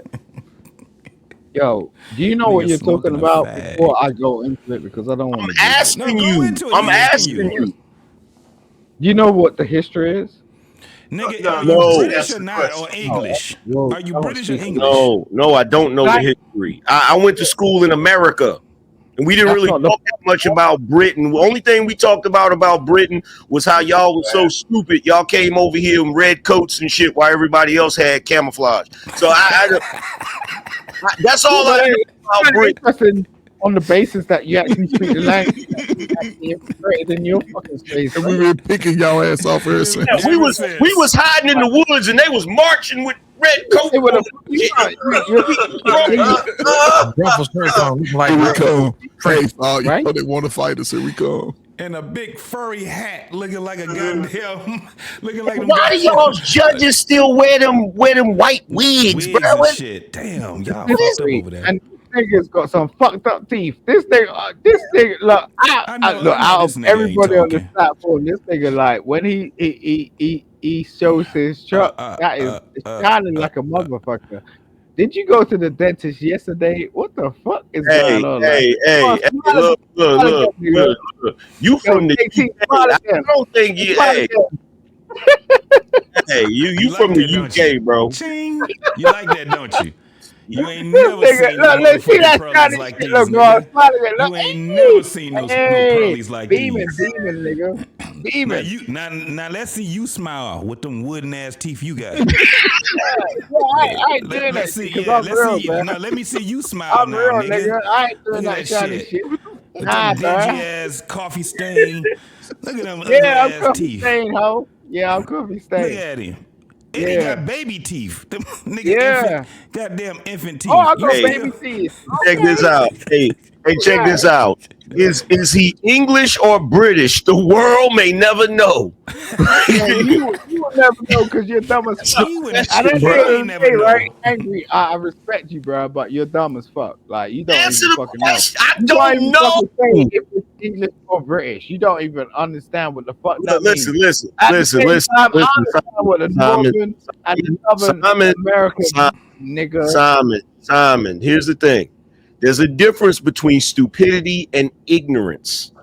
I am Yeah. ignorant of your history. I don't know it, which is why I asked you, nigga. Okay. Answer the question. Okay. I ain't your educator, so like don't teach your peace, Okay. right? Another You know one what to I another mean? one. First he call a nigga Yo, stupid. like You don't trying want to to do that, educate a nigga. Which nigga. one Like, is it, what the man? fuck? You can't I tell ain't pushing somebody you. stupid if you don't want to help them know what you're talking about, bro. You know that. He drunk, man. He That's can't. me if you want to learn some shit. He I I don't can't. ain't think about he to know the hear you history. lie. I Like don't you think he know do. the history. Yo, you're old nigga. I don't give a fuck. He I don't drunk as shit, know. man. Yeah, Your he ass drunker than a old too, nigga. motherfucker. Hey, look, just cause you shave off them gray hairs, nigga, don't mean your ass ain't old too, Right. niggas. I'm old too, but you old. You know what I'm saying? No, I'm Like in not. a Nigga, sense that you know shit. Like your just chin look show in like the some house. Like old I get your like I nut. get your whole like spectrum and Nigga, stuff. are Like I you respect you, bro. British or I tell you, English? Don't let me do it. Okay. Are you I tell Right. British or you Just what. English? I tell you what. I tell you what. I'm a, look. Check this out. Check this out, nigga. You right. I am old. I'm a Gen Xer, Yeah. black man in America, I which know you're means doing that basically, with Hold on for a second. Hold on for a second. I am a Gen X black man of the hip hop era. Basically, I'm a god to you niggas over there. Word. So cut it out, bruh. Because y'all copy our whole style, bruh. Cut it out. Stop it. Yeah, absolutely. Stop it. Absolutely. He can't say nothing about that. Them niggas try their best to be like us. So cut it out, bro. Even the gang culture we Why had, them you niggas be muting, trying to bro? be, and they can't do that with that stupid ass I accent. ain't gonna. Break yourself. What? Nigga, No, I this respect nigga, angry that man. stupid Angry ass man. Look, I look accent. up to angry man. Like you know what I'm saying? You He's an still OG. ain't answered my question, bro. I really, He don't you know. know what, JT? I really want to know that because I Yeah. hear people say, "Oh, he's a Brit," and I'd be like, "Okay, what's the difference?" Like, Yeah. you got UK, which is the United Kingdom. I get that, Mhm. but what part of the United Kingdom is considered British? Is all of it considered British, or is just some of it? Oh, okay. You really want me? This is kind of boring, but there's England, Scotland, Wales, and Northern Ireland. Okay, and then there's England. Like, but England is we're the ones that went over and like dominated and took over and made it the Commonwealth. So we took over the islands. We claimed the land and all that shit. But that's just us. And then we turned around, we gave it back, like India, like Pakistan. That's why you're seeing all this shit going on the world stage, right? Syria, Ukraine, like Russia, all this shit, right? Because we're trying to sort of go, okay, we're gonna hand it back to you, um, but they don't have the artillery. You know what I'm saying? And the U.S. don't even want to get involved because we already done that shit, like World War II. So that's what it is. Okay, Ain't in a big all of that, it took over the lands. That was the British Empire. yeah. Okay, but y'all don't really refer to it as Britain now, right? Yeah. It's totally different thing. Okay, that makes sense. That makes sense. Yeah. All I was asking you, Negro. I love you, angry man. I love you.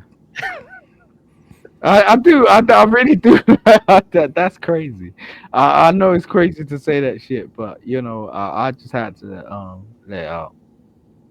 No, it's funny. Like JT, I be asking dudes questions and they think I'm setting them up for a joke or something. Right. And I'm really trying to know what they talking about. You feel me?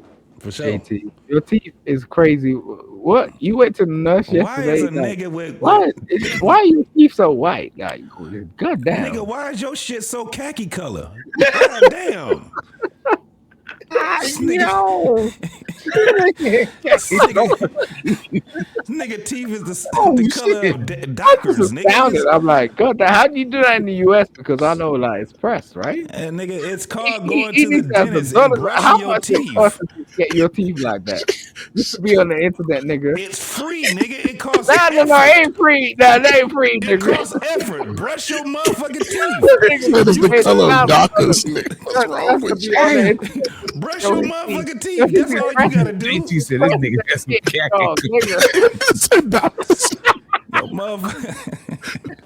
That nigga got some Dockers by the mouth or something. Yeah, yo, brush your teeth and gums, nigga. That's how I you do know it. what it is. Like, you can get, what most people don't realize is like they are susceptible to the ordinary toothpaste that you can get from your dollar store or whatever, right? You can get some XX fluoride, like different levels. Like, just look at the percentage and look at the small points, right? The small- Fluoride. Y'all still use fluoride over there? Well, you don't? You know that shit is poison, right? That shit poison like a motherfucker, Oh, man. what you brush your teeth with? It's not no goddamn fluoride. Not fluoride. You don't put fluoride. We don't have fluoride in it. What you brush your teeth with, though? There's no fluoride in what I use, bro. What you brush your teeth with, though? Toothpaste.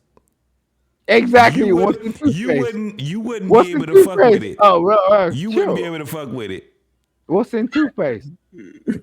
It's not supposed to be no soda. fluoride in there. Baking soda and peroxide. How about that? Oh, okay. You making this shit up? Like No, you? I'm not. Like, No, I'm not. That's actually the best thing to brush your teeth with, for real. I'm not making it up. What you brush your teeth with? Coffee? I brush my teeth with fucking fluoride, nigga. Nigga brush his teeth with dirt. He go outside and get some dirt. I know and you put got that shit sorted. Like, I don't know how much you paid for it. He That is some clean teeth. You see that? Like, shine on the fucking screen, nigga. I can see your white more than black, nigga. Like, I did it. I don't know what the fuck. This nigga is shining. This nigga is shining. Nigga brush his teeth with more white toilet than paper. black, man. Like, what the fuck are you dealing with? God damn! Like, Yeah, you know, you like when, that, don't when, you? when a nigga turn up like this, you can see his inclination, right? He's leaning towards the white person because he's like, "Yo, just look at my teeth. I don't give a fuck if I'm a monkey." You like definitely that. gives a fuck. When I'm in my You real life, definitely gives a fuck. you see that I'm sort of, no, it's some slight shit. I see that shit, nigga. That This nigga some old just take school it. That shit. nigga take his tongue and just lick his motherfucking teeth in the Nah, mouth. he walk out of the house, he's like looking at a white chick. He's like, "Yo, see my teeth." That's how he just brushes grin teeth with his tongue. Like, yo, I want to get into your faction, bitch. You know what I'm saying? Like, I don't do that. I don't do that. Yeah, you damn well giggling because you know the fuck I'm talking about, bitch. Like, you walking out your Something wrong apartment, with it's you, like, boy. yo, well, I don't hook up with these white people. Like, just see my teeth.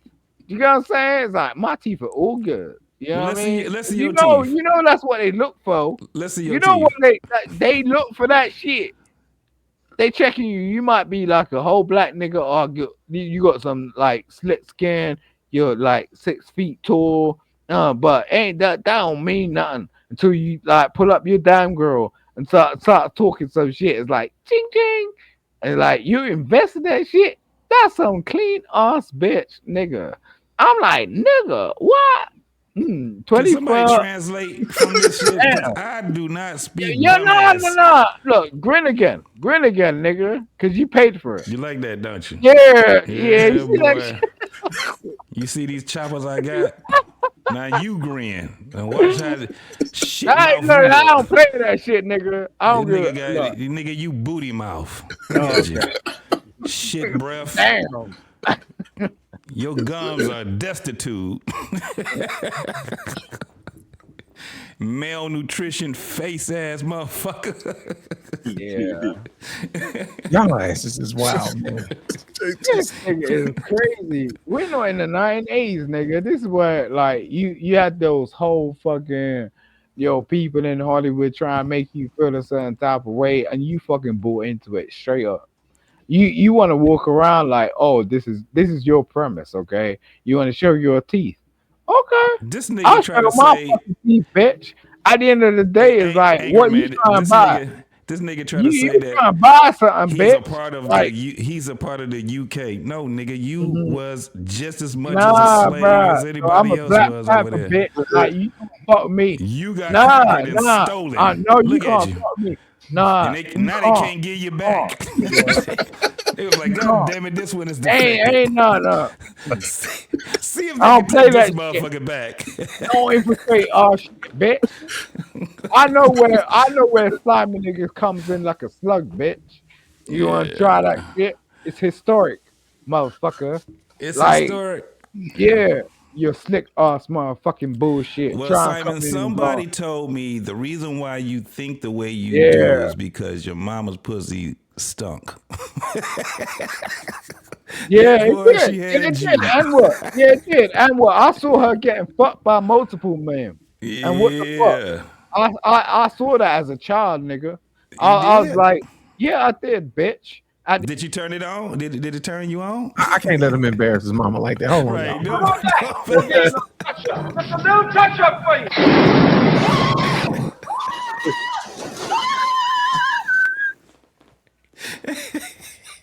This dude is stupid. Hey, Like man, you ain't grow. Look, I grew up in the ghetto, you bitch. need to lay Like you off don't the even fucking motherfucking understand. wine. You stupid. Like what? Your mama didn't do some stupid shit? Nah, not like your mama.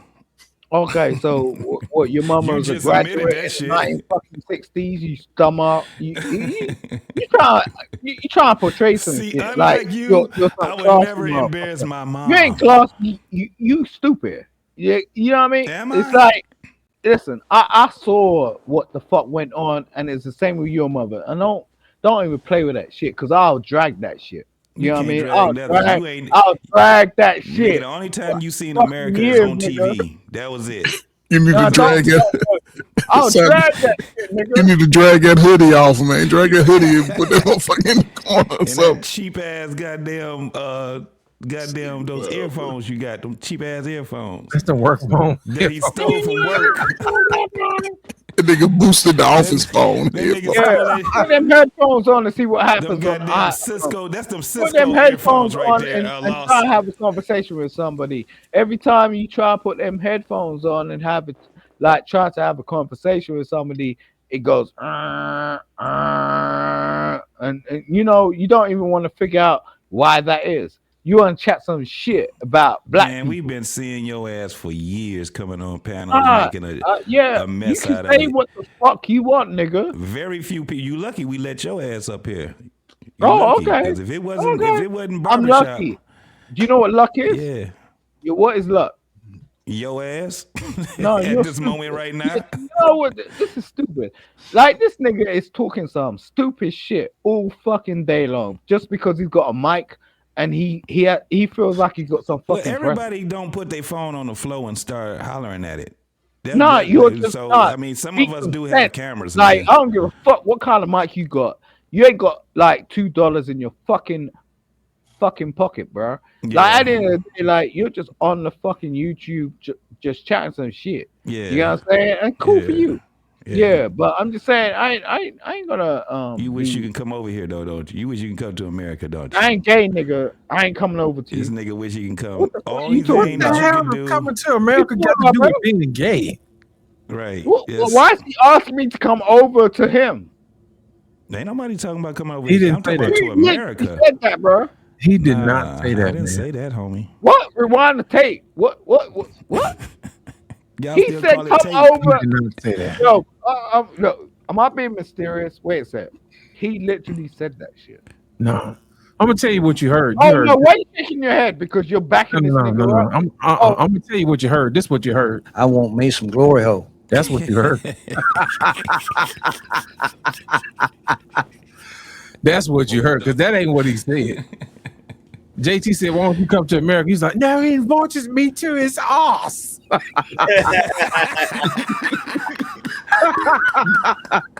That is not what he said, man. Come on, rewind the tape, man. We gonna do that. What is Simon, it it's been a over pleasure, there right man. now?